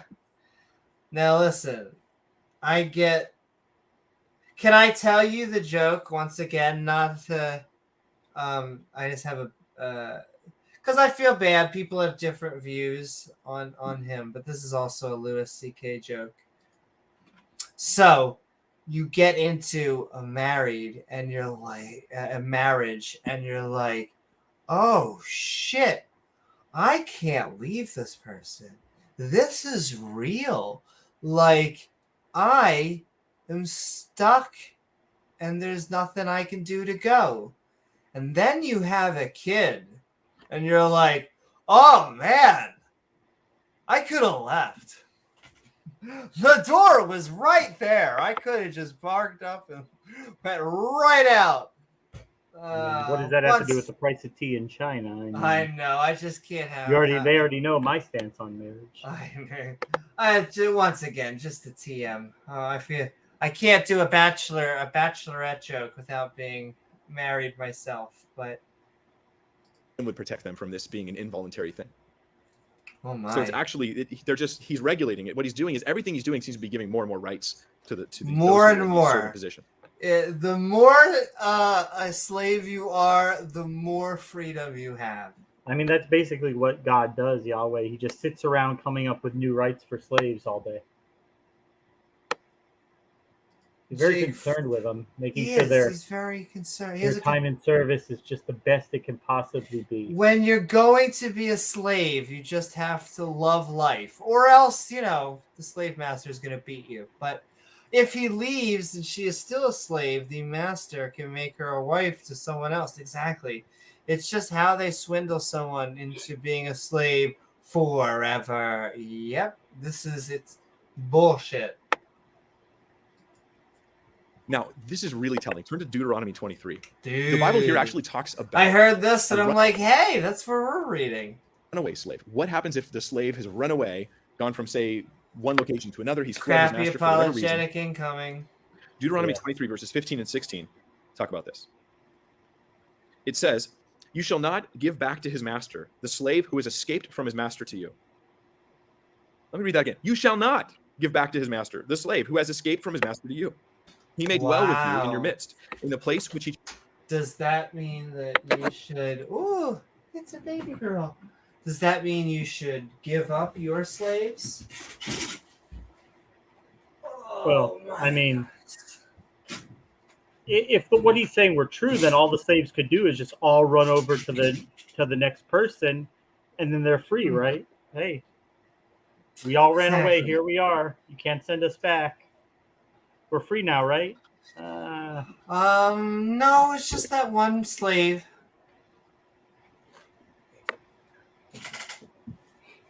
Oh, okay. "Chooses within one of your gates where it seems best to him. You shall not oppress him." Wow. Why would this be going on? This doesn't make sense, right? Well, it's because if the master was violating rules or being abusive or being somehow harsh or ungodly to the servant, then they could flee, and the other people in Israel are required to help them hide, to let them, oh, you want a place? Okay, let's help you set up a place over here, over there. That was required under this Old Testament system. That is, yes, it's regulating slavery, but in a way that seems to be only meant to bring godliness into the picture, to bring protection and bring godliness. Wow. I think that's great protection from oppression. Wow. In Deuteronomy 5, we learn that the servants, we won't turn there, but we learn the servants actually get the Sabbath rest as well. The servants get the Sabbath rest. It says everyone gets the Sabbath, even the servants. God's like specific to point out that they get that. Yeah, and if they still work, God will probably execute them too. No, what I'd like to do, though, is move to... It's not really like a good thing, a day of rest. It's taking something good and making it something horrible. It is basically saying that, okay, we let a slave go. Don't mind all the slaves we have over here. We let a slave go. Once again, when you are part of the Israeli rewards program, the things you can get away with is amazing. challenging passage, and it is a challenging passage. No shit. So turn to Leviticus 25. So Leviticus 25, verse 39. It says, and if one of And once your brethren again, who dwells by... he really is hitting the hits in a lot of these. These are passages that are clearly slavery. So good luck You with got to that. give him credit. At least he is. At least he's going over the verses, not hiding them. And I will say, I wish it was it would make more sense at one point. We are playing him at 1.25 speed. You believe, right? 1.25. Yeah. So if he does sound a little bit, though, my joke was when we first put it on 1.25, it sounds normal. Now, if it sounds weird to you guys, if there's enough people that say it sounds weird, just say, please put it back to normal, and we will, because we just want to do what. But yeah, he almost sounds normal when I feel like we put him on this speed. You, this would be a Jew, a Hebrew, becomes poor and he sells himself to you. You shall not compel him to serve as a slave. Notice the what if. What if is he becomes poor. Remember, we're about to do a Marvel film, Marvel series. It was about poverty here, not race or something. And he sells himself. This is a purposeful, willful choice. So, hey, I will give you my service, the service of me. I have nothing else to offer you but myself. You can have me serving you for X number of years. You shall not compel him to serve as a slave. As a hired servant and a sojourner, he shall be with you, and shall serve only you. Hebrews. Once every 50 years, they have this year of Jubilee that would show up. This would be a special time when all the Here Israelites we go, the year of Jubilee. Get all of their debts forgiven and go back to their homeland. Meaning that, like, say I got on hard times and I sold away part of my family's land. But at the end of Jubilee, the year of Jubilee, I get all that back. Just hands down. So they would buy the land thinking, okay, I've got it for 25 years because Jubilee's coming in 25. So they pay the quality of a 25-year lease on the land, basically. But it protected the land because remember, the big promise is the land, the land, the land. So this passage is all about the land. And then he shall depart from you, verse 41. He and his children with him, and shall return to his own family. He shall return to the possession of his fathers, that land. For they are my servants, whom I brought. Notice whose servants they are, God's. Whom I brought out of the land of Egypt. They shall not be sold as slaves. You shall not rule over them with rigor, but you shall fear your God. And as for your male and female slaves, whom you have from the nations that are around you, from them. Nations around you, take your slaves. All around. I'll find a nation. You'll be fine. Your male and female slaves, but what about your non-binary slaves? Yes, finally got a way out. No, I mean, these people are just taking anyone that's not the Israelites. Once again, you got to be part of that rewards program. Well, I mean, that's the thing. Like, you remember the story of Joseph. His brothers threw him in the pit, and they see the slavers coming by, and they just sold him to him, and he was a slave after that. It didn't matter that he was freeborn, that he was, just sold into. He was a slave after that. I mean, it's not like he could go to his no. I was kidnapped, and I'm not really a slave. Shut up and get back to work. Exactly. You may buy. Sorry, I just lost my place. From them you may buy male and female slaves. Moreover, you may. Slavery got caught in his throat for a second. Buy the children of the strangers who dwell among you, and their families who are with you, which they beget in your land, and they shall become your property. And you may take them as an inheritance for your children after you, to inherit them as a possession. They shall be your permanent slaves. But regarding your brethren, the children of Israel, permanent. You can pass them on to your kids. You shall not rule over one another with rigor. This is a challenging passage. I think the first thing we have to recognize is two things majorly. The context here is about the year of Jubilee. What happens in the year of Jubilee? All the Israelites go back to their land. The difference with foreigners is they don't. I was hoping we were going to play Yahtzee on the year of Jubilee, but okay. Land in Israel. They don't have any land promised by God for them in this place. So it's not like at the year of Jubilee you go back to your. No, there's this doesn't exist for you. It's not part. You're not part of that promise. Maybe so just really let them go back to wherever they came from before. Hebrew servant and the non-Hebrew servant, or the Hebrew slave and the non-Hebrew slave. And the difference is this: you don't automatically get released at the year of Jubilee. Instead, what would they do? Well, they would just fulfill whatever the contract was they made. But it couldn't be a kidnapping thing. They still weren't to be held against their own will, because they could easily run away, and then everybody had to protect them. No, it said there forever, a perpetual inheritance. It's not consensual. JKS was the Ishmaelites or the Midianites?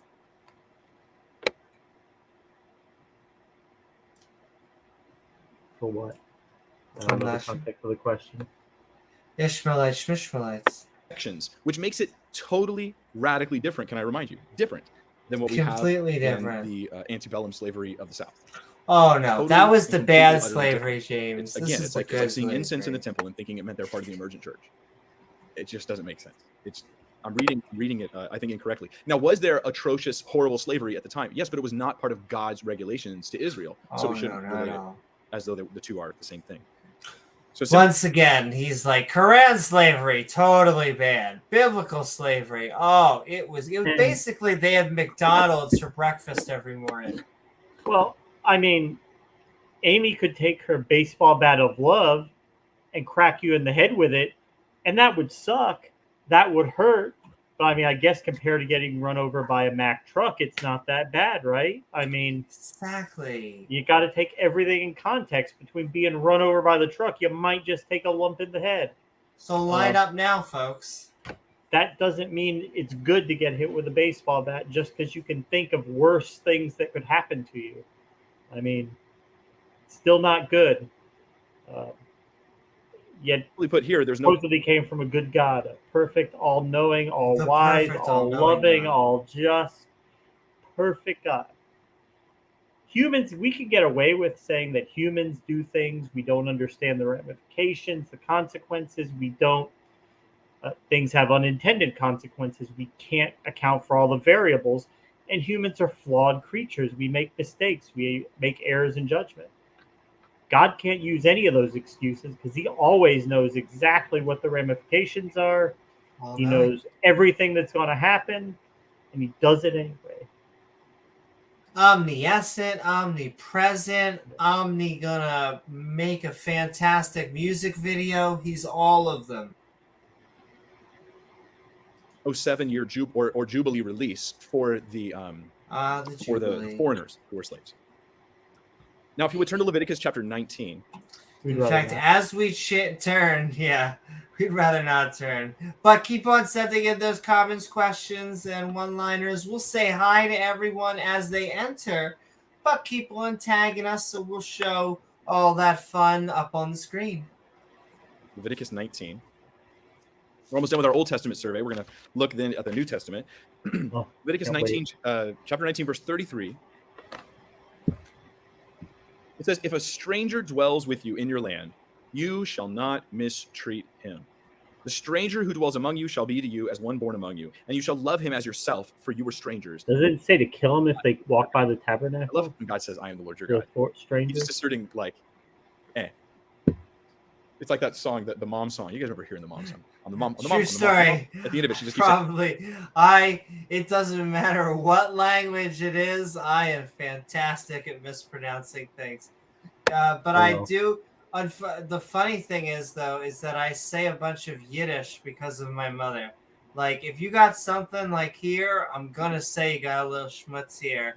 Like, I come home and I'm like, I don't mean to kvetch and all this, but for the most part, I am lucky if I can even English. Sometimes it's not Amy trolling the Bible, it's the Bible trolling her. That's true. Well, sometimes they have like names that I'm like trying to make up silly names, and then they're like, Commander Chief has a big penis, and I'm like, excuse me, I'm sorry, what? That can't. It's no. Chief Big Tatas. You're like, Bible, is that really? Is this Bible after night? No, your name is the guy who refused to have sex with his dead brother's wife and got hit in the face with a shoe. That's your new name. That is, yeah. That's a mouthful. Once again, what a random, like, you're gonna cut a woman's like hand off because she accidentally in a fight touched another man's genitals. So you're going to cut her hand off. And once again, we learned apparently the Torah does have rules to cut a woman's hand off. So when they go like, oh my God, Sharia law. How about biblical law? They all seem dumb. I think moms understand that's coming from. But God's just like, I'm the It's Lord so your God. funny. So you will love them the way you love yourself, and you will not mistreat them. Now, would not this also apply to the one who is a servant or a slave? Absolutely. Deuteronomy 10, verses 17 through 19 says this. For the Lord your God is a God of gods and a Lord of lords, the great God, mighty and awesome, who shows no partiality nor takes a bribe. He administers justice for the fatherless and the widow and loves the stranger, giving him food and clothing. Therefore, love the stranger, for you were strangers in the land of Egypt. So we get this idea that they were not to be mistreated, and all the same laws and rules applied to them. It was just the Jubilee. And remember, James, he took us into Egypt and out of Egypt, and he could put us back into Egypt. Well, if you're gonna bitch about it all the time, just do it, you guys. I know. Just put us back into Egypt. Jesus. Turn the minivan around already. Release that didn't apply. So we don't see this oppressive thing going on. First Chronicles, here's the last Old Testament passage we'll be in. First Chronicles chapter 2, verses 34 through 36. And I'll preface it. This is a passage that deals with the genealogies of the Jews. And here's one particular person. One of those. We love those. Imagine if he did this, what he's about to do in this passage. Imagine if he did this, if he was a big plantation. Hear about the Dukes. South. Imagine if he did 8,000 Dukes. Now Sheshan had no sons, only daughters. And okay, you know what? There was actually a time in New Hope where I smoked Sheshan. So I think I know where this is going. 34. And Sheshan had an Egyptian servant whose name was Jarha. Sheshan gave his daughter to Jarha, his servant, as wife, and she bore him Attai. Attai begot Nathan, and Nathan begot Zabad. Right? So you've got this situation, kind of like what Abraham talked about. He was like, the only heir in my house is Eliezer. I have no son. These servants, in lieu of their own biological children, would inherit the estate. Now, can you imagine a plantation owner in the South going like, oh yeah, I've got a wife, I got 3 daughters, but I got no sons. So let's see, one of my servants is going to be taken over. In fact, tell you what, hey, how about you guys get married and I adopt you as son and you take the family name. And there were masters who freed their sons. Yeah, this is so different, right? This is just so utterly different than the. Yeah, it was just so totally different. You see, when the transatlantic slave trade was going on, they were being totally mean and beating them. And you have to understand, in the olden times, those slaves had googly eyes. And so it was just, I don't know, it was just way better back then. Everyone just seemed so happy. Whether or not they actually were or not, we couldn't tell once again because of the googly eyes. Well, but basically in Genesis, God backed off from humanity and let them decide on their own what's good or bad. Slavery was one result. I mean, that's a really loaded statement. I mean, God programmed they ate from the tree, so then they should have had good knowledge of what's good and evil, if you believe that story, because that was the tree of knowledge. So then they should know. And you say backed off, but I mean, this is one thing I've pointed out from time to time that I think is so silly in the Old Testament. Is basically like God's interacting with people, and then they forget all about him. It's like he's working with Noah, they have the flood, and then he kind of disappears for a while, and then he pops up again at Abraham. And then they forget about him again, and he has to introduce himself to Moses.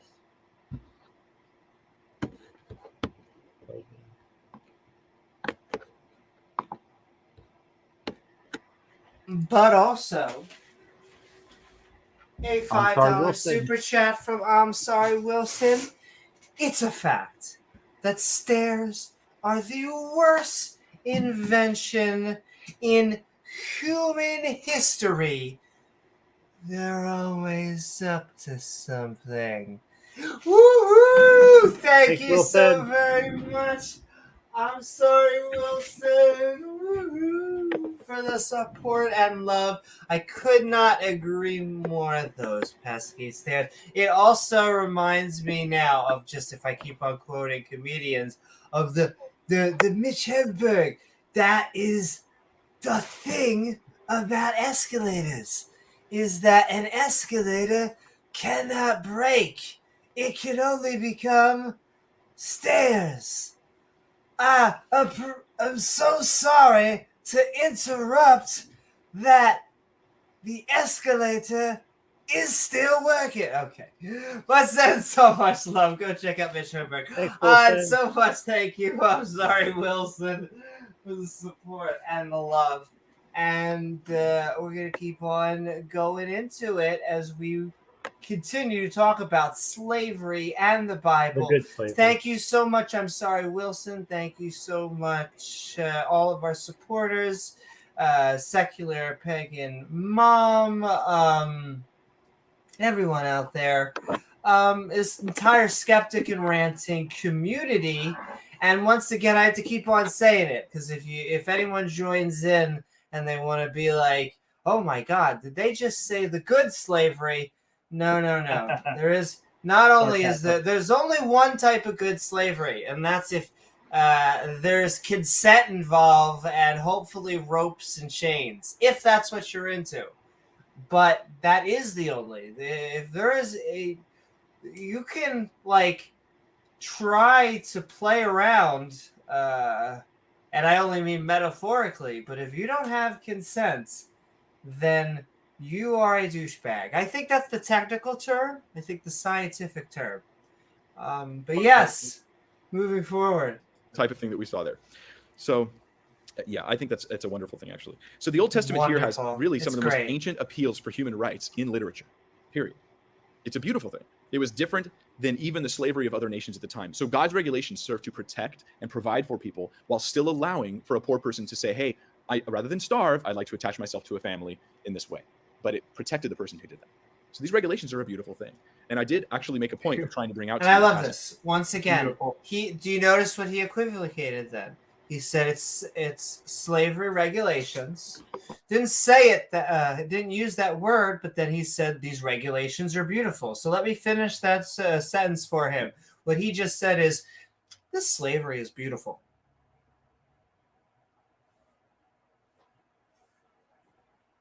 Just that we get attacked with, so that we've covered those as far as I know. Maybe there's one I didn't think of. But now let's look at the New Testament. What about the New Testament? In the passage we just read, it talked about servants to submit to and obey, right? Well, New Testament slavery did exist, but it wasn't a Hebrew thing. It was a Roman thing. And it didn't have the regulations of God on it at all. My goddess. I could feel the Pat from just a little bit ago yelling at him right now. Somehow his voice is traveling through time. Yeah, no, I don't think so. I think this was pretty common, and they were just copy and pastaing with minor edits. So there are no regulations given in the New Testament because God was not starting a nation. There was no national laws given in the New Testament, but rather individual, personal laws. How should I behave? How should I behave, right? So there's advice given to those who are slaves. That is not, however, an endorsement of their slavery. For instance, we are given advice if we're persecuted. If you're persecuted, do this, do that. Does that mean that it's good for people to persecute Christians? No. And so no one, in case we had to do a PSA, and atheists and pagans and deists actually are fairly know this already. So no one's persecuting Christians. Well, let me take that back. No one in the Abrahamic religions, the non-Abrahamic religions, because the Abrahamic religions love persecuting each other. Are killing each other. Yeah, Muslims are going after Christians, and Christians going after Muslims, and I like if the Jew, Christian, Muslim pyramid, who's each other's ally. It changes on day to day, and their enemy. And you know what? You guys have that war. Us, we're just gonna stand here in the Skeptic Ranting community and chill. So you're all wrong. But yes, Secular Pagan Mom, I hope you have a nice night. I hope you enjoy bacon.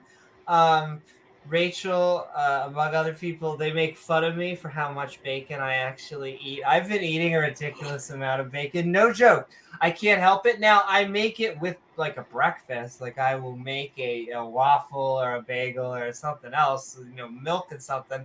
But I do make like a half package of bacon myself, which is kind of ridiculous. But I'm all about portion sizes. That's a fairly big meal for me. Other meals. And I have to make up for all the time that I missed. No, that's mostly a joke because my parents never did follow that shit. Like, even though I was sent to a conservative synagogue, I then went home and my mom was like, well, bacon and eggs? I mean, come on. America. The fact that we have advice to those who were enslaved is not an endorsement of their slavery. But 1 Timothy 1:10, check this out. Here's another verse about kidnapping. It says, fornicators, sodomites. The sentences that I've just been hearing. It was just so much, so fast. Fornicators, sodomites. It's a little close to home there. My gosh. There's a party going on? Is he about to invite us? See. There you go, ladies and gentlemen. That's what we need. This reminds me, McDonald's used to be 24/7, but then COVID hit. Many of them still are, but some of them are. Some of them stayed 24/7, but many of them get knocked off. But it's hard to get a good bacon, egg, and cheese. I mean, just any time at night, I'll tell you. But yes, we're talking slavery at the Bible. We hope you're having a good time, eating, relaxing, enjoying as we listen to this nonsense apologetics. Liars, perjurers, and if there's any other thing contrary to sound doctrine, saying the law is for these people. And who's on the list? Kidnappers. And this is a word that had the connotation of slave traders, whether that would be for a sex slave trade or for some other kind of slave trade. This is a wicked, detestable act, Old Testament through New Testament. It is something that no God-fearing Christian should ever be caught having anything to do with. And God would never support that, even though that's basically what he's been denying for the past 30 minutes. I'll be ready to stand against it if at all possible. Then we have actually a book in the scripture called Philemon, or Philemon, if you're from Jamaica. And and then you've got the Epistle of Paul, right, to Philemon. I'm going to say that was his attempt at a joke. Once again, Ket goes for it real often. You can tell when he really does go for it, and you can tell it didn't land by that nervous laughter. Look, it's a hard crowd. I get it. I mean, you're tough crowd. Philemon, and if I pronounce it in a way that you don't like, I don't care. You can get over it. So he writes to Philemon about Onesimus. Onesimus is Philemon's slave, right, who ran away. It appears that he stole some stuff from his master when he ran. Then he runs into Paul, gets saved. Paul then writes this letter, sends it back with him to his master.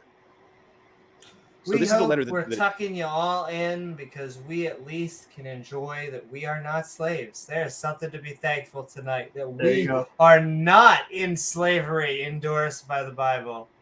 We don't have to put our ears up to a doorpost. Indeed. It seems, anyways, the slave himself carried back to his master with this letter as he returns, now a Christian, after having run away. Now in Israel, this is a Roman-ruled area. So it says, Paul, a prisoner of Christ Jesus, and Timothy, our brother, to Philemon, our brother, our beloved friend, and fellow laborer, to the beloved Apphia, Archippus, our fellow soldier, and to the church in your house. So there was a home church there. Grace to you and peace from God our Father and the Lord Jesus Christ. I thank my God, making mention of you always in my prayers, hearing of your love and faith which you have toward the Lord Jesus and toward all the saints, that the sharing of your faith may become effective by the acknowledgement of every good thing which is in you in Christ Jesus. For we have great joy and consolation in your love, because the hearts of the saints have been refreshed by you, brother. So this guy loves the Lord, okay? He loves the Lord. But now he gets to the reason for the letter. Therefore, though I might be very bold in Christ to command you what is fitting, yet for love's sake, I rather he loves the Lord, but does he love the Lord? Because when you're looking for a personal relationship, I feel like God has to commit.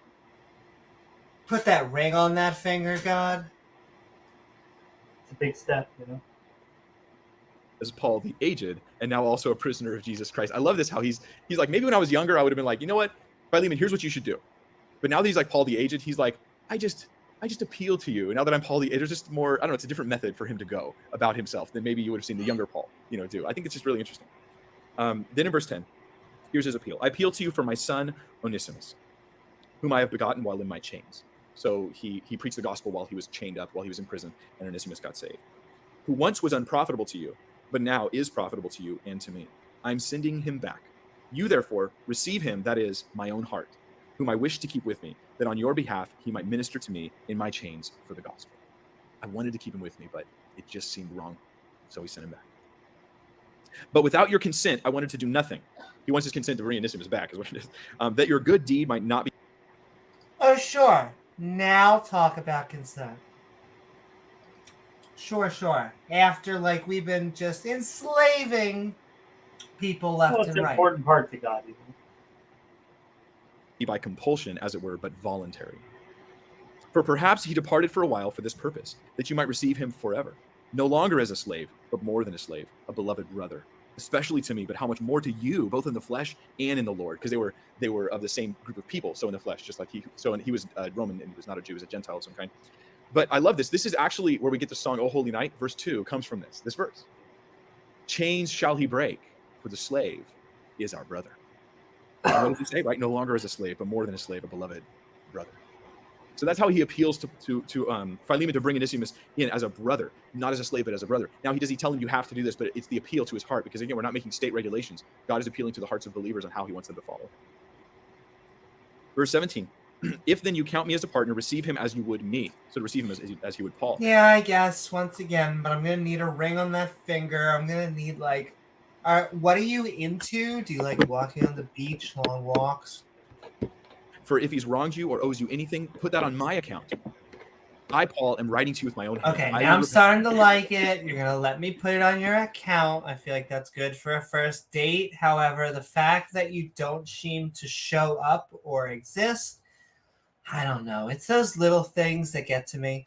Okay. Not to mention that you owe me even your own self besides, because Paul. Oh, see, you tell me to put it on the credit card, and then all of a sudden I owe you. Okay, yeah, no, I've done this before. Whatever. The gospel, they haven't even saved. Yes, brother, let me have joy from you in the Lord. My. Refresh my heart in the Lord. Having confidence in your obedience, I write to you, knowing that you will do even more than I say. But meanwhile, also prepare a guest room for me, for I trust that through your prayers I shall be granted to you. Okay, see, now at least we're talking. You're inviting me over to your mother's house. I'm at the guest room. First, my fellow prisoner in Christ Jesus. Please don't use the guest house as toilet paper like you did last time. Exactly. Aristarchus, Demas, Luke, my fellow laborers, the grace of our Lord Jesus Christ be with your spirit. Amen. Did you know there was a New Testament letter written to a slave owner, encouraging him to do what? Take him as a brother, man. To love him as a brother. Oh. Now that could easily be seen, especially in I was this going case, to say go to Wonderland. Go to, what is the Charlie and the Chocolate Factory? let him go. Let my people go. Oh, set him free. Tell you what, give him some of your money so you can take it over to Paul and minister to him. So that he could do this wonderful thing.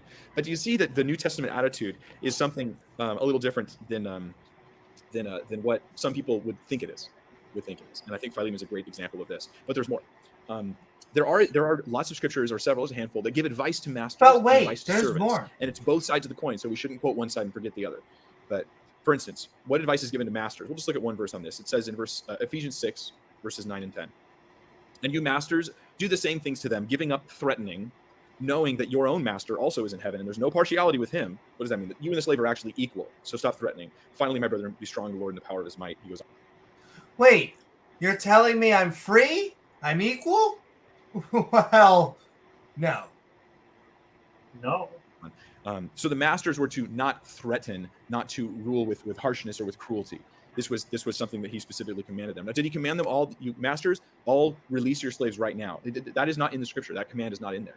There's an implication of the goodness of that, especially in the letter to Philemon. Now, what did he write to the servants? Not how to revolt, but how to get through the situation that we're in. Baskets? Read Ephesians 6, we'll back up, verses 5 through 8. Bondservants, be obedient to those who are your masters according to the flesh. And notice this, it's only according to the flesh. They're not the masters of your souls. Just according. Wow. Once again, they just own you physically, but it's not like they own your soul. What a deal. I mean,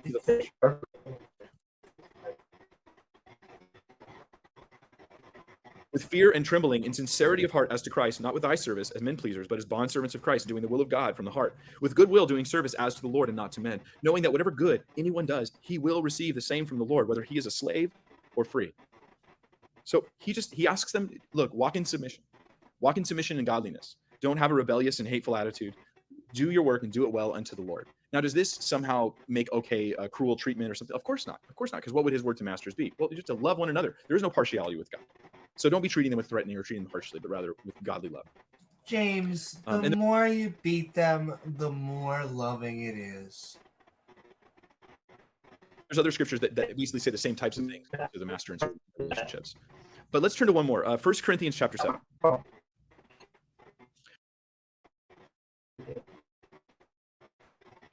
1 Corinthians chapter 7 is really interesting. Paul's talking to people about whether they were called when they were single, or if they were called were they married, or are they a slave, or are they free? And he gives them different pieces of advice. Though a slave, we'll learn from this passage, though a slave or a servant is called to walk in submission, they do seem to be called to take the opportunity to become free if they can. Verse 21, were you called while a slave? Do not be concerned about it, or don't make it your big thing, right? But if you can be made free, rather use it. If you can be made free, use it. Look, if you're a slave, like, deal with it, okay? But I mean, what else you gotta do, right? if not, just use it. I mean, if you got lemons, make some lemonade.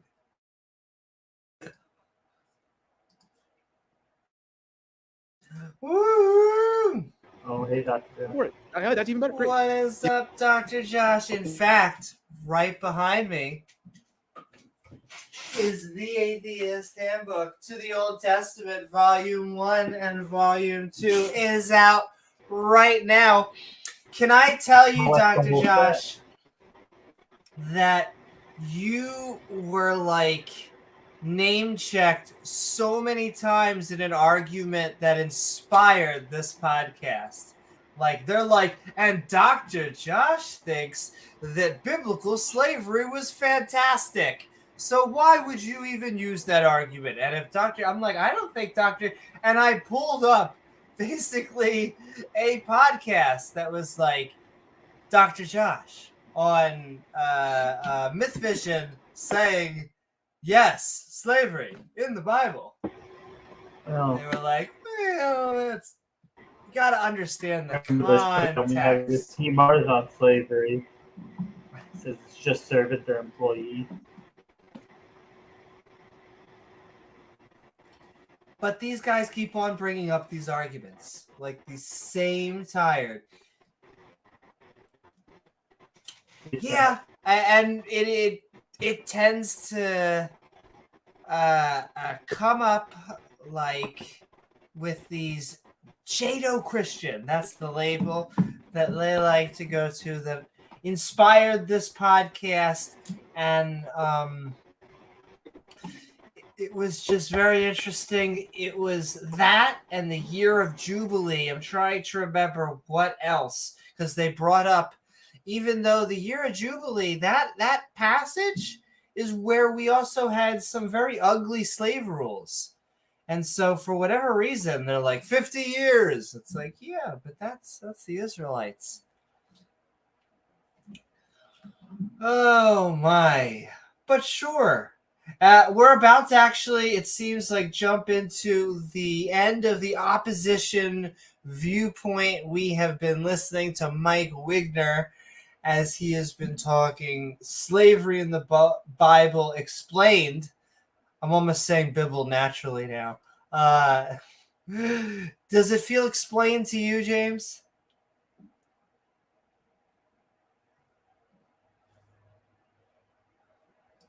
Oh, James got summoned by Satan. No, Satan. That's okay. We're going to roll into the end of the opposition viewpoint. He can. Oh. Doo-doo-doo. If not, well, that's your lot. That's the situation you're in. Then it says in verse 22, for he who is called in the Lord while a slave is the Lord's freed man. You're free. You're not really a slave. You're free in Christ.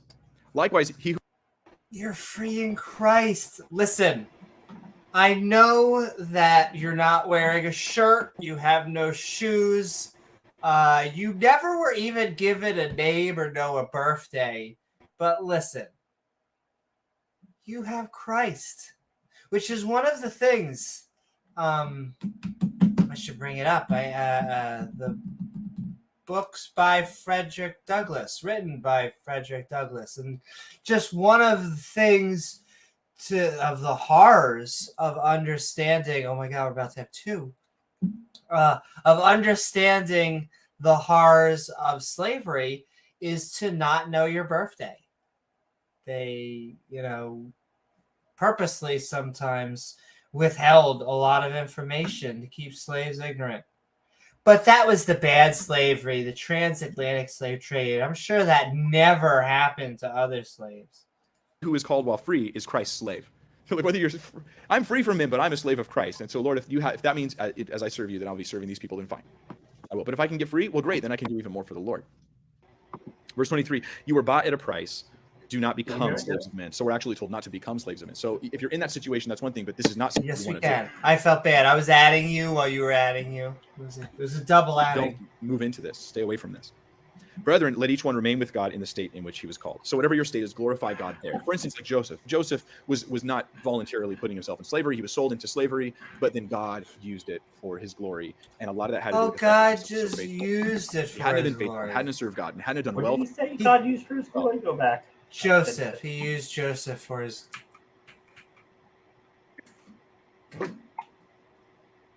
God there. For instance, like Joseph. Joseph was not voluntarily putting himself in slavery. He was sold into slavery, but then God used it for his glory. And a lot of that had to do with the fact that Joseph was so faithful. Joseph and the dream coat?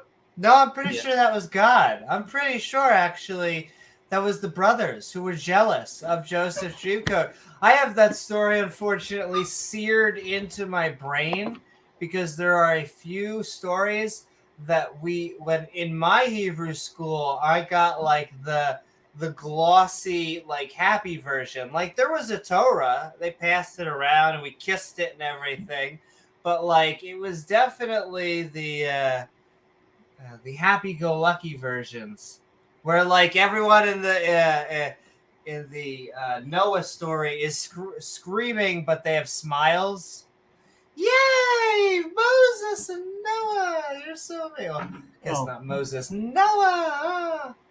I mean, this Joseph story, this whole thing has to be one of the most absurd claims imaginable. So, I mean, it starts off, so God has this elaborate plan to get his people stuck in slavery in Egypt so he can rescue them and then demand that they thank him forever for rescuing them from the problem he got them in to begin with. Well, this is the running joke in our Bible study is consistently God is like, don't make me send you back into Egypt. Don't make me put you back. My English is just so off. Don't make me send you to Egypt. I got there. So, and what was this elaborate plan? So, God picked one of Jacob's sons, Joseph, and gave him special like revelations so that he would be favored among his brethren, and therefore that would create animosity against him because he would be the favorite son, because God is doing all these things for Joseph so that Joseph will be the favored. And then eventually he gets the magical coat of many colors, and then which I get. Straw. Listen, a coat of many colors. A rainbow coat. Rainbow coat? Come on. I understand. I'm sympathetic. Continue, James. So then they sell Joseph into slavery. He gets bought by one of the Pharaoh's men, one of the Pharaoh's captains. And he's a good slave. He works hard. He does everything for his master.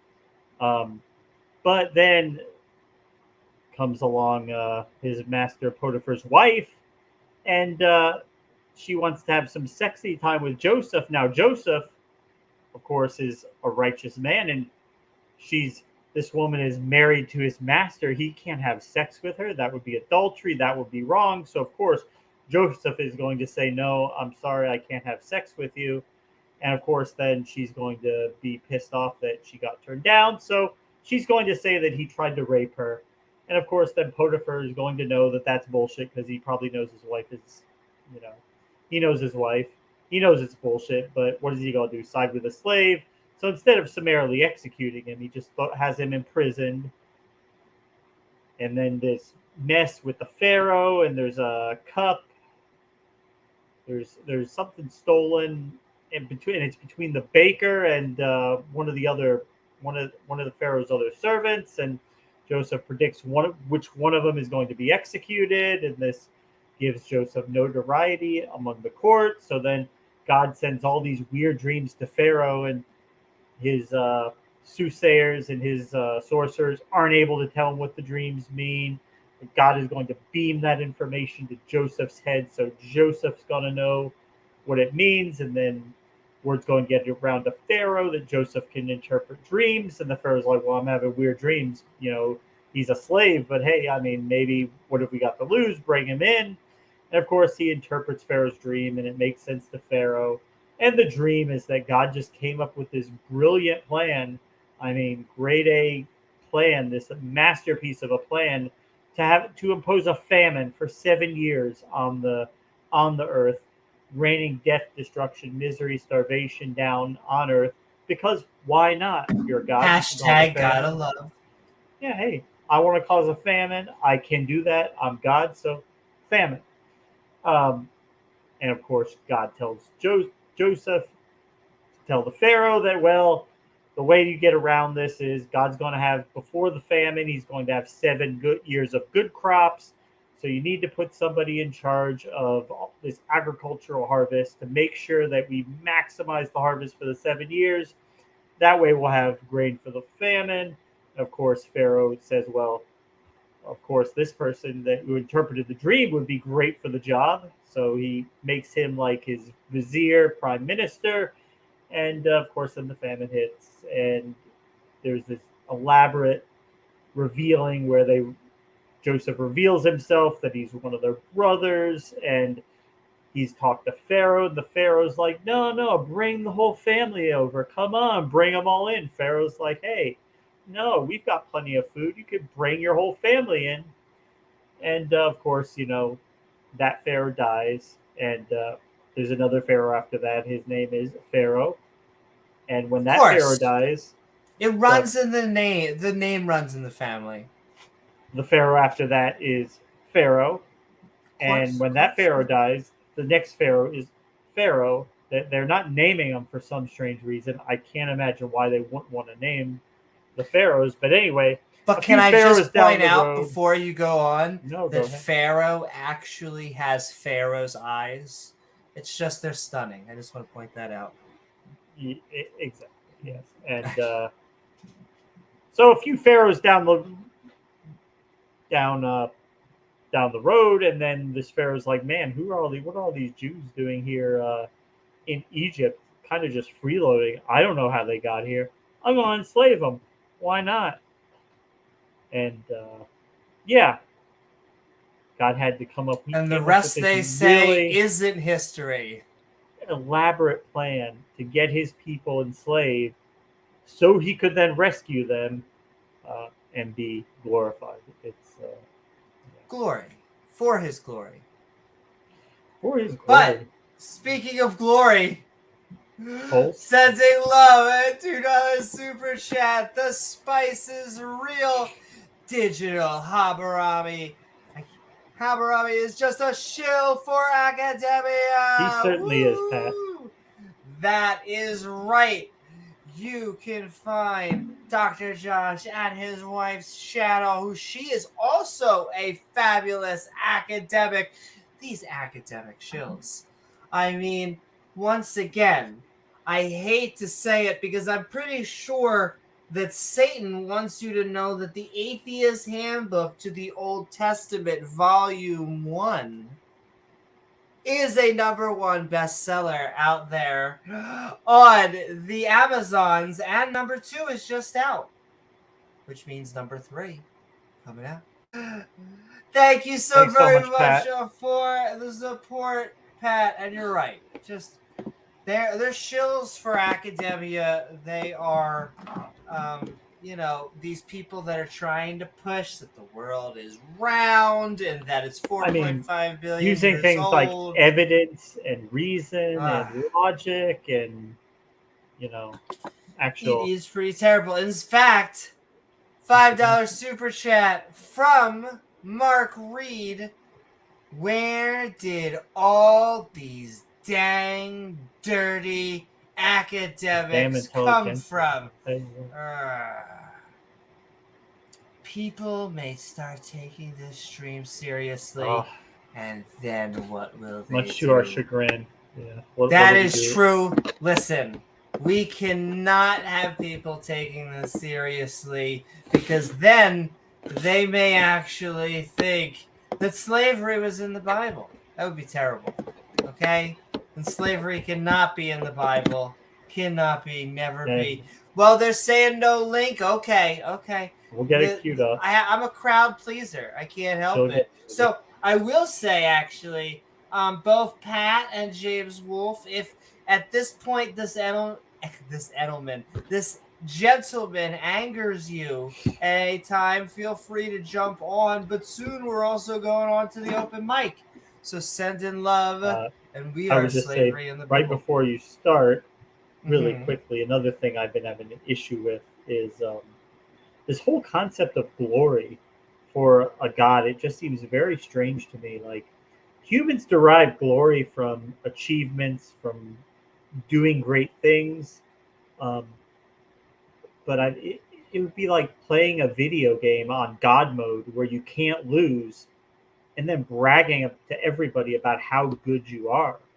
I mean, nobody gets glory from defeating enemies that are infinitely weaker than you, but God does that all the time. He defeats enemies that are infinitely weaker than him, and then he declares victory as if it's some sort of accomplishment, like the Battle of Armageddon. He's going to kill a bunch of people.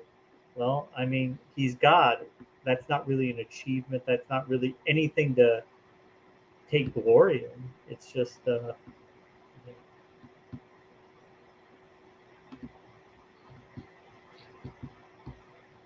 Now, I'm going to send a link in here. My problem, what I'm afraid is that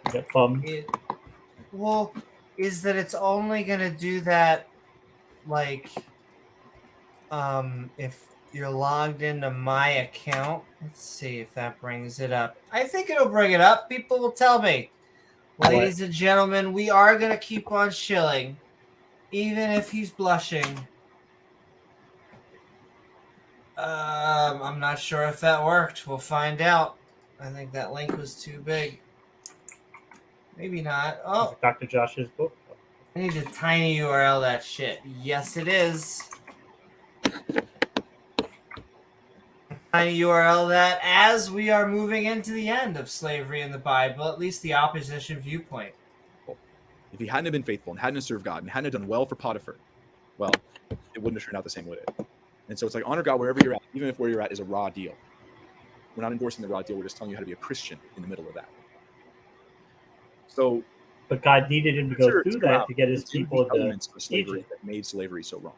The kidnapping, the forced elements of it. It condemns the violence or the abuse or the rape or the sex slavery type of stuff that's gone on. It condemns throughout all that type of thing. And then it also endorses the fact that with God, there's no partiality. There's just no partiality. Slavery is all the same to the Lord, and he will judge each one individually. Acts chapter 17, verse 26 says that God has made us all from one blood. He has made from one blood every nation of men. Every nation's been made from one blood. Even the idea of racism is kind of strange, right? Because, I mean, how many races are there? We're humans, there's like, that's it. We're humans. It's the only thing that I've agreed with the entire time. I wish we could get on a big. Oh, they're saying it works. Just everybody way more alike than we are different. World, like to the darkest black person on the planet, right? And then have everybody in between, like just showing there isn't this clear cut. Like here's these people and here's those people and here's those. We're just this great variety of humans. And there's really no significant difference between them. None. We're all made in the image of God, and we're all made from one blood. We all come from Adam and Eve. And so that discounts the whole idea of racism. Well, he was making a good point, then he destroyed it with Adam and Eve. There is neither Jew nor Greek. There is neither slave nor free. There is neither male nor female, for you are all one in Christ Jesus. And so that no male nor female. For those you've come to Christ, you should know that. And I'm also going to try and send volume 2 in there if you'd like as well. So there's volume 2, send in love. This of somebody as like a caste type system, like you're a lesser and that kind of thing. No way.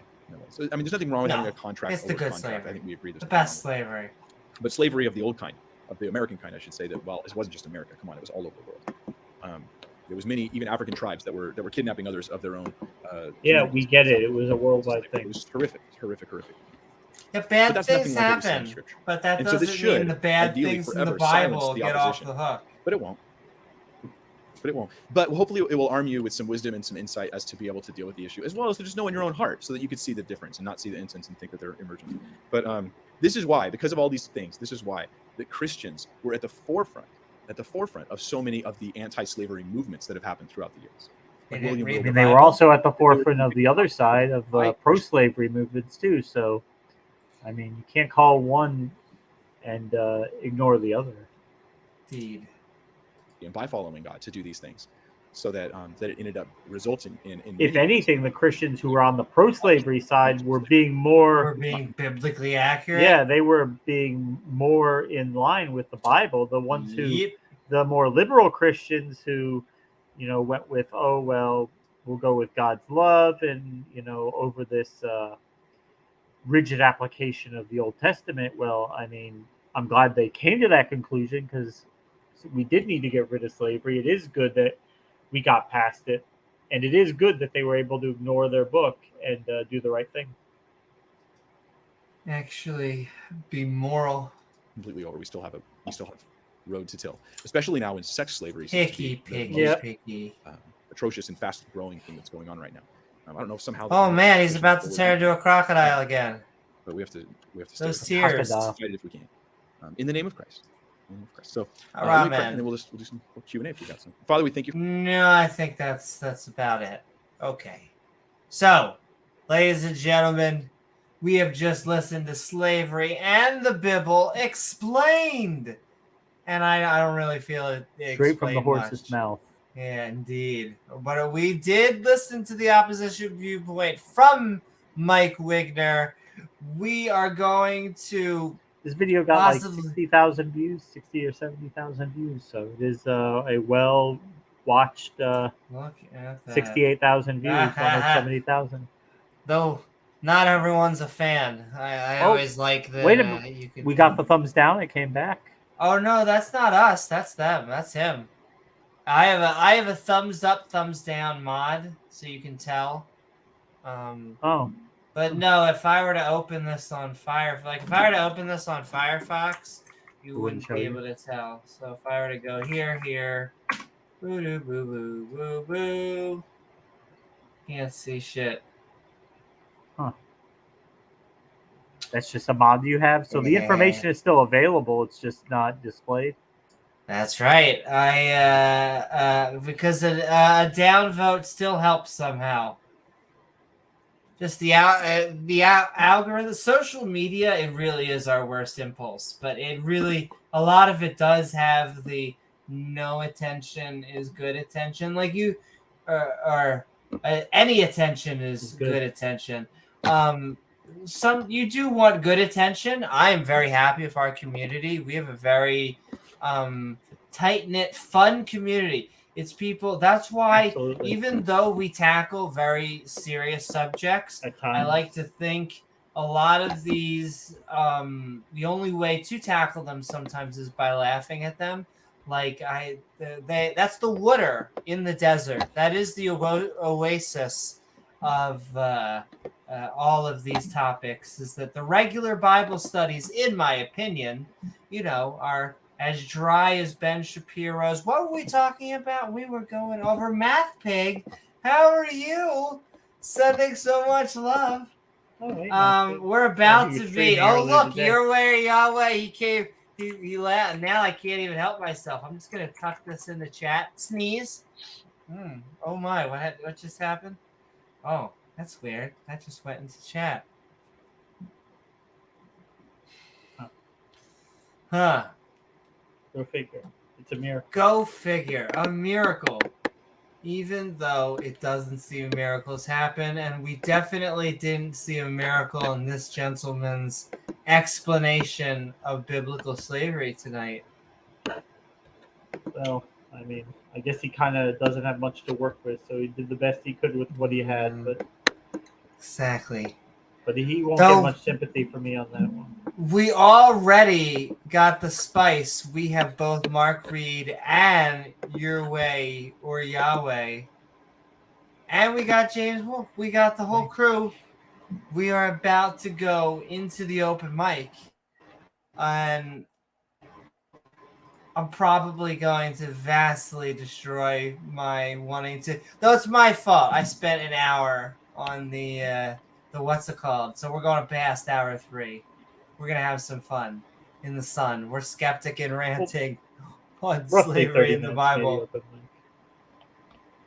Yeah. Well, that's what let's try. We'll see how it goes. I always say things and then it gets interesting. Yeah. But let's try. 30 minutes. I will say an hour is the cap for me, and probably at that it'll be pushing because it'll be 6 a.m. But we want to get people to say their thing. So let's do it. Mark Reid is starting us off.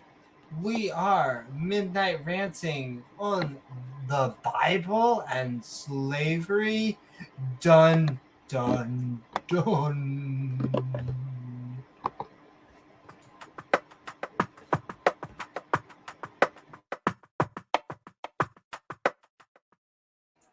But Mark Reid, what is up? We are skeptic and ranting on slavery in the Bible. Hope you're doing well. And what are your thoughts about the topic, the video, or anything we've been talking about tonight? Yeah, this is actually quite funny. Does the Bible endorse or support slavery? Absolutely. So it's interesting the stuff that he goes through, and it seems like. And I've seen these kind of people before. They want to sort of take each sort of section, pull it away from the rest of it, and say, no, that explains this. This explains this part. We're going to take this like this, and it's kind of like, well, yeah, we all know it's not chattel slavery or as bad as slavery in the South or as bad as some of the slavery in the area or all of this stuff. It's not the worst imaginable form. Yeah. Right. And he's sort of saying, well, the slaves have rights. Well, yeah, but that doesn't make it not slavery. It's like saying that your wife has rights. Well, yeah, but that doesn't mean she's not married. It's still slavery. And it might be better slavery than others, but it's still slavery. I want to point out some of the different sort of types of things we define as slavery today. So stuff like bondage, and I don't mean that in a sexual way. I realize how that sounds, but you have bondsmen, and that's considered a type of slavery. It's where you own people who work the land on your behalf, and they're kind of pretty well autonomous. And debt slavery is still slavery. And I sort of, I want to see him explain the verse that says you can sell your daughter into slavery, because that's not you going up to somebody or and saying, hey, I'm in debt. I want to be a slave for the length of time it takes. And that did exist. That debt slavery did exist. No one's saying it didn't. But there's a passage in there which is when you sell your daughter into slavery, and we know from the passages that the daughter can't be released like the males Israelites could. That wasn't a thing. So just imagine a situation where somebody's low on money in today's world. And I realize, hey, that was what was done at the time. And I'm not judging them for what they were doing at the time. But to excuse that these days and say, hey, it wasn't really slavery.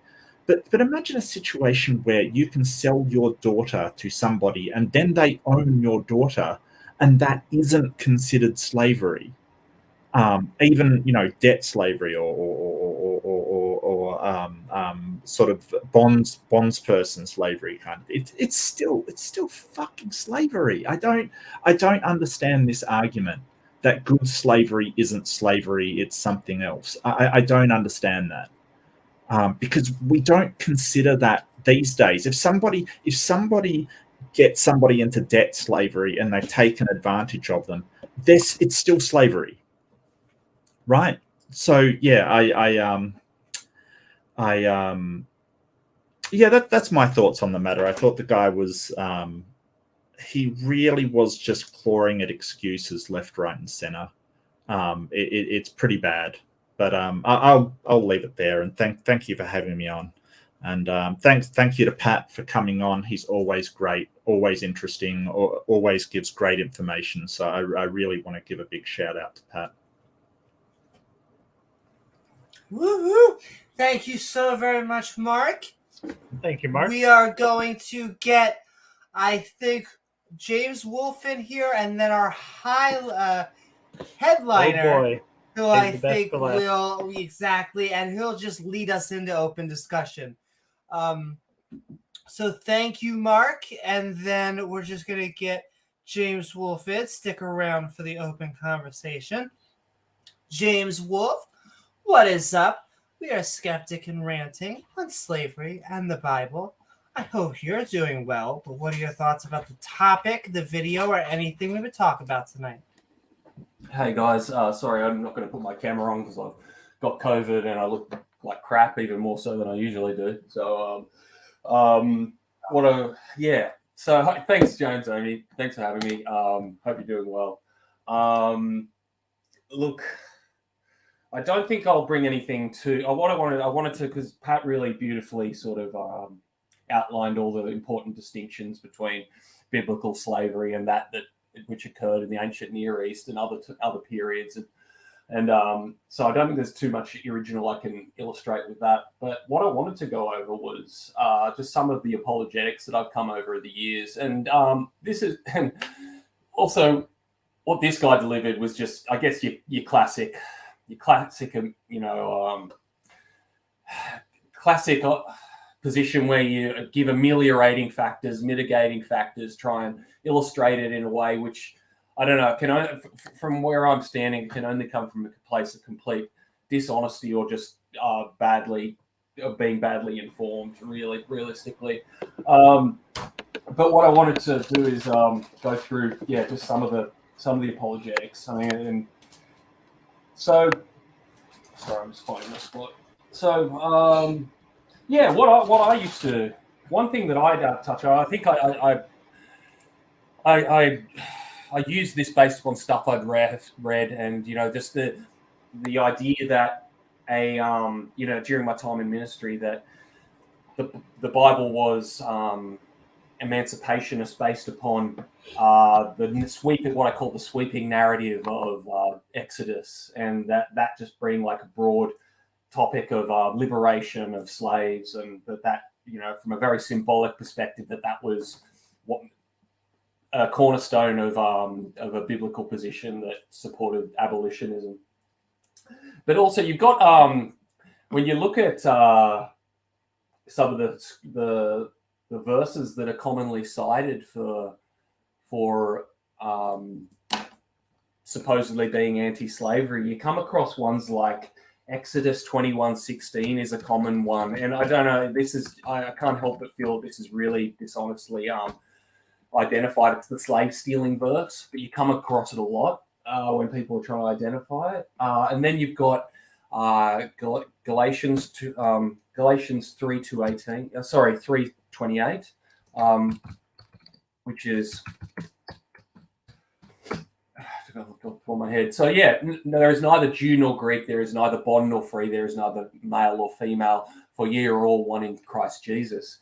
So what you get is with these sorts of, you get either where it's used where you're completely misinterpreting the verse in Exodus 21:16, or you get a very general appeal like you do in Galatians 3:28, where you're appealing to a broad principle, whereas there's very clear, specific rules surrounding slavery that are so much more compelling to the notion, conducive to the notion that it wasn't accepted and condoned thing within the biblical framework.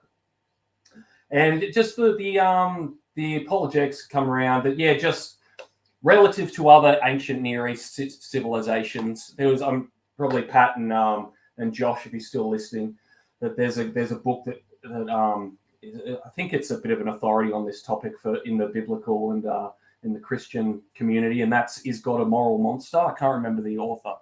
And yeah, it goes into basically it sort of outlines where sounds like a winner. It makes a case where to suggest that the ancient Israelite culture was cutting edge in its human rights, and as I said, Pat sort of identified all the important distinctions to be made, but I don't feel, I could be mistaken, but I don't feel there's any really, really meaningful ones that sort of identify it as some sort of, well ahead of their time culture or civilization. Yes. Anyway, I've ranted on long enough. Thanks for hearing me out. Not at all. That's 100% what this show is for. Absolutely. And I hope you stick around for the open conversation, or if you leave, I hope that you feel better. Thank you. But thank you, James Wolfe. And all right, we're going to bring him on, and he's going to have his open statement, and then we're going to go into open dialogue whenever he starts asking questions. So I'll let him talk for as long as he wants, but then whenever he wants to bring other people in, we're just going to go into the open conversation, because this is the deck that we're working with tonight. Terry, your way or Yahweh, tested by fire, skeptic and ranting. We are talking slavery and the Bible. Hope you're doing well. What are your thoughts about the topic, the video, or anything we've talked about tonight? Thank you very much for your hospitality. You can hear me? Absolutely. Thank you. First of all, I'd like to make it clear, the guy, he brought some good points, but he is not an authority for us. The arguments he presented were not conclusive enough.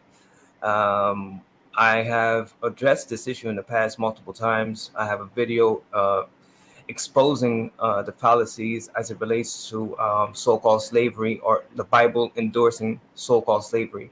I did a very exhaustive video refuting Dr. Joshua Bowen on this very issue.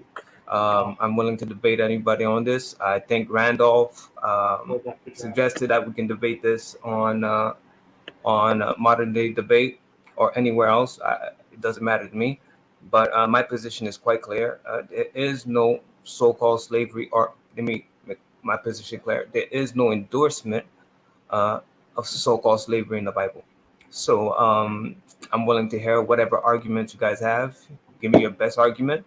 And I'm here to help you guys navigate through scripture to get a better understanding of what it actually stipulates. So thank you again for your hospitality.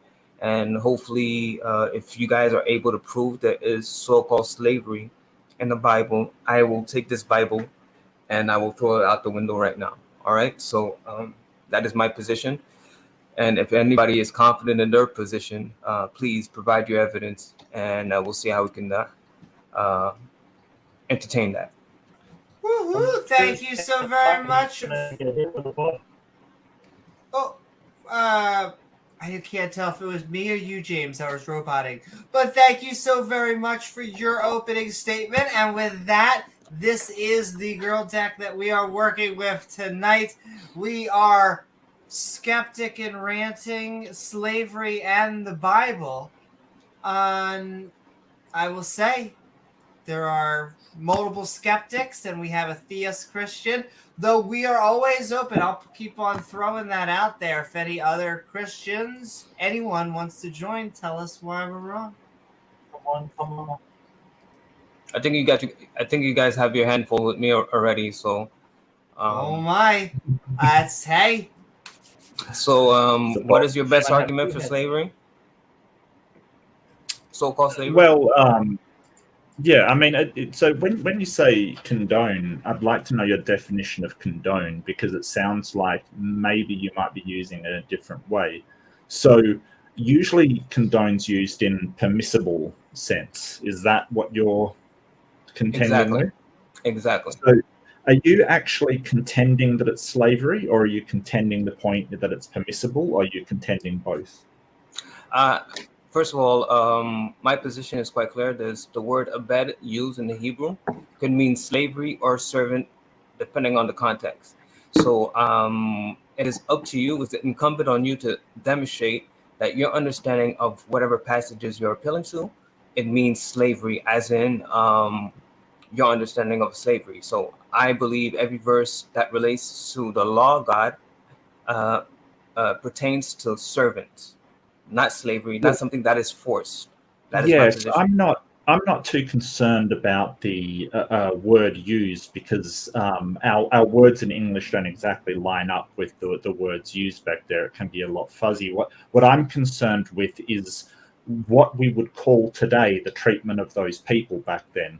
Whether Okay, we but would before you continue, just a make current sure. understanding of what is slavery to the treatment of those people, or would we say, hey, they are what we understand to be servants? Okay, here's the issue, and I'd like you to recalibrate your question in light of what I'm about to say, because I heard you guys, the whole presentation, I heard the word slavery, slavery, slavery. So it seems to me that you guys have already come to the conclusion that every verse that uses the Hebrew word abed means slavery.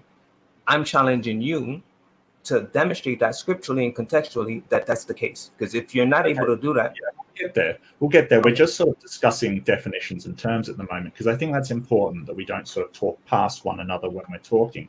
And I think the reason why they were using slavery is because the version that they were using had the word slavery in it. As you're probably aware, different versions of the Bible have different sayings. But I see, as I said, I'm not concerned with which word we use. What I'm concerned with is how we describe the actions taken towards these people. So I guess the first verse that I would point out to get this started is sort of when a man sells his daughter as a slave or servant, whatever you presume, she will not be freed at the end of 6 years as men are if she doesn't satisfy her owner. Now, that's not if she isn't satisfied with the owner. That's if the owner's not satisfied with her. He must allow her to be bought back again, but he's not allowed to sell her to the foreigners. So this can you give me the verse? Let me finish. This is Exodus 21:7-11. This is where a man can take his daughter and sell her into slavery for himself. Like, he can get the money for selling his daughter. Okay, so I'm gonna read it, and you tell me. Sure. And if a man sells his daughter to be a maidservant, and she shall not go out as the man's servant do. If she please not, and let me see what it says here. 8.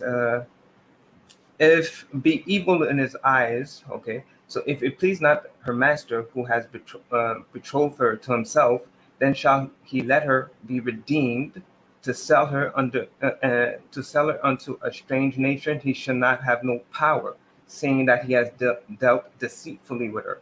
And if he has betrothed her unto his son, he shall deal with her after the manner of daughters. If he take him another wife for food, her remnant and her duty of marriage shall not be diminished. And if he do not these three unto her, then shall she go out free without money. So what exactly is your contention of what this stipulates here? He's just God just allowed polygamy, but he was talking about selling your daughter. Yeah, I mean, polygamy is definitely in the Bible. We all know that, but or the Old Testament at least. Look, the girl doesn't have a choice in whether she wants to be sold. There's nothing there that says she has a choice. She is sold as a servant, and they get to keep her. She doesn't decide if she wants to go free. She can just go free. She's then a servant for life. She does not go free after the 6 years. So she's kept forever by another family, and they have no obligation to free her within any length of time. Now, you might say, hey, she's a maidservant, but I would put it to you that a maidservant who has no option to leave is a slave. Repeat your question. Well, I mean, I'm just putting it to you that she does not have any option to leave. She can't leave after 6 years like the men can, and her father has sold her to work for somebody as their property. I would put it to you that even a maidservant that cannot leave and has to work for somebody else is a slave. No, I disagree with your understanding of the verse. First of all, it says if a man sells his daughter. So the question is, why would a man sell his daughter? We see in Leviticus 21. Iron Age, we learned. Yeah, we see. Yeah. Well, okay. first of all, we need to sell his daughter. Okay. Why would a man sell his daughter? A man would sell his daughter. We can go to Leviticus 21, where it explains the reason and the purpose behind this so-called slavery issue. It says in Leviticus 21, verse 35, it says, and if your brother is waxing poor and fallen in decay with you, then shall you relieve him as you do with the stranger or the sojourner that he may live with you. Which verse is this, sorry? Leviticus 25:35. So the purpose of this, we see one example of why people will be given unto servitude, being a servant, is because they were poor. Which and chapter for them, was it again? You said Leviticus 21? 25, verse 35. Okay, so we see the application of this law and a precedent established in Scripture where people were given as servants. Why? Because they were poor, so that they will, by going through this process of being a servant, what would happen? They will become rich, and that they may live among you. Yes, but so this that they says, may live.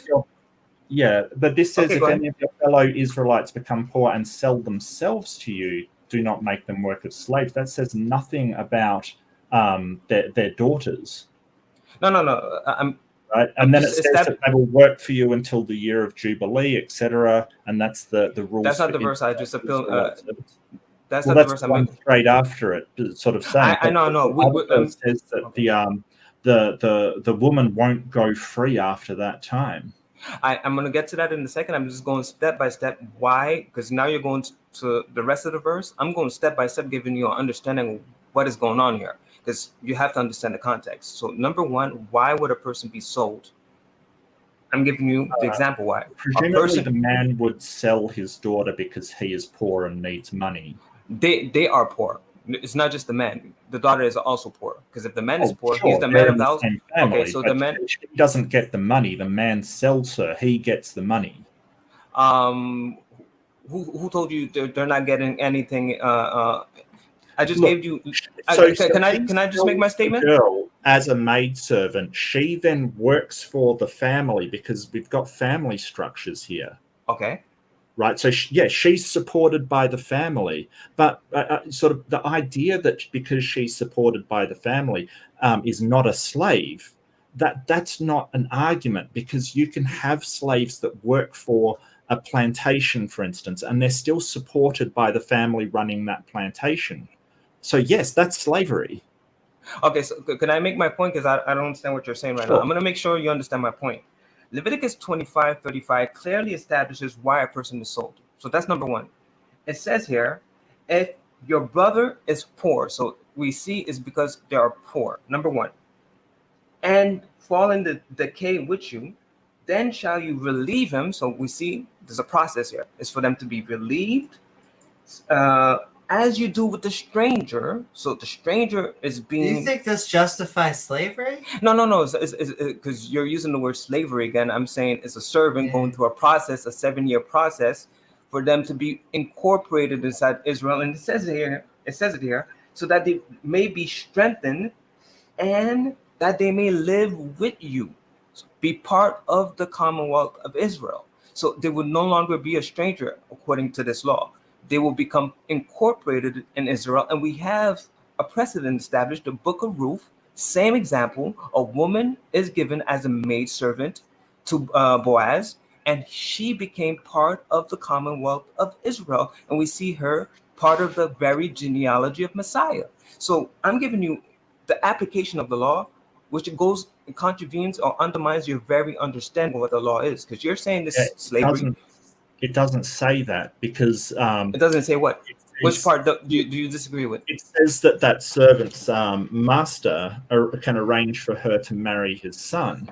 That's not saying it's part of the. I don't think Israel had a commonwealth. That isn't something that was there. I mean, I'd be happy to be corrected, but I don't see anything about a commonwealth. Exodus 12, verse 18, 19, 48, 49. I know what I'm talking about. So if you want to go there, back to that. Exodus. A stranger could become part of the congregation of Israel. But congregation is a religious term. This is not talking about. If I could just finish, this is not talking about selling your daughter to the congregation. It's talking about selling it to another Israelite. There's no such. Okay, go ahead. Yeah, and the rules around whether he can make it, sort of have her marry his son, and then how to treat her at that point. But where does it say that she can leave?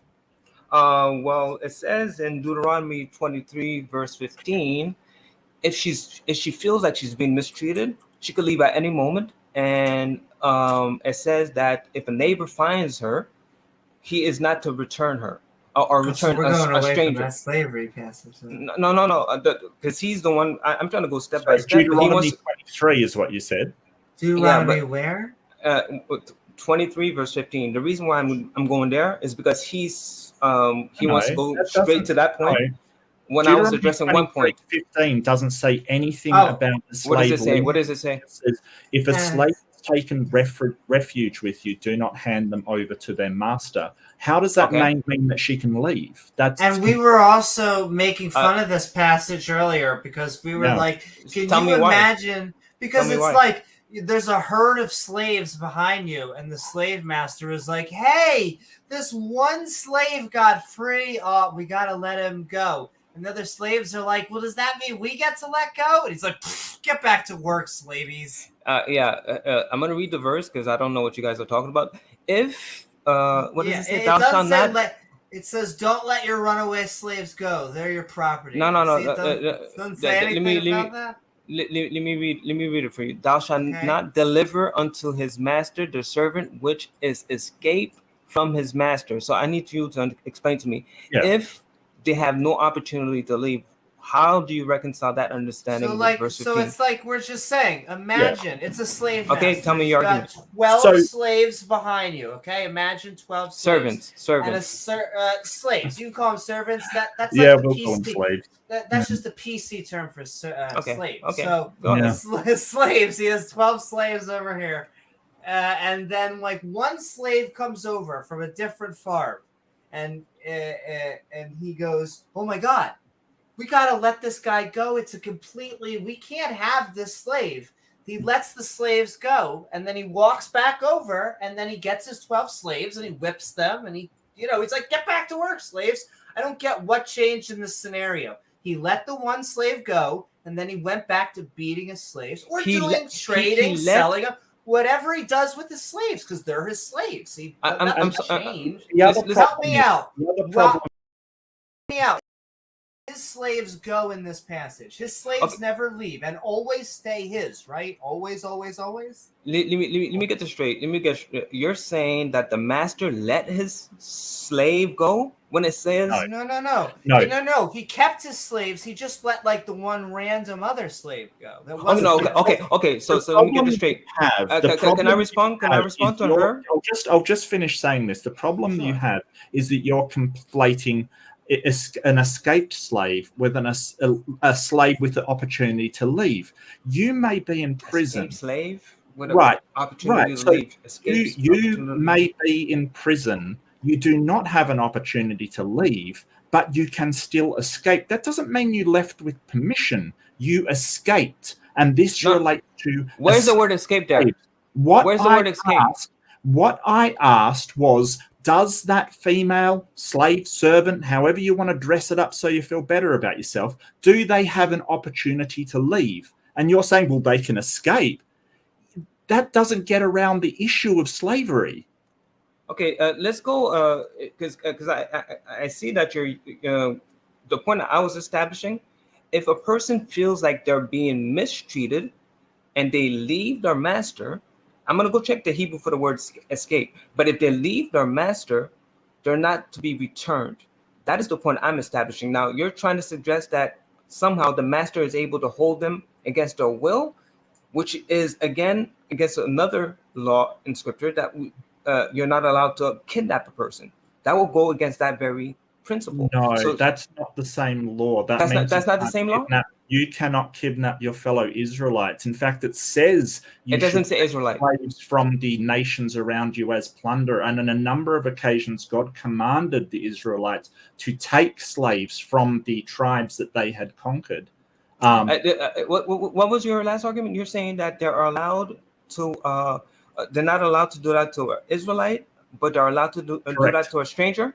Correct. So kidnapping, the way that it's formulated is kidnapping. Okay. You're not allowed to kidnap your fellow Israelites, but it clearly says take your slaves from the nations around you, and you can buy your slaves from the nations around you. He was also, when they went and conquered tribes, God specifically told them to, if the tribe resisted, kill all of the men and boys and women and keep the young virgins for yourself. Okay, you're all over the place. How about we stick to one thing, because that's another fallacy that you just brought up, because the verse doesn't say what you just said. So can we stick to one thing, because I don't want to. Okay, because the last verse that you went to, Numbers, and I'll give it back to you. I'll give it back. I just have to say, I'm just neutral moderator time. We're gonna go for about 30 more minutes. And okay, then we'll no problem. do outros, and I apologize, by the way. I always feel bad when I get super spicy. I'm just passionate about it. No problem, no problem. And I'm giving it right back to you, though. The floor is all back. Just had to say that out loud. I'm gonna just correct the last verse he is provided. Numbers 31:17 doesn't say keep young girls. It doesn't say that, but nice try. The Hebrew word is taf, which means family members. So go verify that and do some research on that. If you would like to stress the issue, I could help guide you and give you a proper understanding of what the verse says. But back to the original issue here. So you're telling me that God said to take the slaves from the stranger. When a stranger, I just said, Numbers 30, Leviticus 25:35, first of all, Leviticus 25:23 says God is a stranger and the Israelites are stranger. Let me read it right there. And the land the land shall not be sold forever, and the land is mine. For you were strangers, the Hebrew word ger, and sojourners, the Hebrew word toshab, with me. And I went to Exodus 12, verse 18, 19, 48, and 49, where it clearly stipulates the stranger is part of the congregation of Israel once they go through the process of understanding what the law of God is. So how did they know what the law of God is? I clearly stipulated verse 35. And if a brother, a person who is waxing poor, why? Because he disobeyed the law of God, because only blessings come to those who actually keep the law of God. It says, and falls into decay with you, then shall you strengthen them, that as you do with the stranger, Hebrew word ger, and the sojourner, Hebrew word toshab, that they may live with you. So the purpose of God was to incorporate all nations into the Commonwealth of Israel, those who would like to go through the process. And that's why it goes in Genesis 48, verse 18, that all the nations, the descendants of Israel, will be the fullness or the ingathering of the Gentiles, the Hebrew word ger. So your understanding suggesting that God makes a distinction between Israel and the Gentiles, somehow making Israelites higher than Gentiles, is false, because I already provided you verse 35 in Leviticus 25 that says you are to treat the strangers the same way, or you're to treat the native born. That's number one. And number two, all the strangers are to be gathered inside of the Commonwealth of Israel, those who go through the process of sanctification. For them to go through the process of sanctification, they have to become a servant, because we know the law, you don't. You're going to go through boot camp, you will learn the law, and you will be like Ruth, who said she was a maidservant, the same Hebrew word, the feminine version of the Hebrew word abed. Okay, now she you're was going on to I'm finalizing. I'm finalizing. I'm finalizing my This is statement. just gish gallop. All right, I'm giving you. all right. I'm finalizing my statement. So the problem I'm is finalizing very my general. statement. I'm Right, giving well, you a be precedent. quick, because you've I'm been talking finalizing. to I'm me. finalizing. The Hebrew word, the feminine version of the Hebrew word, abed. I'm giving you a precedent where the Book of Ruth, she was incorporated inside of Israel and part of the genealogy of Messiah. So I'm giving you precedent. You can show me any precedent of your understanding of the passages you just appealed to. Thank you very much. Yeah. So the problem here is that even though you're saying that, hey, you treat the stranger as if you were an Israelite, there is nothing saying that they are an Israelite. Now, the I never other said problem. Israelite. Hey, excuse me. I was very quiet for you while you went But on you and said on something and I on. never said. I never said With the Israelite. same courtesy. So the problem never said here that. is that it clearly says you can buy your servants from the lands around you. And if they were incorporating foreigners into Judea, they wouldn't have to buy them. Those are servants, they're slaves. You do not buy servants. That is not what happens.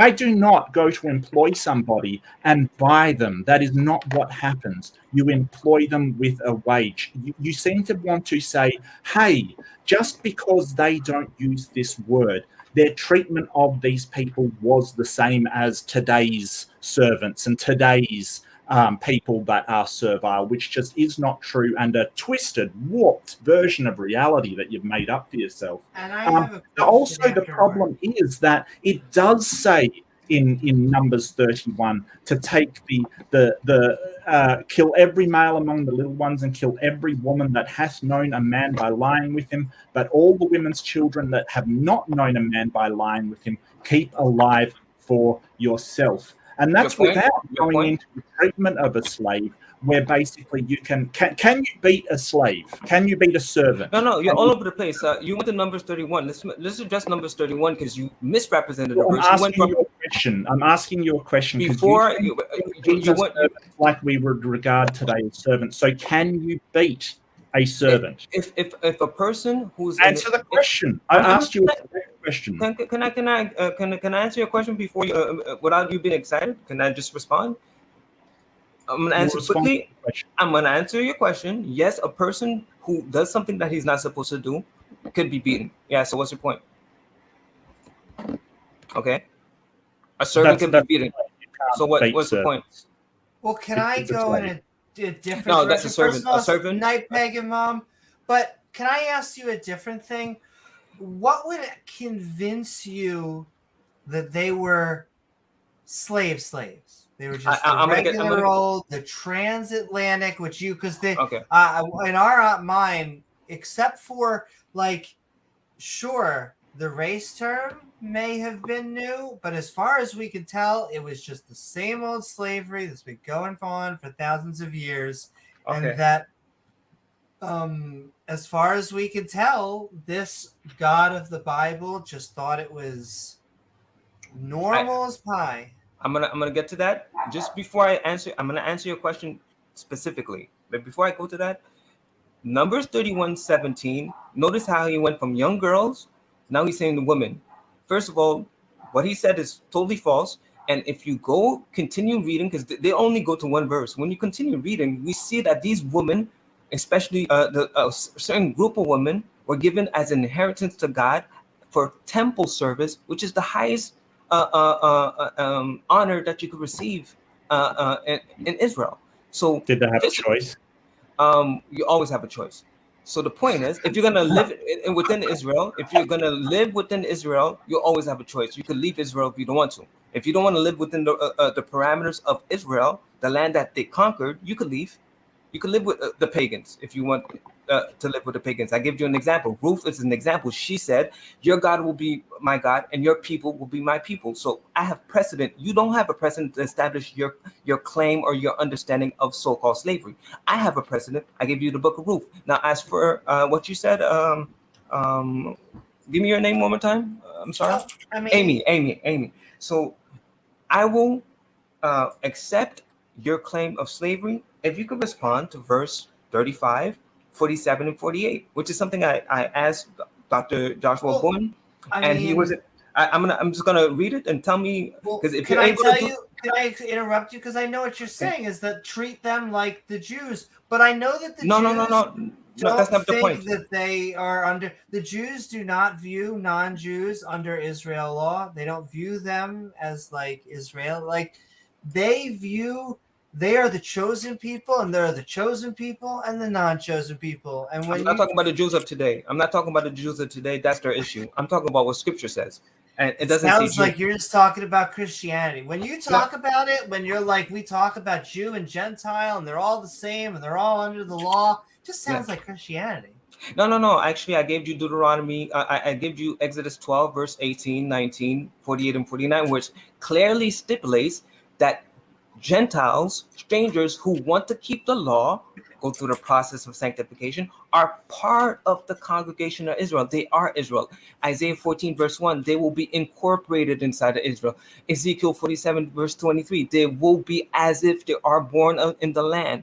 I made that clear. So verse 47 and 40, can I finalize verse to answer Amy? 47, and if the sojourner or a stranger wax rich by you, how? Verse 35 says, they will be strengthened by Israel.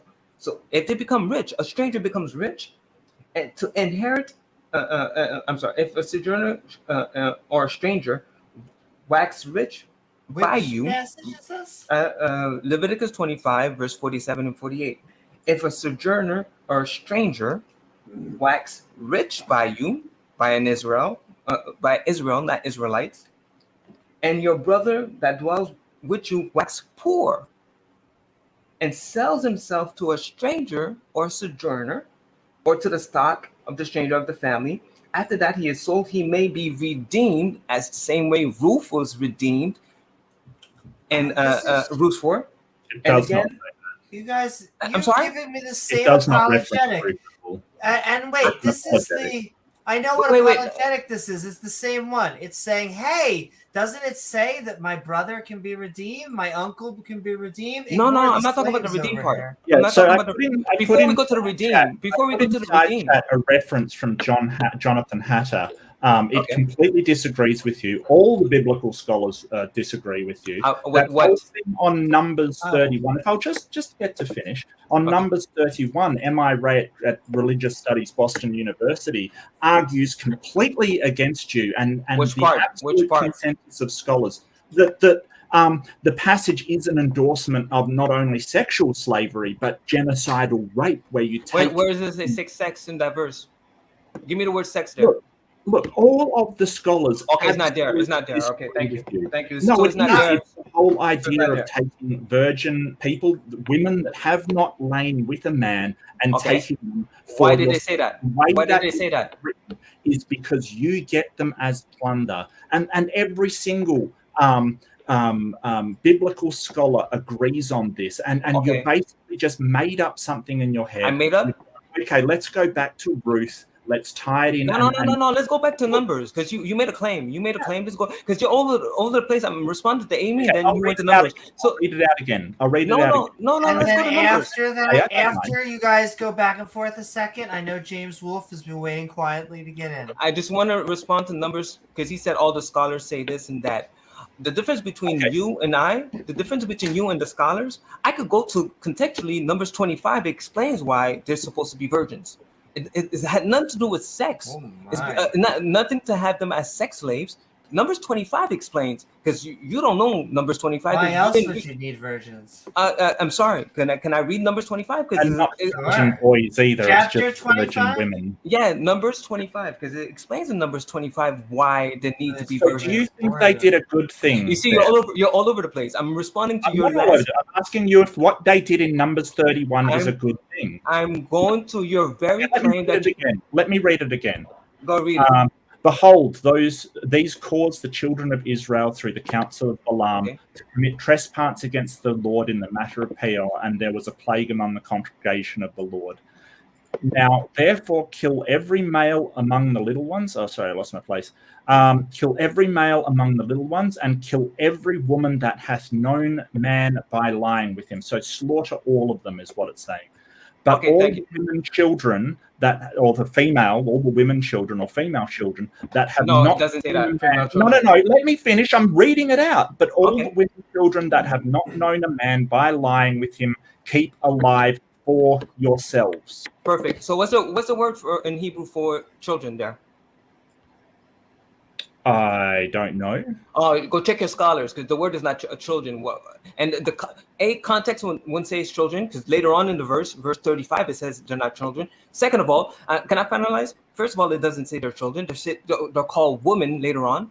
Number two, grammar won't say that because the grammar, the conjunctions there wouldn't align with your understanding. And second of all, the word taf could mean family. So again, your ignorance is quite telling. Now I'm going to go back to number. So you're Well, basically before saying you all kill go to- every male, kill every woman that has slept with a person, but keep the family alive. You're actually sitting there and saying that. You are insane. You're basically saying kill all the men, kill all the boys, kill all the women that have known a man, but keep everybody alive. You do realize that's insane. No. Yeah, that's insane. That shows you, I'm sorry. Can I make my You position are out clear? of your mind. That's not my position because you're so No, excited. your position is you're out of your mind. Okay, here's my position, buddy. There's the word female and there's the word taf. There's two words there, but you don't know this because you're ignorant. There's the word female. There's the word female.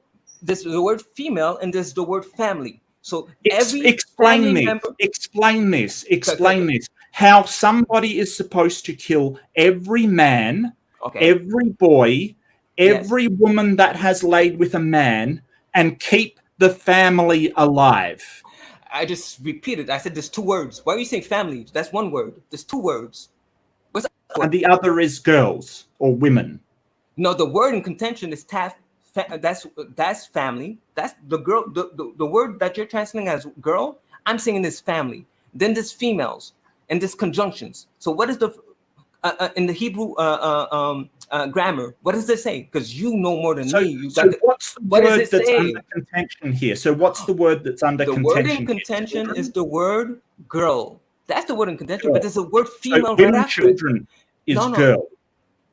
There's a word girl that is in contention. I say it's family, and there's the word female, and there's conjunction and prepositions. So therefore, kill every male among the little ones, and kill every woman that hath known a man by lying with him. But all the family that have not known a man by lying with him, keep alive.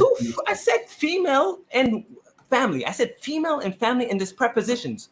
Can you go to a Hebrew interlinear? But family contextually makes zero sense. Then read it out how it's supposed to be read. Go to Hebrew interlinear and you will see the prepositions and you're going to see it's supposed to be read then. It's better for the people because unlike you, I went and did my research. Can you put Leviticus Numbers? Read it out.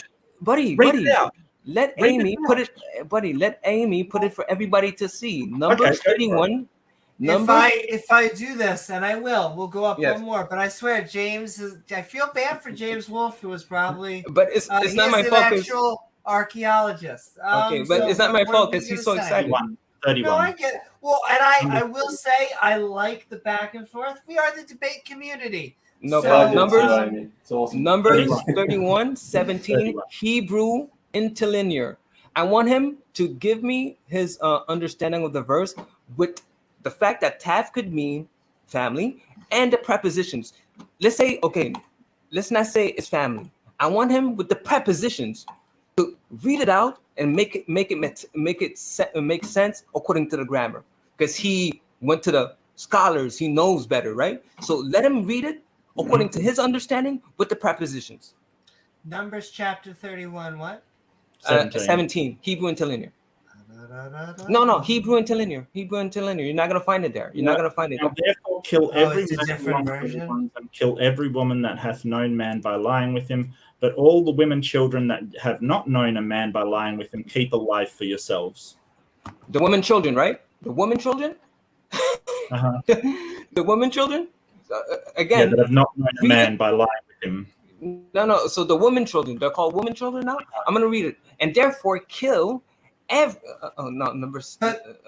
wouldn't every male? if it said keep all of the insert any human, wouldn't that kind of be bad? I mean, if Yeah, like it now we're would. just No. You're just a Let's slavery get. apologist, man. Seriously. Wait, Amy. I could address that as well, but let's address the first thing because he made a claim. Let's address his claim, show him how ignorant he is, and then we can move on to the next step. The next step. What do you Numbers? want? It's right. I'm gonna read it. But all, according to him, the young woman with the preposition be. So what is the preposition be? Is in or I with think they him? sell that at Walgreens. Yeah, the woman with proposition B is that they've known a man by lying with him. No. So basically, what it says, according to him, but all the young in women who have not known intimately a man, keep alive for yourself. So that's according to his understanding. But if you go to the word taf, we know that a different understanding of the definition of the word taf is family. So when you put my interpretation, which is consistent with the rest of the passage, because they're called females at the end of the verse. Let me see what it says. So, but all, let me read it. Give me a second. Okay, so, but all the family members within the woman subgroup who have not known intimately a man, keep alive for yourself. Why does it say that? I went to Numbers 25 to give context of why it says that. What does the verse before that say? What does the verse before that say? Read it. What does 17 say? That's not that's the verse I'm condemning. No. You're taking 18. What does 17 say? I read it for you. What Number 17. But that also sounded like I a have to go long there. preamble to owning people. Like just giving them a longer name. 17 say? You've got it right in front of you. Just read it out. I'm going to read it. I'm at verse 18. Relax. Take a deep breath. It's the verse before. It's not. Because you're wrong about 18. I'm not. They're It's still not- keeping people for You're themselves. wrong by 18. So let me go to verse 18.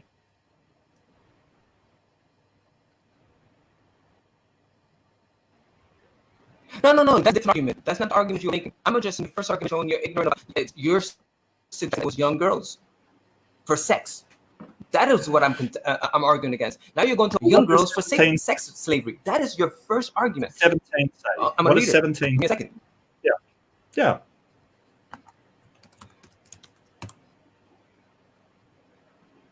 And therefore, Man. wait.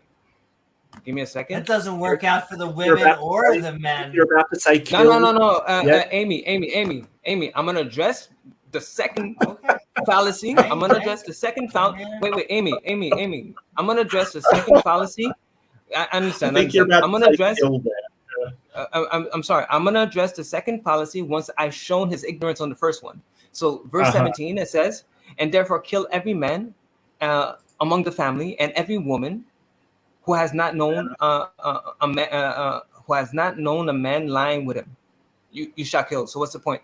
That has known a man by lying That with him. sounds Yeah. a little virgin-y. Yeah. No. So the problem is here. Wait. that you've got- Only. to address the family, right? You've got a family. You kill all the men, no matter Within who, the family. what age it is. They're all men, and you kill all the women that has known a man by lying with him, and Okay, that leaves only one category of people left, and that is women that have not known a man from Exactly. lying with. That's my You point. Proved yourself wrong. This How? is hilarious. How? Well, who is left after you've killed the men? Only and the girls. women? Only. So every woman has sex with a man. Is that what you're saying? Is that the logic, Mr. Atheist? That's the logic you're using? In that society, yeah, every woman. Oh, got in that married. society, you were there. You know everybody has sex in that society. Are you serious? Yo, do you have an atheist that knows what he's talking about? This is ridiculous. Well, Every woman has So sex. how is that not the virgins? Virgins, yes, but do they have to be young girls to be virgins? But some were young girls, right? Are you saying none were young girls? They were all I like, actually They could've saw been a young girls, yes. documentary They once. could've- I'm not saying they were not young girls. Old. I'm not saying they were not young girls. Thank you. Wait. So- I'm not saying that. See, Wait. I never said they were not young girls. Your first contention was they were sex slaves young girls. This is the point you were making. Young girls for sex slavery. That was your first contention. I'm just here to show you that you're ignorant. There were females that had young girls as well, and it was not for sex slavery, because I gave you the Numbers 25 for context. Why were those who had sex needed to be killed? Numbers 25 explains that, but you don't know Numbers 25. I don't know why the women. Okay, so let's read it, because you're ignorant and I'm not. It says in here. Amy, can I respond to what you asked me in Numbers 25? If that had, Wolfe, is that okay? Do you mind? No, it's Squatter. I'll go for it. James, you go. I think I've had my fun, mate. I know. But let me read Numbers 25. Well, can I actually, before okay. I just want clarification. Okay. Just help me out here. Okay. When it says women, children. No, it's not even Numbers 25. Women that have not known a man by laying with him. Yes. Doesn't that sound just a little virgin-y? No, they are virgins. That's but what's the point? Are you saying they're there for sex slavery? What? Yeah. What are we talking about? What have we been talking about? Okay, let's read Numbers 25. I understand. Amy.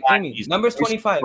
I thought you were done. Numbers 25. Numbers 25. Women got married. It wasn't like a society where you could just choose to remain single. How do you know? What are you basing that on? What are historical archaeologists back in and say whether there were what historical sources are you backing?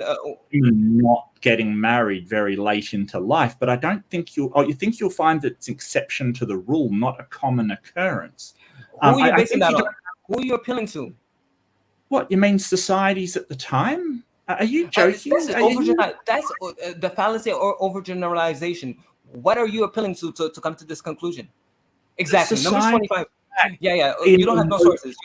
You have high rate of marriage. Am I going crazy? Is this guy high? Yes, you are. Yes. Numbers 25. Well, Mark, and we'll hold on just to separate you both for 1 second. Go to Numbers 25. I know you're gonna want to respond to whatever he says. We're just gonna let him have one more word, but then your way, or we have to give. All right, I'll mute. So here's the issue. Numbers 31 says they have to be virgins. He's saying it's because of sex slavery. It's gonna show you why they needed to be virgins. Numbers 25. Because for people who actually read the Bibles, it's not just repeating arguments that they heard the people like Dr. Joshua Bowen argue. This is what it says. And Israel abode in Shittim, and the people began to commit whoredom with the daughters of Moab. And they called the people unto the sacrifices of their gods. Wait. Before you go on, that was Numbers 31. Yeah, I'm going to Numbers 25 right now to give you the context of Numbers 31, why they needed to be virgins. Oh, we want to get the full context. Yes, it's going to be three verses or 5 verses. For people who actually read the Bible, not people that's repeating arguments and then they look foolish because they don't even know the context. Numbers 25, and Israel abode in Shittim, and the people began to commit whoredom with the daughters of Moab, and they called the people unto. Whoredom. Yeah, no. This verse. Pay attention. Don't be so excited. And they called the people unto the sacrifices of their gods, and the people did eat and bow to their gods. And Israel joined himself to Baal, the god. So there's a demon connected to that. And the anger of the Lord was against Israel. And the Lord said unto Moses, take all the heads of the people and hang them before the Lord against the sun, that the first anger of the Lord may be turned away from you. Why? And Moses said unto the judges of Israel, slay every one of the men that are joined to what? Baal, the evil spirit. So why were they executed? Why were they executed? Buddy, you don't have to accept the context, but if you're doing an internal critique, you have to appeal to what Scripture said and limit yourself to the parameters of what's established. The fact still remains, according to the narrative, every person who were connected to these women were possessed by demons. No, is this guy hanging people's heads? What does that mean? Take all the heads of the people and hang them. No, I think we've heard enough of. Wait. Can I just finalize? The point still, the point is here. Whether you agree this is a good thing or a bad thing is not the point I'm trying to establish here. If you're gonna do but the God is having people hang people's heads. yes, If you can't yeah, if you're realize possessed you're by not demons, on the if you're wrong possessed team by at that point. if you're possessed by demons, we have no problem with that. The fact still remains is contextually the reason why these females needed to be virgins is because that way we know they were not possessed by demons. Why? Because it says sexual relationship and worship caused them to be connected or joined to that evil spirit Baal. So that is the context. Okay, and Thank you. pause, and we're gonna give it over to James Wolfe. Thank you. Look, sorry, Terry, is it? Is that? Yes, please. Sorry, thank you. Look, I really admire your tenacity and your dedication to this subject. You clearly are far more well researched than I am. But I just thought maybe you could, and this is pretty much a ship that sailed. But I did want to go back to it briefly to get your take on it to see if you could either set me straight or clarify something for me. So in Deuteronomy 23, it was always my impression that that's in the context of, sorry, I know I'm going back to an earlier part of the conversation, but yeah, in Deuteronomy 23 and just in regards to slaves seeking refuge. Now, I was under the impression that was had within the context of neighboring states, war camps, explicit mention of the Ammonites, Moabites, and Edomites, and I was under the impression that was actually referring to refugees from other nations, as opposed to those internally. The reason why it says Ammonites and Moabites, because I just gave you the context in Numbers 25, they had joined themselves to evil spirits. So that's the reason why these groups were not allowed access in the camp of Israel. But there were not just Ammonites and Moabites. Okay, independent of that, though, like you're saying that it's a general rule. It's not just applied to neighboring nations. Is that what you're putting forth? Is concerning if you're talking about Numbers 23:15, the stranger who or the servant who escapes their master and who is not to be that's any stranger that is part of the nations except for the nations that we just highlighted, the Ammonites and the Moabites. Okay, no, I was just under the impression that was always that was referring to the refuge. It was referring to refugees effectively.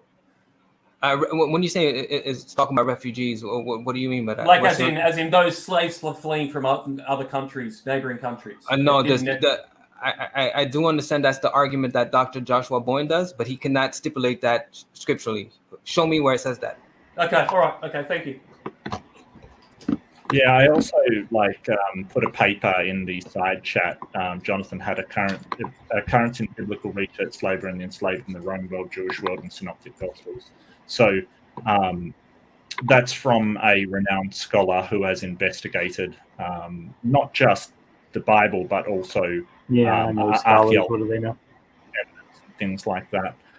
To find out what the actual deal was there, and sort of, so the problem is the bias that the believers have, and he mentions this in the paper, that there's a current attempt to make it seem like these events weren't slavery and they weren't being treated badly, and he sort of outlines the way that apologetics trying to make it sound like it was something that it wasn't.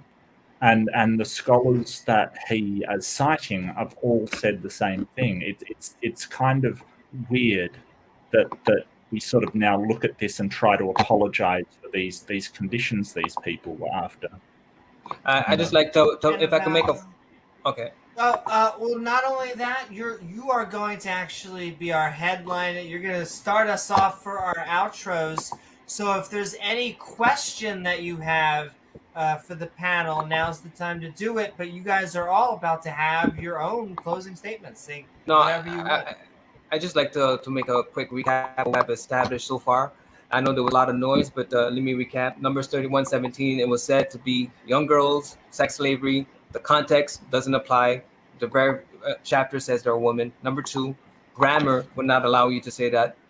And the Hebrew word for girls is taf, which could also mean family. So the members of the family within the woman subgroup who have not lied with a man, you will keep for yourself. And they were given a high prestigious office of temple service. No sex there. I didn't see no word for sex. in that very passage, but everybody's claiming is about sex slavery. And then I went to the Terry, context. can I actually Okay. interrupt you? Because Go it ahead. sounds like you're doing your closing. So why don't we just go to closings and I'll just hand it Let's just off do to you. that. You can Might say as well. whatever you want. Okay, I thought it was For- closing. What were you trying to do? Well, I was gonna say if you had anything last for the panel. So what it is we're all semi-fancy. We're gonna bring in the fancy because we are moving into our outros, and I am going to bring you front and center as we have been Bring midnight us the Bible. ranting on slavery and the Bible.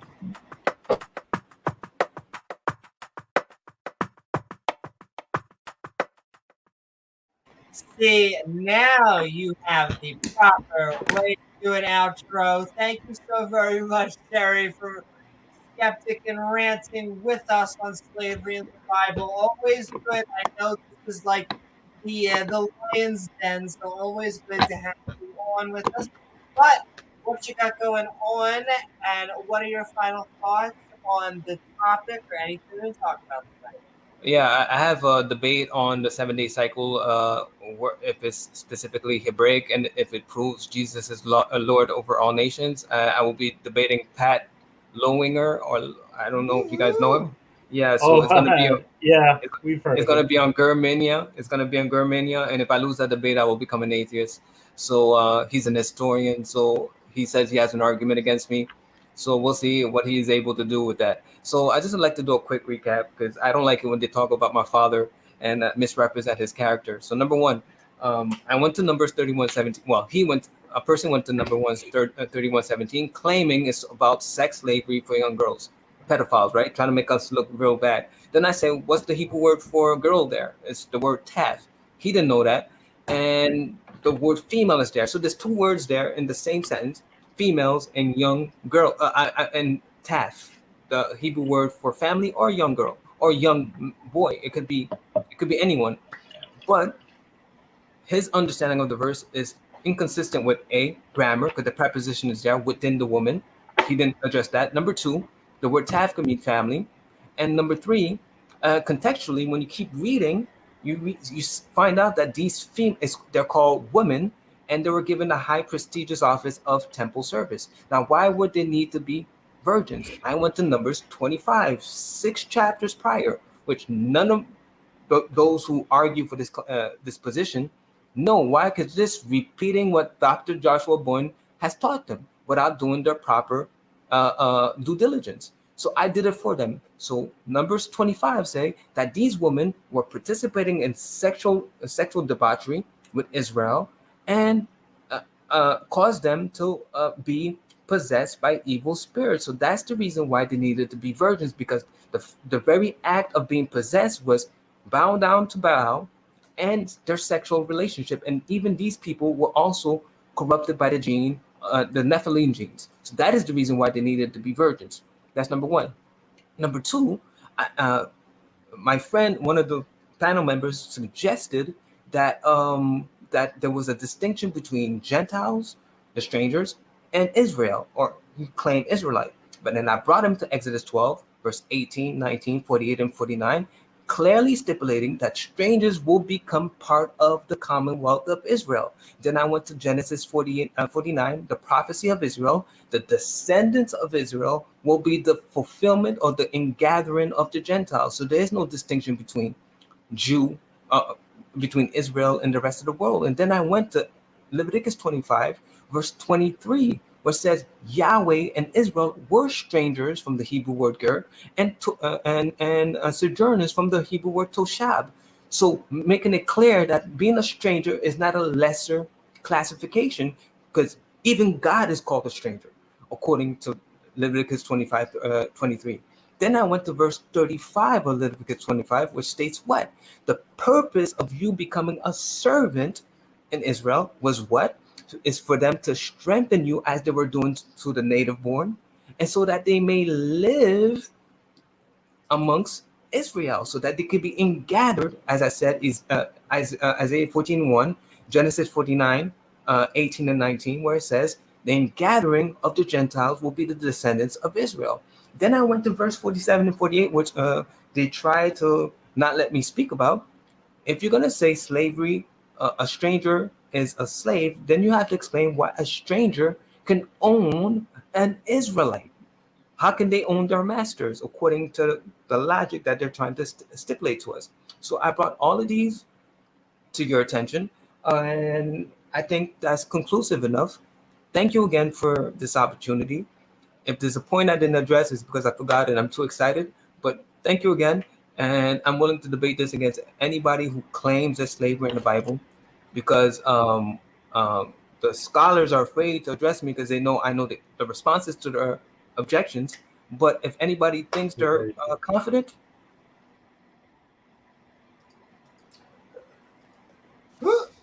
What happened?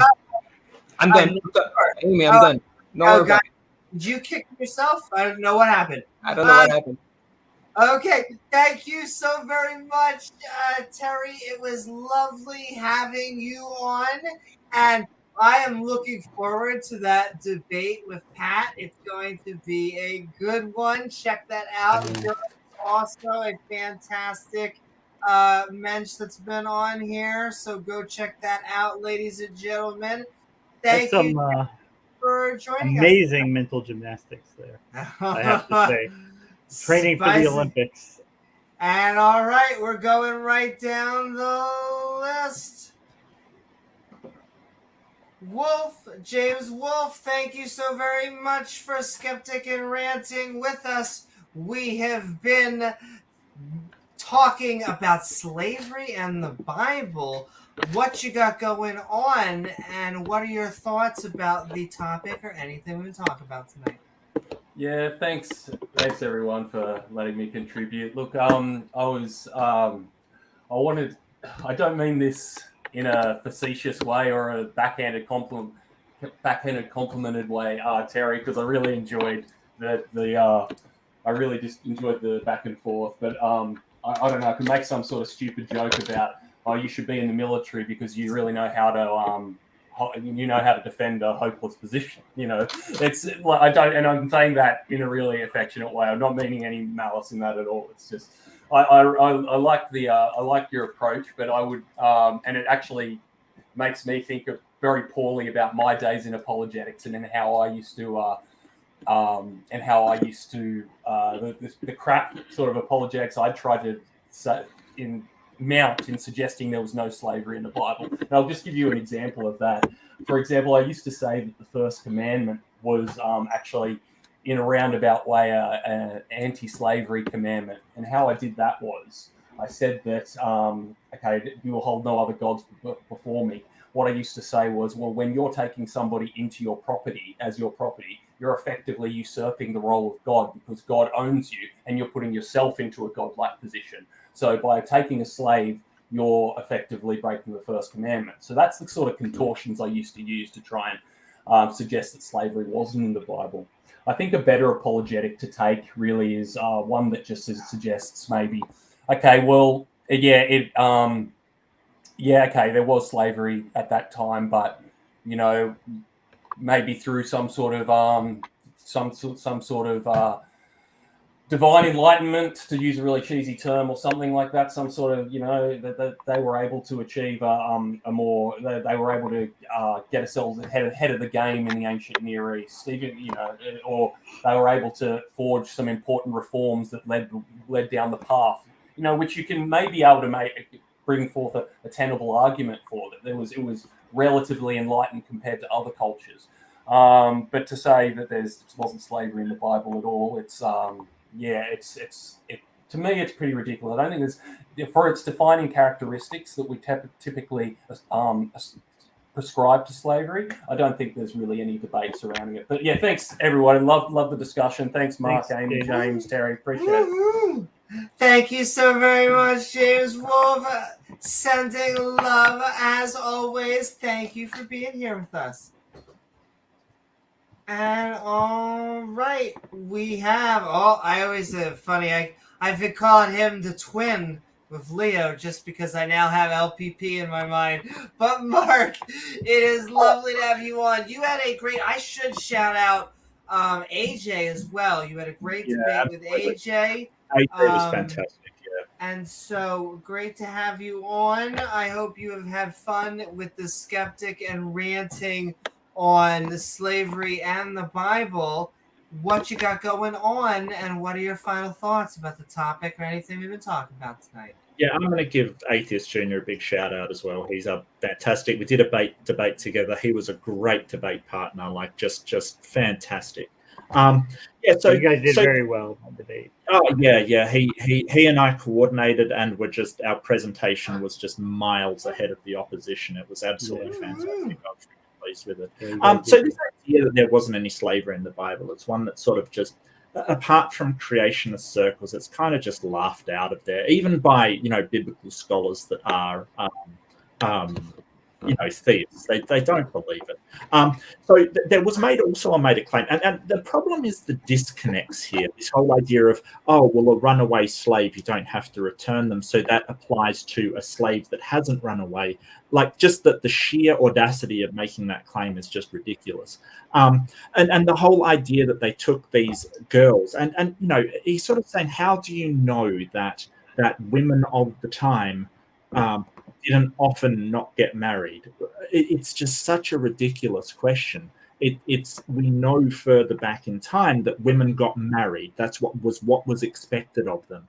And you could even sell your daughter into slavery, as this verse pointed out. Just calling it a servant doesn't change the fact that they're a slave. You could beat them with a rod. You can't do that for a servant. No servant you can beat with a rod. It just doesn't work like that. That's a slave. And this whole idea that they took these people captive as plunder, and it says, take them for yourself. Now, further down, it said that what they gave to the congregation, what they gave to the temple, and it says of the persons there were 16,000, of which the Lord's tribute was 32 persons. So he is 100% wrong. Only 32 persons, 32 people went to the temple out of 16,000. 100% wrong. And that's in Numbers 31.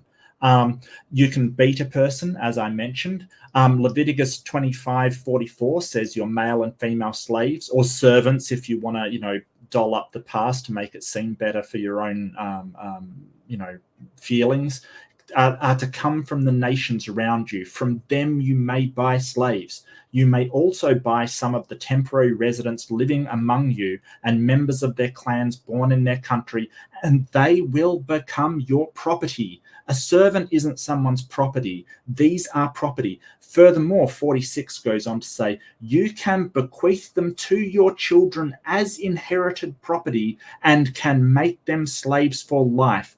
But you must not rule over your fellow Israelites ruthlessly. And then he wants to say, oh, well, as soon as they come into your country, they're considered the same as you. No, absolutely not. The Gentiles were there are specific outlines to how you can treat your fellow Israelites and how you can treat foreigners. And he sort of wants to point, well, if they become rich, it says not to treat them badly. Yeah, but it also says you can buy them as slaves. They become your property, and you can give them to your children as property, and they never can leave. The whole idea that this isn't slavery is ridiculous. What kind of servant can you buy from somebody, own them as your property, bequeath them to your children as property, but they're just a servant? They're just, someone working. I agree with James. The mental gymnastics you have to do to get this to work for yourself is absolutely insane. And I'm sorry I got worked up, but this is one of the things that irritates me. People apologizing and making excuses for something that wasn't even their fault. Everybody did slavery back then. I'm not judging the people back then for owning slaves and having slaves. I'm judging you for making excuses and saying, hey, it is not what you think it is, even though it clearly says what it was. And the archaeological evidence says what it was. It wasn't particularly bad slavery for the time. In fact, it was quite good for the time. It was still slavery. Own it. Own what your book says. Why are we pretending it doesn't say what it says? Or because of this verse back there, it invalidates this one, even though I've got to jump through hoops to get there. And I mean, this whole thing about the virgin women, oh, well, you know, it's virgin girls. It is virgin girls. And you're saying, well, some of the one or two might have been women that never got married. So what?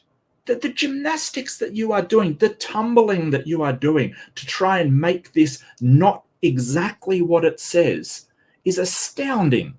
So be honest. Just say, hey, they didn't know any better back there and they were doing slavery.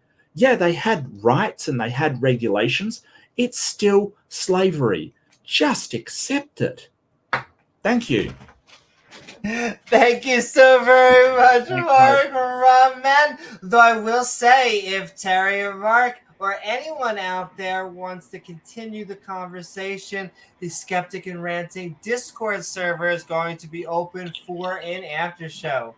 And thank you so very much. I will keep on saying it. AJ did a fantastic stream today. And then Mark and AJ did a fantastic debate on modern day debate that you should all be checking out. And it was like I thought it was going to be, which was, you know, the Sal was fairly calm. And, you know, the other guy was, what the? But thank you so very much, Mark. I think that was Sal's choice. I think James just sort of paired him up with somebody. I think that Sal did a really good job. He did, you know, argue pretty well. I think the other guy was just sort of slapped with him last minute. Sure, it makes sense that, you know, you have different boats for different folks. So maybe you have someone that's coming from the academic and more, well, I'm trying to say this without being an insult, more of a lay of the land type of person. Yeah. But thank you so much. I really appreciate it. And James, always a pleasure. James W., you're fantastic, an absolute lad, as I've said before, I think once or twice. And thank you, Terry. I'm sorry I got worked up. You know, I do want to address this with points, but this is a subject that really gets to me. It's sort of, I would never want to live under the conditions these people lived under. Can anybody say that they want to live under the conditions that a Hebrew servant lived? He's gonna say yes. I would. No. Yeah, there we go. Yes. We got the sound bite. I feel bad I walked over it, but there was a yes under there. You afraid to be your slave? Sorry for you, you know, just working and being beaten and, you know, having your family killed to be dragged away to somewhere to be owned by somebody. I feel sorry for you. I disagree with your characterization, but we could have a debate in the future if you like. Sure. That's right. Debate me, brah, or on that after show if you'd like to continue the conversation. But we are handed. Thank you so very much. Woohoo! What time? It's got to be almost directly. Is it 6 p.m. over there? Yes, nearly 6:30. Yeah. That is so funny. It is almost directly. If you can look slowly at a hole, you will see the flat earthers are wrong. Okay. I'm just making something up. But thank you so very much, Mark. And with that, we're handing it over to the co-pilot. I'm trying to think what would be an accurate joke. If you look slowly into the toilet, it goes. Is that even true? If the toilet spinning backwards, I think that's a myth. I think it. Oh, it does spin the other way. But it is proof that the Earth is nice and thick. But that's a different subject. Hey, wait, I just want to ask, and please, Terry, don't be offended for this, because I had an atheist be offended. But you are Team Round Earth, right? If you're still there, he may be taking a snack. He's muted. But I'm hoping. I'm on bated breath. Please, Terry. Round Hopefully he Earth, is a round round Earth. earther. But James, we have been skeptic and ranting on slavery and the Bible. I hope you had a good time. We couldn't help ourselves. Another We fun couldn't one. resist. We couldn't resist. Exactly. Well, I mean, we haven't touched this topic in a little while, so it's always good to take a fresh look at it, listen to what the Christians are saying, and say why it's bullshit. Say why it doesn't add up. But I think we had some really good discussions. I think we kind of hashed out a lot of the issues, and yeah, slavery, it sucks. I guess that's all you can say about it. Not good. It sucks. Thankfully, we don't do that anymore. We evolved past that. And hey, anyway, guys, thanks for coming on this journey with us. Thanks to our supporters, viewers, subscribers, Patreon channel members. And we will be back with more great content. So stay tuned. I think, Amy, your debate was canceled. Yes. So my debate was canceled. I think I am modding one of them. I'm still modding. I think Saturday, Sunday. I need to look. One of those days I am modding, and then, but it seems like James was open to doing some spicy new religious debates. Ooh, and so that would be and I see he's saying Hillary's email saying Terry is a flurf. Oh, you're killing me. We still love you, Terry. We still love you. Really, Terry, are you a flat earther? I think he actually just left, but it looks like that's what they're saying. He's saying Terry and Rebel, and Well, that's what I probably was for saying. religious reasons. Well, even like, it really is catching on. Like I said last night at Jason's stream, Jason Torn, he was streaming last night. If anybody, that was a lot of fun. But yeah, Otangelo is now basically a flat earther.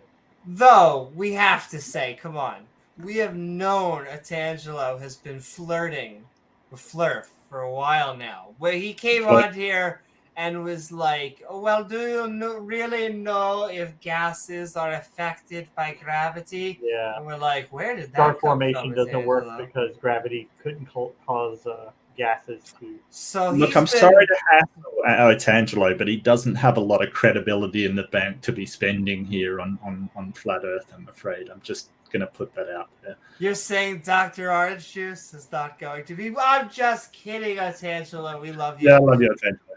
He's not a renowned astrophysicist, if you know what we mean. But he does run www.thisisdefinitelyscience.com. So, Amy, don't make me whip out the shroud. I would do it, Amy. I will whip out the shroud.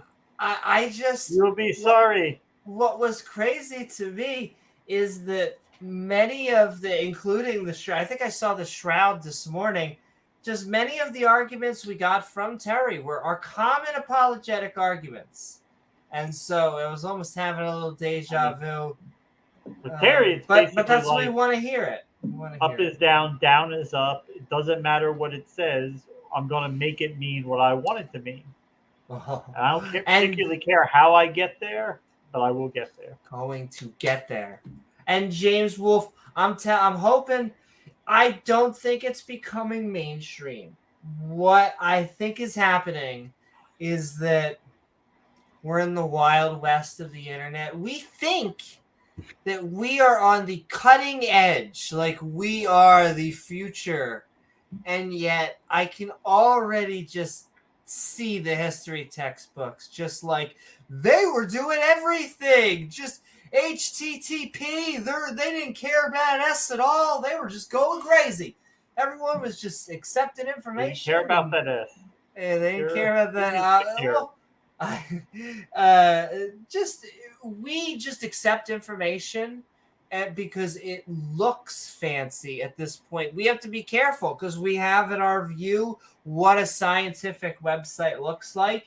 And, you have to actually be looking for journals that have successfully translated themselves online to the internet instead of, like I said, www.science.blogspot.shroudofturin.com. As much as we love them. But I think we have been blabbing on. Everyone is saying good night. I am saying good night. Oh, we're gonna pass that 5-minute mark, 5-hour mark, 5-minute. Trying to think if anything else. Sending so much love, Mark Reid. It was wonderful having you on. And I will say, it is always great to have. Sometimes there's some really good back and forth, and I just really appreciate. Go back and talk to the preacher again. Like it was so funny. I thought it was a good conversation on the preacher. Hot, first of all, Yowie. The preacher on Mark's channel. But now that we know Mrs. Preacher, like since he made a point of showing her on camera that night, was so not impressed with what he was doing. Now listen, I'm sure she's a theist and a Christian and loves Jesus, but she was just. I know he takes a cigarette break. I know she was ready for a swim. And listen, I'm sure preacher is like, yo, you telling me I don't treat my wife right? No, I'm sure you treat her fantastic. She does not look thrilled to be part of the apologetics community. Oh my goddess, we're sending love. Because I like it when preacher comes. Some people, it's hard. This will be the last thing, and then I'll say it's hard. Well, yes, that's actually, is that a lot of the theists, especially on the really spicy ones, some people we have to be careful who we, you wanna, what is the word? Not monetize, broadcast. Give a loudspeaker to amplify, because we are a politically incorrect. We want you to say whatever you want, but that also draws this particular crowd, which the mods are probably like, "Oh, Amy, we know. But we love it. We love the back and forth. We love the spice. The who controls the spice controls the universe. I want to thank you guys also for sticking around for the AMA. That was a lot of fun. I won't read from my my outline again for a long time. I've actually been working. I got two more pages done. I'm on like page 6. I'm almost done chapter 1, ladies and gentlemen, of the book since we've started. I'm on 12 chapters. Done, you said? 12 chapters. So I'm on 2-3. I just have to start it. So I'm 2/3 done chapter 1. But that's something. 12 chapters. It'll match mythic structure. And so I think it's gonna be it's looking like it's gonna be 7 to 11, maybe 10 pages a chapter, so maybe 120 book, not as long. People are like, it's gonna be massive, but I'm trying to have no filler and none of that shit, which is what people are like, no filler. That's what you're doing right now in this episode. I'm sending so much love. I mean, it's an entire new universe you're creating. I mean, there is going to have to be a considerable amount of like plot development, world backstory, and exposition. Introducing people to this new world, and so they have an idea of what's going on, what it's like. That takes time, but it's a slow 3-volume set, right? Exactly. It is a trilogy, it's a little bit of a mix of everything. And so I was just thinking my one villain, Heisenberg, and the dude from House of Cards, who not a good guy, but he's a villain. So you don't want to be a good guy, I guess. I mean, it worked for Star Wars. They just started on episode 4. No backstory, no anything. People had no idea what was going on, but it was just so awesome. Yes. Well, he had a lot of world building, but it was in his head, and it was like, he really just got thrown into it. But I'm trying to get that same feeling that people got in Star Wars, like the original, that same feeling that people got in Avatar, like almost a dream type of thing. Let me get that, ladies and gentlemen. But enough. I said I wouldn't, and there's my cathartic. Enough. No. I actually love talking about it, but we'll wait for the next AMA maybe, because this has been our Skeptic and Ranting. I hope you had a fun time on this episode. Slavery and the Bible? That is right, where tonight we watched a video from the channel Mike Wigner called Slavery and the Bible Explained. James, both of the Jameses, do you guys feel explained? Was it no? I don't feel explained. We got the standard apologetics excuses that we expected. Hey, it is what it is. But we did have a good time worth enslaving your neighbor. I do, however, want to thank my co-host James W.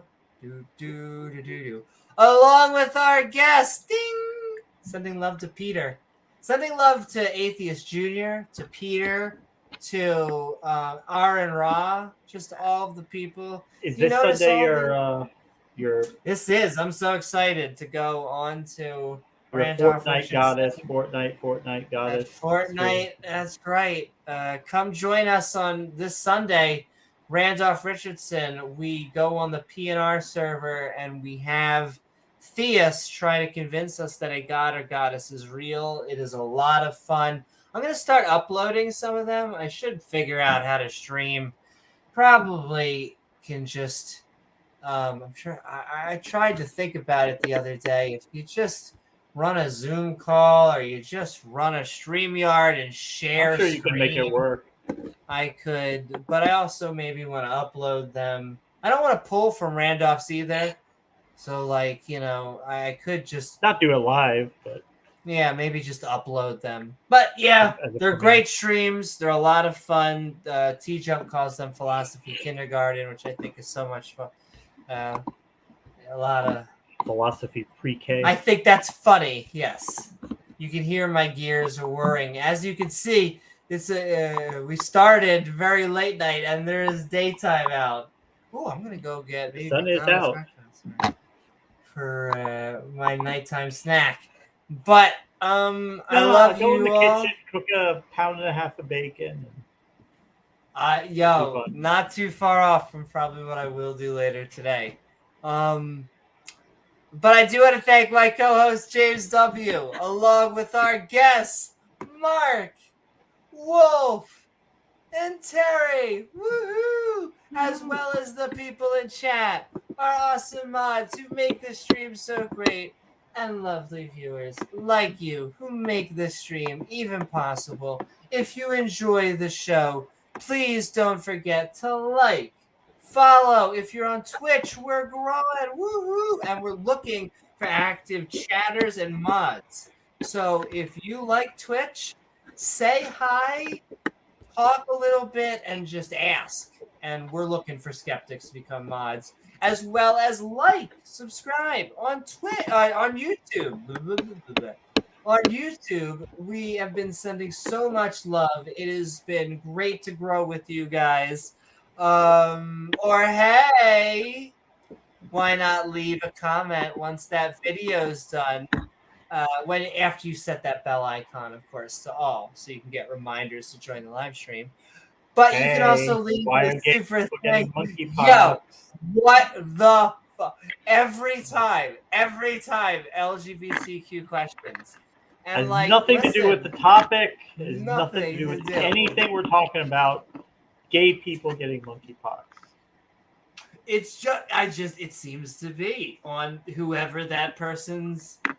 They, telling she, he, to stop having gay sex. Stop having gay sex, because it's on their mind a lot. So that would probably help. Anyway, James, we couldn't make this up, right? They're always whenever we bring this up, and I guess it's now 3 people. They're always like, "Oh, don't tell me we're projecting. I'm just trying to look good in a dress." Excuse me? Well, you did that with him. You asked Sunflower that same question maybe like 2 weeks ago, and you would think he wouldn't want to come back in and do the exact same thing, divert the entire conversation. But to, James, gay in sex, that 2 but weeks, do you know how much, whoever this person is, we may never know, how much they were thinking of gay sex in their defense? You know. probably a lot of the time. Probably a lot. Oh, my goddess. I do want to remind you all. Oh, you can also leave a super thanks. We'll read it back as thanks as well as a hand. No. TOS gods, we love you. On the next episode, after the show, the Skeptic and Ranting Discord server is opening up for an after show, the link of which is in the description below, along with all of our fantastic channel members who you can join by hitting that big red button and triggering the creationists, because just by being a member, your badges evolve naturally. And the best way to help us create more content and unlock some unique perks is by becoming a supporter and checking out our Patreon at patreon.com/Amy Newman. I am Amy Newman, and we will see you all on the next episode of Skeptic Ball Z. Good night, everyone. Good night, Mwah. Ha.